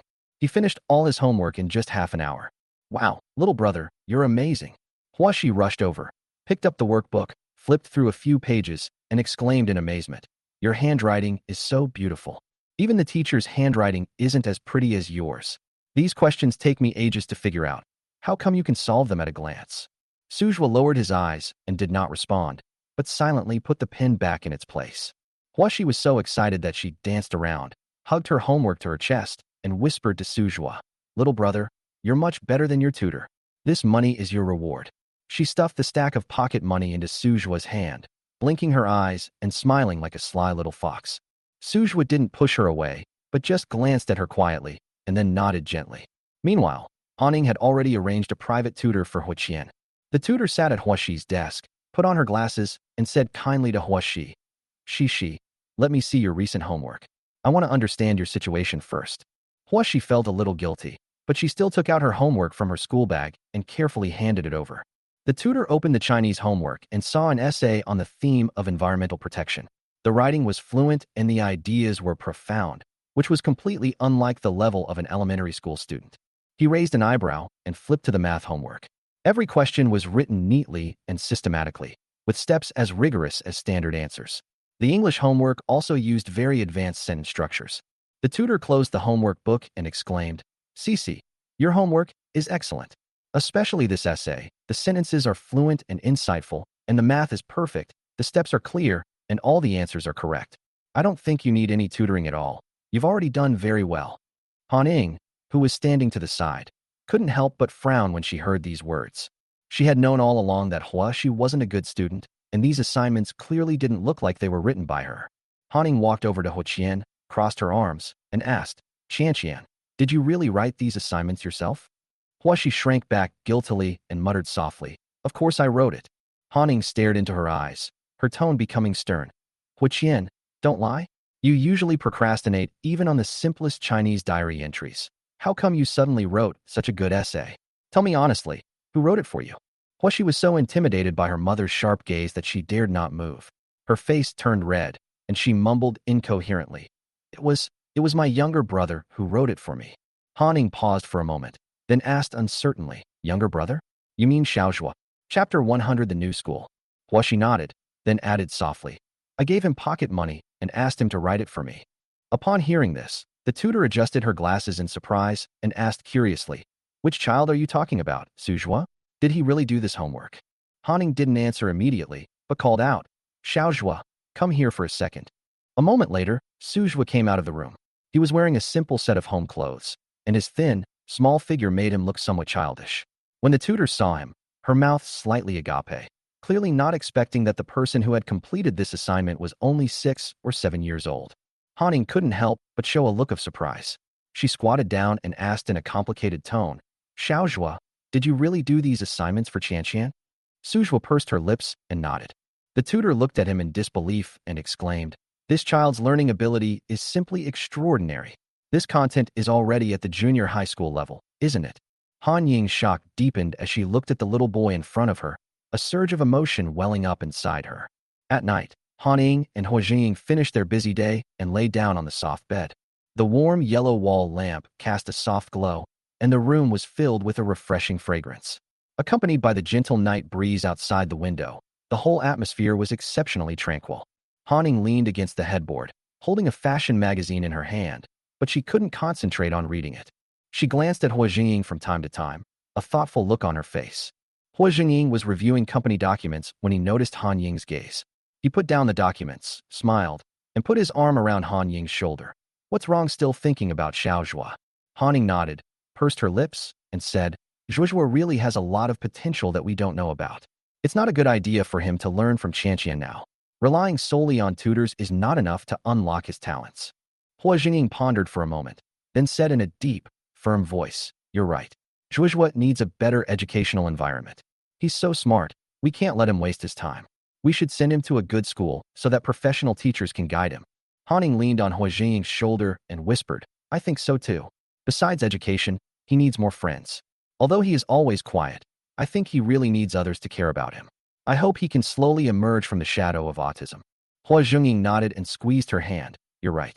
I'll arrange it tomorrow and let him try out Shengquan Primary School. The environment and resources there are top-notch. Han Ying smiled slightly and tightened her grip on Huijing's hand. Thank you, Zheng. The two looked at each other and smiled. The next morning, Huijing personally drove Han Ying and Su Zhua to Shengquan Elementary School. The school is located in an open area on the outskirts of the city, covering a very large area. Upon entering the school gate, the first thing that catches the eye is a tall and imposing European-style teaching building, its white marble exterior gleaming warmly in the sunlight. In front of the building is a meticulously manicured lawn and a cobblestone path, lined with blooming flowers in all seasons, filling the air with a delicate fragrance. On the playground, dozens of children were engaged in physical activities, their laughter echoing throughout the area. In the distance, the comprehensive arts building, the science and technology laboratory building, and a swimming pool comparable in size to a professional competition venue are lined up in a row, showcasing the school's abundant teaching resources. The most eye-catching feature is a sculpture in the center of the campus, a phoenix spreading its wings, symbolizing the school's educational philosophy of giving students wings to their dreams. Haning took Sujua's hand, squatted down slightly, and said in a gentle tone, "Zhuozhua, this will be your school from now on. You will meet many new friends and learn a lot more." Sujua looked up and around, his gaze lingering on the children running and playing for a moment.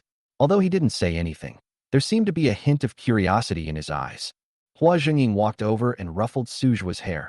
"Zhuozhua, your parents hope you can make more friends here." Sujua nodded gently and squeezed Han Ying's hand. As time went by, Sujua's learning and life at Shengquan Primary School gradually got on track.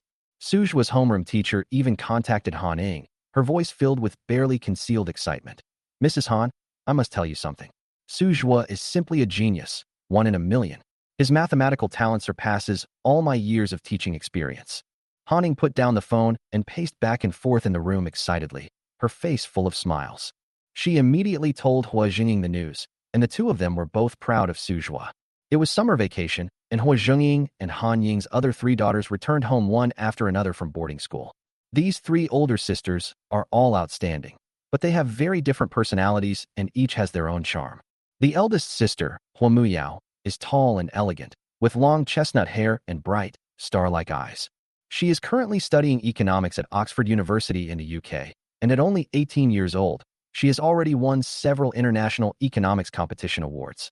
The second sister, Hua Qinglin, wears a neat ponytail and usually likes to wear sportswear, exuding youthful energy.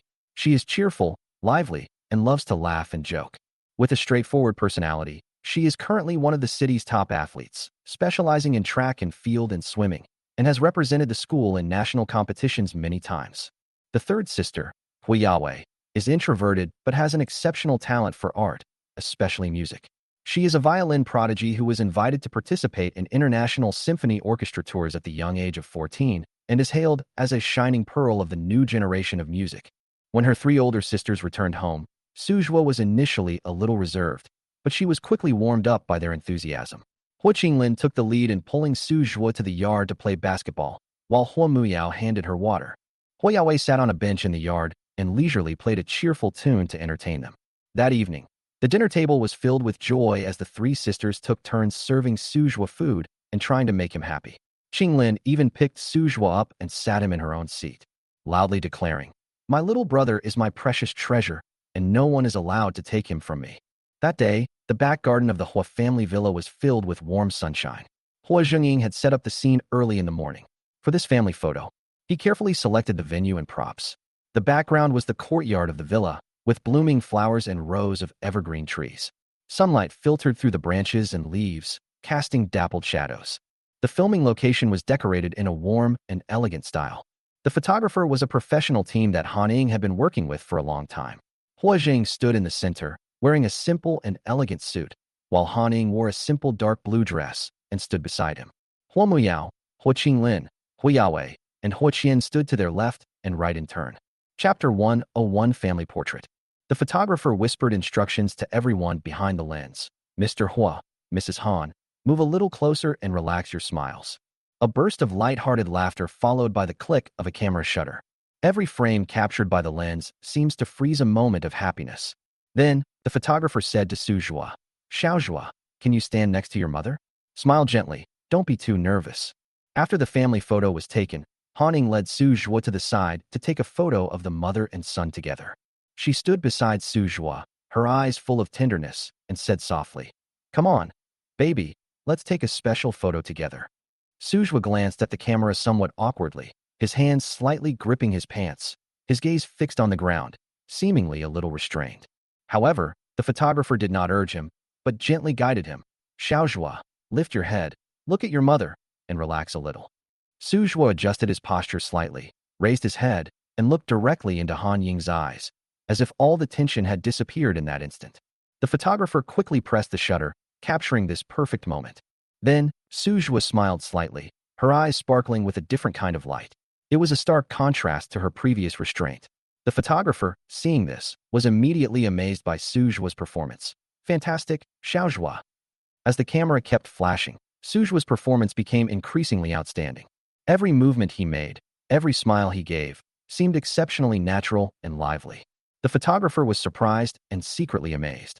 Hanning looked at her son in surprise and smiled at the photographer, saying, "I really didn't expect that Xiaozhua would have such a good sense of the camera." The photographer nodded and smiled. "Perhaps it's inherited from you."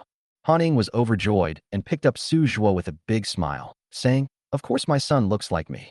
As filming progressed, Su Ningyue became more and more relaxed in front of the camera. He stood with Hanning, and the tacit understanding between the mother and son was silently conveyed.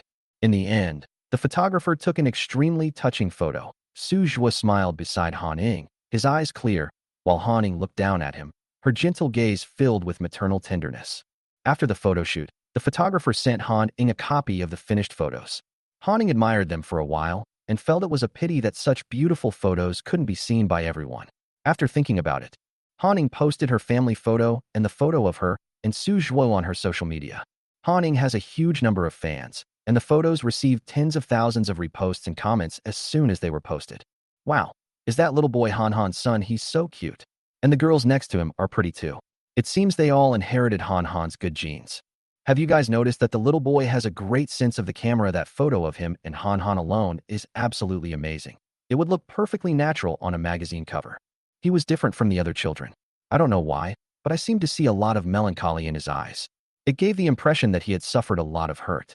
Those eyes were so beautiful, like broken black pearls. Su Ningyue's photos were forwarded by more and more people and quickly spread on the internet. Many people were discussing who this young boy with eyes full of stories was and what kind of experiences could have shaped him into this person. In the bedroom at night, Su Ningyue sat in front of the dressing table, staring blankly at herself in the mirror. Her eyes were filled with dark blue shadows, her once radiant skin had turned pale, and her slightly chapped lips were pursed, showing her weariness. The woman in the mirror seemed to have lost her noble and aloof radiance, replaced by weariness and worry. She picked up the thermos on the table, intending to take a sip of water, but her hand trembled slightly, and she knocked the cup over, spilling scalding water onto the table. She seemed oblivious, staring blankly as the water seeped out. "Xiaozhou," she whispered the name, her voice hoarse. Ever since she lost track of Su Ningyue, her world felt as if half of it had collapsed. She recalled his image day and night. Whenever she closed her eyes, self-blame, regret, and longing for Su Ningyue would surge up like a tide, dispelling all her sleepiness. This state lasted for months, and her mental state deteriorated. Even her assistant began to worry. "Sister Qiming, if you continue like this, your body really won't be able to take it." However, Su Qiming just shook her head silently, as if nothing in the outside world could touch her heart. Su Qiming dragged her heavy steps to the film set. She was wearing her costume, but a hint of distraction was visible between her brows. During the filming of an important scene, she forgot her lines multiple times and even appeared stiff in front of the camera, prompting the director to impatiently yell, "Cut." The entire film set was filled with a depressing atmosphere. During a break in filming, several actors huddled together and whispered among themselves. "I heard that Su Qiming is not in good condition recently, and several scenes have to be res hot. She's an award-winning actress, but now she looks like a newcomer. Maybe it's because I'm getting old. No matter how well I take care of myself, I can't keep up with the decline in my mental health." However, she seemed a bit emotionally unstable. She was distracted while filming just now. Su Qiming leaned against the side, her tired eyes seemingly oblivious to everything. Just as she was adjusting her state, a familiar name reached her ears. "Did you know? That international supermodel Han Ing recently posted a photo of her son on social media. The little boy is so cute." "Really? Han Ing is so busy. When did she have a son? What does he look like in the photos?" "I have one here, let me show it to you. I heard she dotes on this little boy like a treasure." Su Qiming inadvertently raised her head, her gaze sweeping over the other person's phone screen, and her heart suddenly skipped a beat. The boy in the photo had a youthful face with a familiar handsomeness, and his slightly droopy eyes exuded a natural gentleness, which made her feel a lump in her throat for a moment. "Xiaozhua," she murmured in disbelief, her fingers gripping the armrests of the chair so tightly that her knuckles turned white from the force. She almost lost control, walking straight towards the actors and asking in a slightly trembling voice, "You just said, whose son is this?" The actors were startled by her sudden action and instinctively replied, This is Han Ying's son. What's wrong, Sister Qiming? Su Qiming composed herself, trying her best to suppress the surging emotions in her heart, and said in a low voice, "It's nothing. It's just. I feel like he looks familiar." Back in her dressing room, Su Qiming locked the door and hugged herself tightly to her chest. Tears streamed down her face uncontrollably. The joy of finding what she had lost made her heart pound wildly. The younger brother she had been longing for day and night, the one she thought she would never find again, suddenly appeared before her eyes. She took out her phone and quickly searched for information about Han Ying. The woman gently embracing Su Zhuo in the photo was right there in her eyes. Su Qiming finally felt a sense of relief. She stared intently at the screen and said softly, "Xiao Zhuo, your sister has finally found you." In the spacious office, sunlight streamed through the floor-to-ceiling windows, casting a cool, eerie glow on the floor. Su Wang sat behind her desk, a photograph in her hand, her fingertips gently tracing its edge.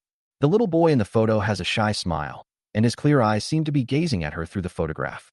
Her vision gradually blurred, tears welled up in her eyes, and finally slid down, landing on the photograph and spreading into a small water stain.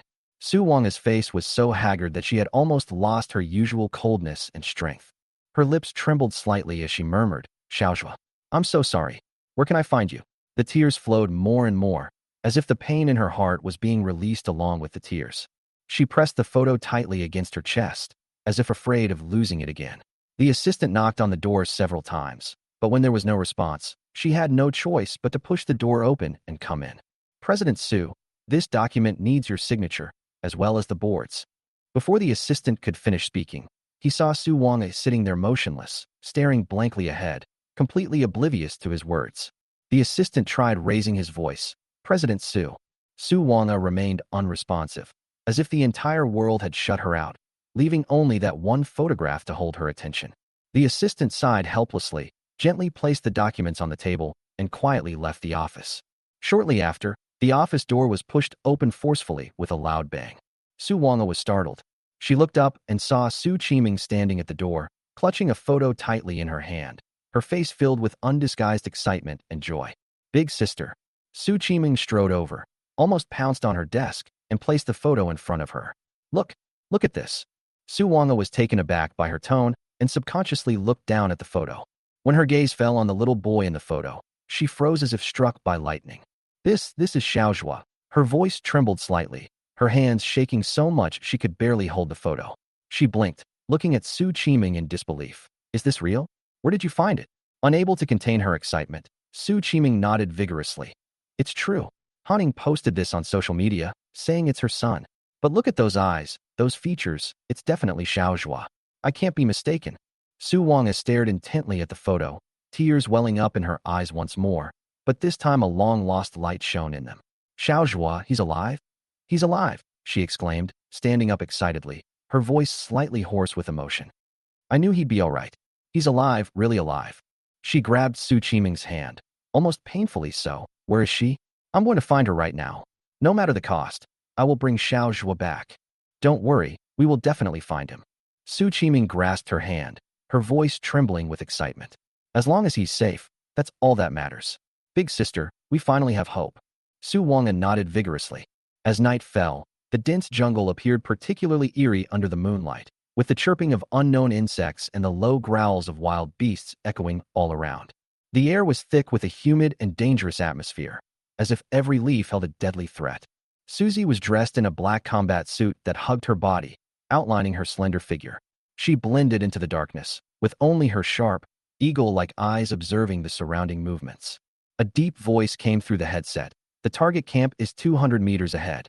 There are about 15 enemy soldiers with excellent weapons. Stay hidden, split into 2 groups, and encircle them. The child's safety is the top priority, and you must act quickly," Susie commanded in a deep voice, her calm demeanor carrying a powerful aura.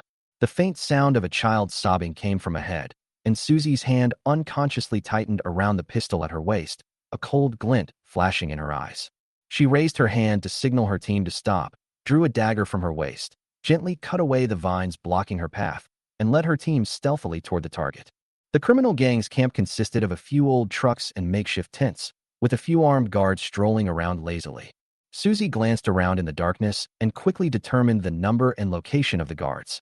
"Action," she commanded, and her team members immediately surrounded them from all sides like ghosts. Thump! The guard at the front was subdued silently and dragged into the bushes without making a sound.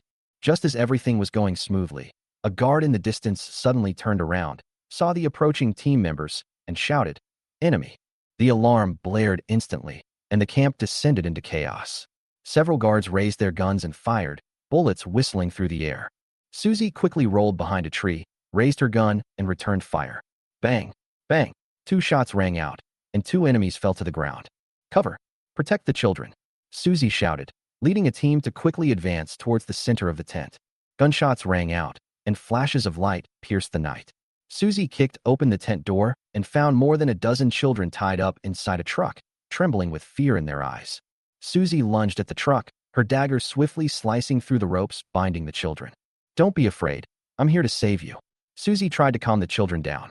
While checking on the children, she signaled to her team to clear out the surrounding enemies. At that moment, a crime boss rushed out from the shadows with a gun in hand and headed straight for Susie. Susie glanced out of the corner of her eye, reacted quickly, and dodged the gun with her body. She then lashed out with her right leg, kicking the man's wrist hard, causing the gun to fall to the ground. She flipped over and pressed a dagger against his throat. "Surrender, or die." The leader gritted his teeth, sneered, and pulled out a dagger from his waist to retaliate. Susie, however, was prepared. With a flick of her wrist, she plunged the dagger into the man's shoulder. He groaned and collapsed to the ground. "Take him away," Susie ordered coldly, and several team members stepped forward to restrain the leader. The gunfire gradually subsided, leaving only the sound of the team members' footsteps and the children's soft sobs in the camp. Susie knelt down, checking each child for injuries, and then held a clearly weak little girl in her arms. Chapter 102: Hope and Disappointment. She patted the communicator on her shoulder forcefully. Target rescued. All children safe. The wind swept through the depths of the jungle, dispelling the smell of gunpowder, and the moonlight shone once more upon the land. Susie stood at the edge of the jungle, looking at the crying children in front of her, a glimmer of hope passing through her heart. Although she knew that most of these children were foreign children who had been kidnapped abroad, the image of Su Zuathat, thin, silent, yet always heartbreaking younger brother constantly appeared in her mind. She took a deep breath, trying to suppress her inner turmoil, and stepped into the middle of the children. She knelt down, looked into the eyes of the youngest boy, and gently asked, "Little friend, what's your name? Where do you live?" The boy blinked his teary eyes, looking bewildered, and mumbled a string of unfamiliar words. Susie paused for a moment, then quickly realized what was happening and turned to signal to one of the translation team members. The team member explained that it was the dialect of a remote village nearby. After hearing this, Susie couldn't help but smile bitterly. "After checking all the children, I still couldn't find the person I was looking for." Susie's fingertips trembled slightly, but she still tried her best to remain calm. She continued to check each child's identity one by one, carefully observing their faces, trying to find a trace of familiarity. Every time she saw a stranger's face, her heart felt as if it were being pricked by needles, and it gradually became numb. When she reached the last child, she stopped and stared at the little boy curled up on the ground. The boy's thin figure bore a resemblance to Su Ningyue, and even his posture of hugging his knees was very similar to Su Ningyue's when he was in the Su family. "You?" Susie's voice was slightly hoarse. "What's your name?" The boy looked up, his large, bright eyes wide, and answered timidly, "My name is Domi, and I'm from." Upon hearing the unfamiliar name and language, a shadow of sadness crossed Susie's eyes, and she felt as if something was stuck in her throat, making it almost impossible for her to speak. She nodded, gently comforted the boy, stood up, and dejectedly stepped aside. "He's not here." This fact was like a bucket of ice water poured over her head, completely extinguishing her last hope. She gazed at the rescued children, but her vision gradually blurred into Su Ningyue's shadow. His lonely, large eyes, his silent, head-down posture, even the look in his eyes when he turned back to look at her from the doorway, flooded my heart like a tide. Susie clenched her fists so tightly that her nails almost dug into her palms, her guilt and disappointment intertwining into an indescribable pain. She looked up at the dark night sky, her lips trembling slightly, and whispered, "Where are you?" A breeze blew through the depths of the jungle, swirling up a fallen leaf. Susie stood there, as if frozen in time, the moonlight unable to reflect the helplessness and loneliness in her eyes. Susie slumped in the corner, a half-burnt cigarette between her fingers, the smoke swirling in the dim light, carrying a suffocating loneliness. Her face was stained with blood, her clothes were torn in several places, and several bruises and abrasions could be vaguely seen on her body, obviously marks left from her fight with those criminals. She kept her head down, the light from the smoke illuminating her face, unable to conceal the deep weariness in her eyes. Her fingers gripped the cigarette weakly, the embers dancing on her fingertips and illuminating her pale face. At this moment, Susie no longer possessed the sharp and capable aura she once had. She was like a hunter lost in the darkness, chasing after a vanished target, her eyes filled only with empty reminiscence. Every time she busted a criminal gang, the disappointment of finding nothing weighed heavily on her heart like a series of heavy stones. She had long been accustomed to the gunshots and explosions around her, and to the constant threat of death. But no matter how hard she tried, she could never bring Su Ningyue back. Every time she got close to a clue, it was always in vain. Today, she tracked down a new criminal gang and successfully destroyed their hideout, but she couldn't find Su Ningyue. During the operation, she was also hit by a counterattack. A bullet grazed her shoulder, cutting her skin deeply.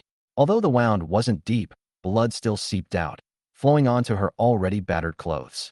She didn't cry out in pain, but just coldly watched the darkness relentlessly approaching her. She stood up and continued fighting until the enemies were defeated one by one, and she herself was almost exhausted. Finally, she dragged her wounds into this abandoned alley, slid down against the wall, and reached for her cigarette case. The swirling smoke reflected the endless emptiness and despair in her eyes. She held the cigarette, lowered her head, and took a light drag. The fiery smoke instantly filled her lungs, bringing a stinging sensation that temporarily pulled her away from that helpless pain. She closed her eyes, took a deep breath, and slowly exhaled the smoke, as if taking away the sadness in her heart with her. However, those memories quietly resurfaced. She closed her eyes, and the image of Su Ningyue appeared in her mind, the younger brother she had never been able to protect. She remembered that when he was a child, he would always stand at the top of the stairs, like a silent little shadow, his eyes revealing loneliness and longing. He once stood before her, watching her back as she walked away, and silently asked, "Sister, can I stay by your side?" Whenever she recalls this scene, Susie feels as if her heart is being pricked by needles. "I'm sorry, Xiaojua," she whispered, tears unknowingly sliding down her cheeks and dissolving into the smoke. She picked up the cigarette again, put it to her lips, and began to exhale smoke. Her vision gradually blurred, and tears blurred her eyes, but she did not wipe them away. She didn't want to run away from it all. She just wanted these tears to represent her regret. She remembered that when she was in the Su family, Su Ningyue would always sit quietly to the side, watching her and her other sisters chat and laugh. At that time, she did not notice the loneliness in his eyes, nor did she notice the unknown pain in his heart. Now, standing in this lonely shadow, she deeply understands that those details she had once overlooked were silently eroding Su Ningyue's heart. But she was never able to hold up that sky for him. Every failure, every empty-handed return, was like a slap in the face, a stark reminder that she had lost Su Ningyue, the most important person in her life. The subordinate stood beside Susie, his expression grave, his eyes filled with deep worry. "Captain, we just received intelligence about a new gang specializing in child trafficking. They're extremely ruthless and vicious. Apparently, their latest target is an orphanage. Chapter 103 has been found." He paused, his tone low. "They are not only skilled with firearms, but they have also used extreme violence against resisting families and police. Several investigators who were close to them have disappeared, and their whereabouts are still unknown. If we act rashly, the risk is too great. It's best to wait until you recover before going." Susie's eyes narrowed slightly. The remaining cigarette in her hand had burned out. She threw the cigarette but on the ground and stomped it out. She didn't look up, but kept staring down at the ashes on the ground, as if she was thinking about something. After a long while, she raised her head and said, "No matter how fierce they are, I will go." As soon as she finished speaking, her subordinates looked worried and wanted to persuade her again, but Susie interrupted them. "I know you are worried about me, but I have to keep myself busy, otherwise." She paused, her voice becoming very low. "Only in this way can I feel a little better."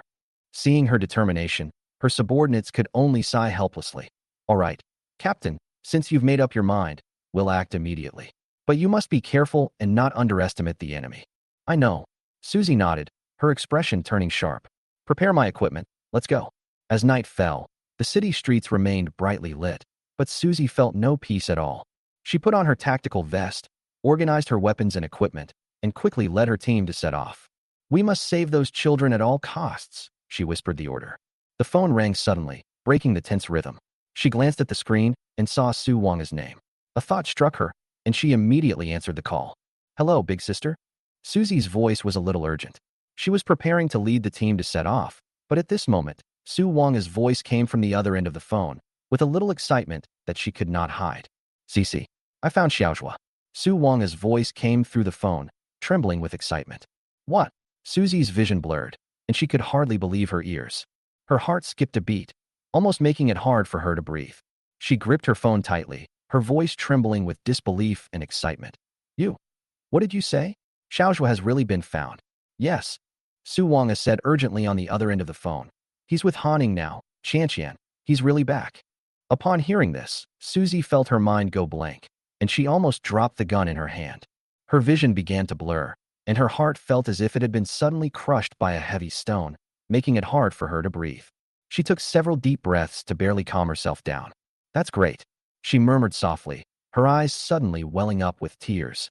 At that moment, all the pressure, anxiety, guilt, and pain seemed to meld away instantly with the words "Su Zhua has been found." Her heart was so excited it almost burst forth, like parched soil finally receiving a long-awaited downpour. All her emotions were uncontrollable. Her voice trembled. "Big sister, I'm going back right now. I'm going back immediately. Okay, come back quickly." Susie bit her lower lip tightly, her heart filled with complex emotions. On one hand, there was long-awaited joy. On the other hand, there was guilt that had been suppressed for a long time. The pressure on her hand as she gripped the phone increased imperceptibly, as if the weight had been transmitted to every inch of her skin. "Okay, I'll go back right away," Susie finally said. The moment the call ended, Susie paused, took a deep breath, and Suzhua's familiar face kept flashing through her mind.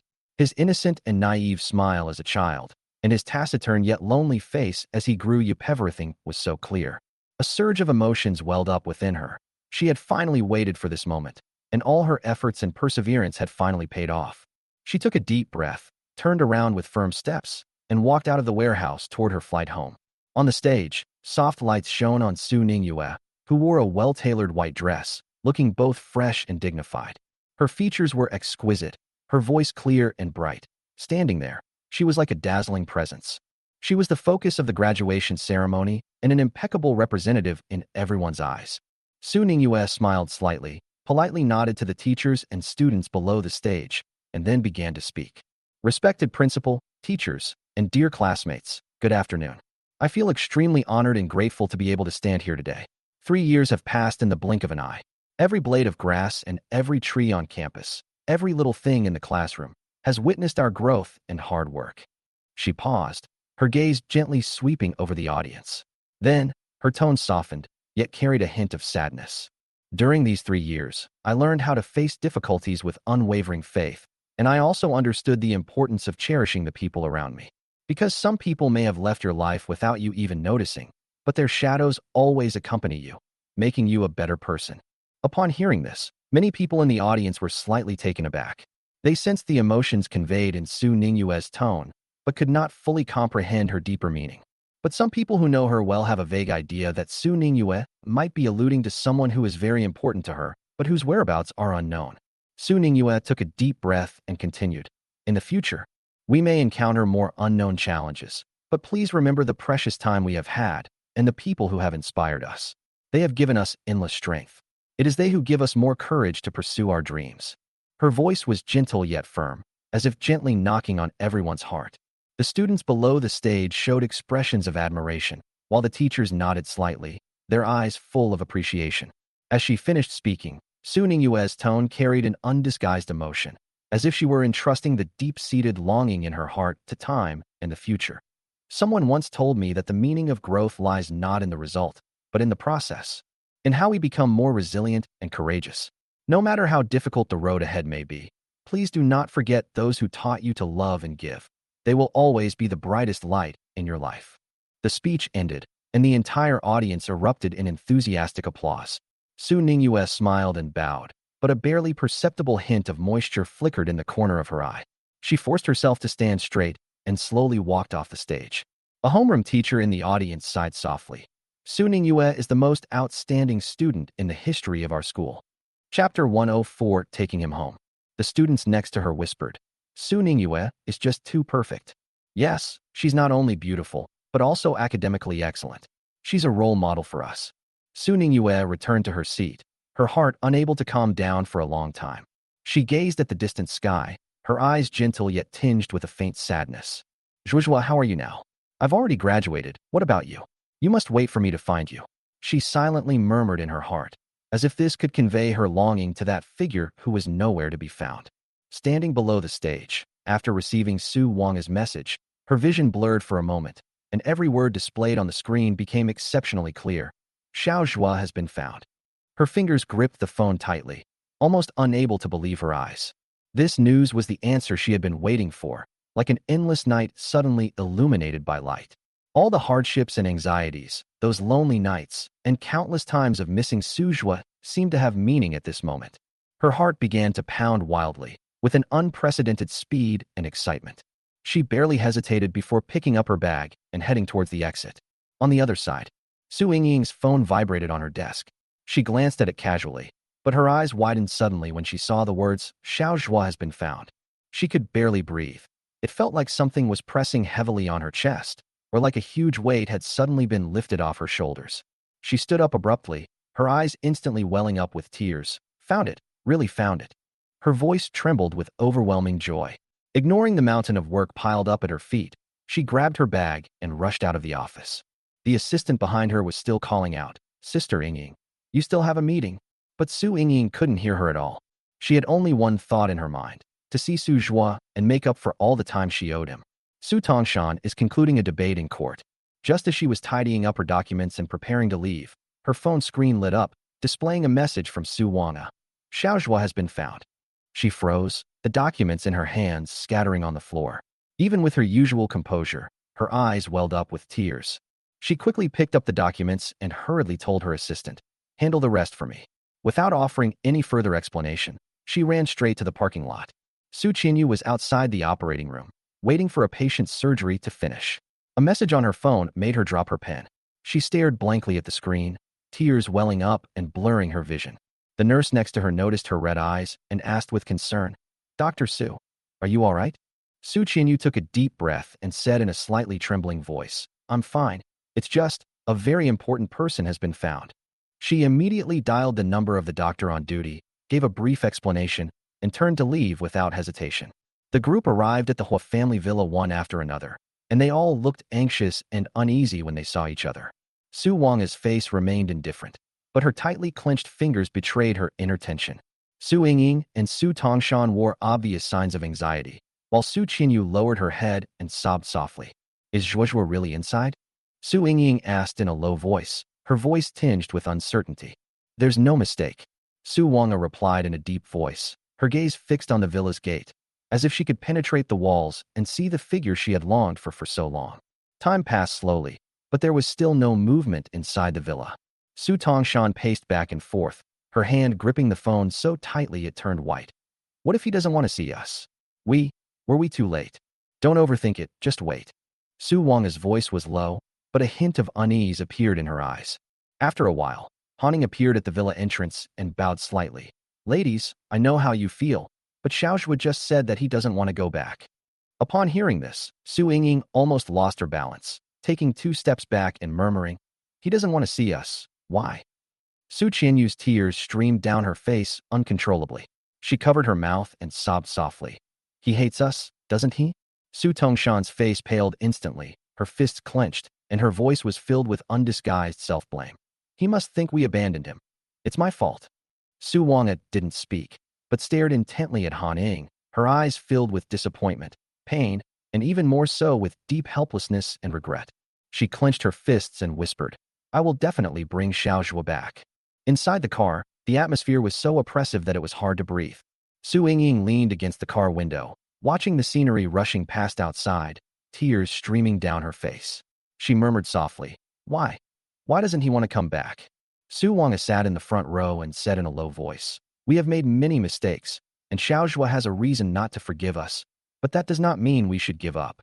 After a long silence, Su Tongshan finally spoke. "We are no longer in his world, and it won't be easy for us to reintegrate into his life." A profound sense of powerlessness filled the entire carriage. No one spoke again. until Susie slapped the back of her chair and said resolutely, "Since Xiaozhua doesn't want to come back, then we'll take him back. No matter what it takes, he's our Su family's younger brother, someone we can't give up on."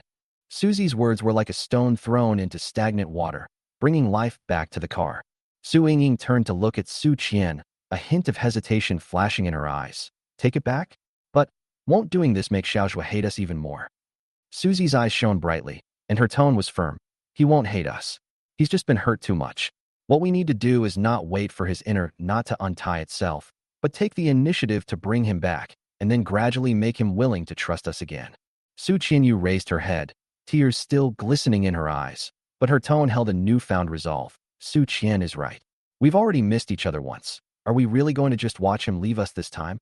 Chapter 105, the final chapter. The rain was pouring down, and the sky and earth were completely blocked by a dense curtain of rain, resulting in extremely low visibility. The strong wind, carrying icy raindrops, lashed against the car windows, making a crackling sound. The trees lining the road swayed violently in the wind and rain, as if they might break at any moment. As the wheels rolled over the puddles, the splashing water was like a roaring wave, shaking everyone's nerves. Inside the car, the group remained silent, their somber atmosphere blending seamlessly with the torrential rain outside. Su Wang stared intently ahead through the rain, her hands gripping the steering wheel so tightly that her knuckles turned white from the force.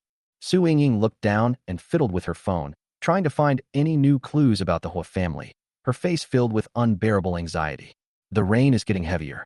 Could something unexpected happen?" Su Qinyu said in a low voice, her voice tinged with unease. "No, they can't leave so quickly.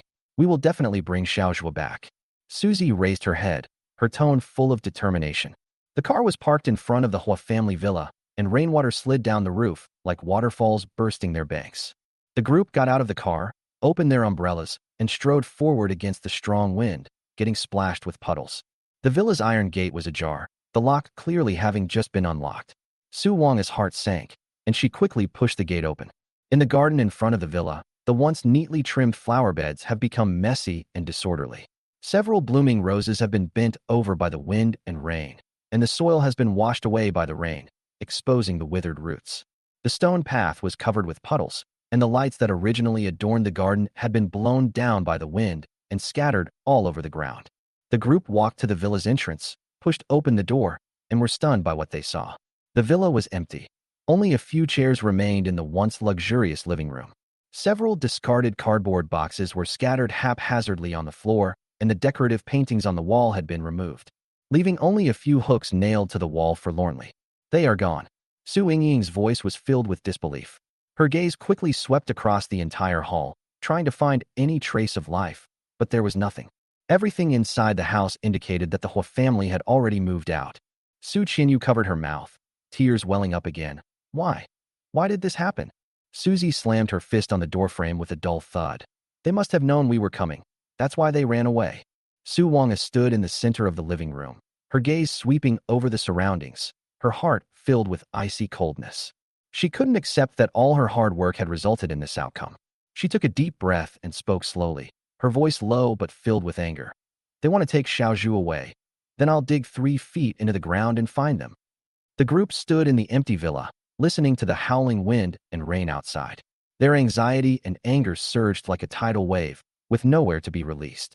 They came full of hope, only to have it shattered by the cruel reality of the moment. The mornings at the Hua family home are always filled with a warm and cozy atmosphere. In the kitchen, Haning flipped the fried eggs in the frying pan, then turned and smiled at Su Zhua, who was sitting at the table, and said, "Today we have your favorite cream of mushroom soup. After you eat, go play with Hua Qian in the yard, okay?" Su Zhua nodded slightly, holding a piece of bread that had just been spread with jam, and took a small bite. His face had regained some color, and his expression was no longer as gloomy as before. Every time Haning sees this scene, she feels very gratified.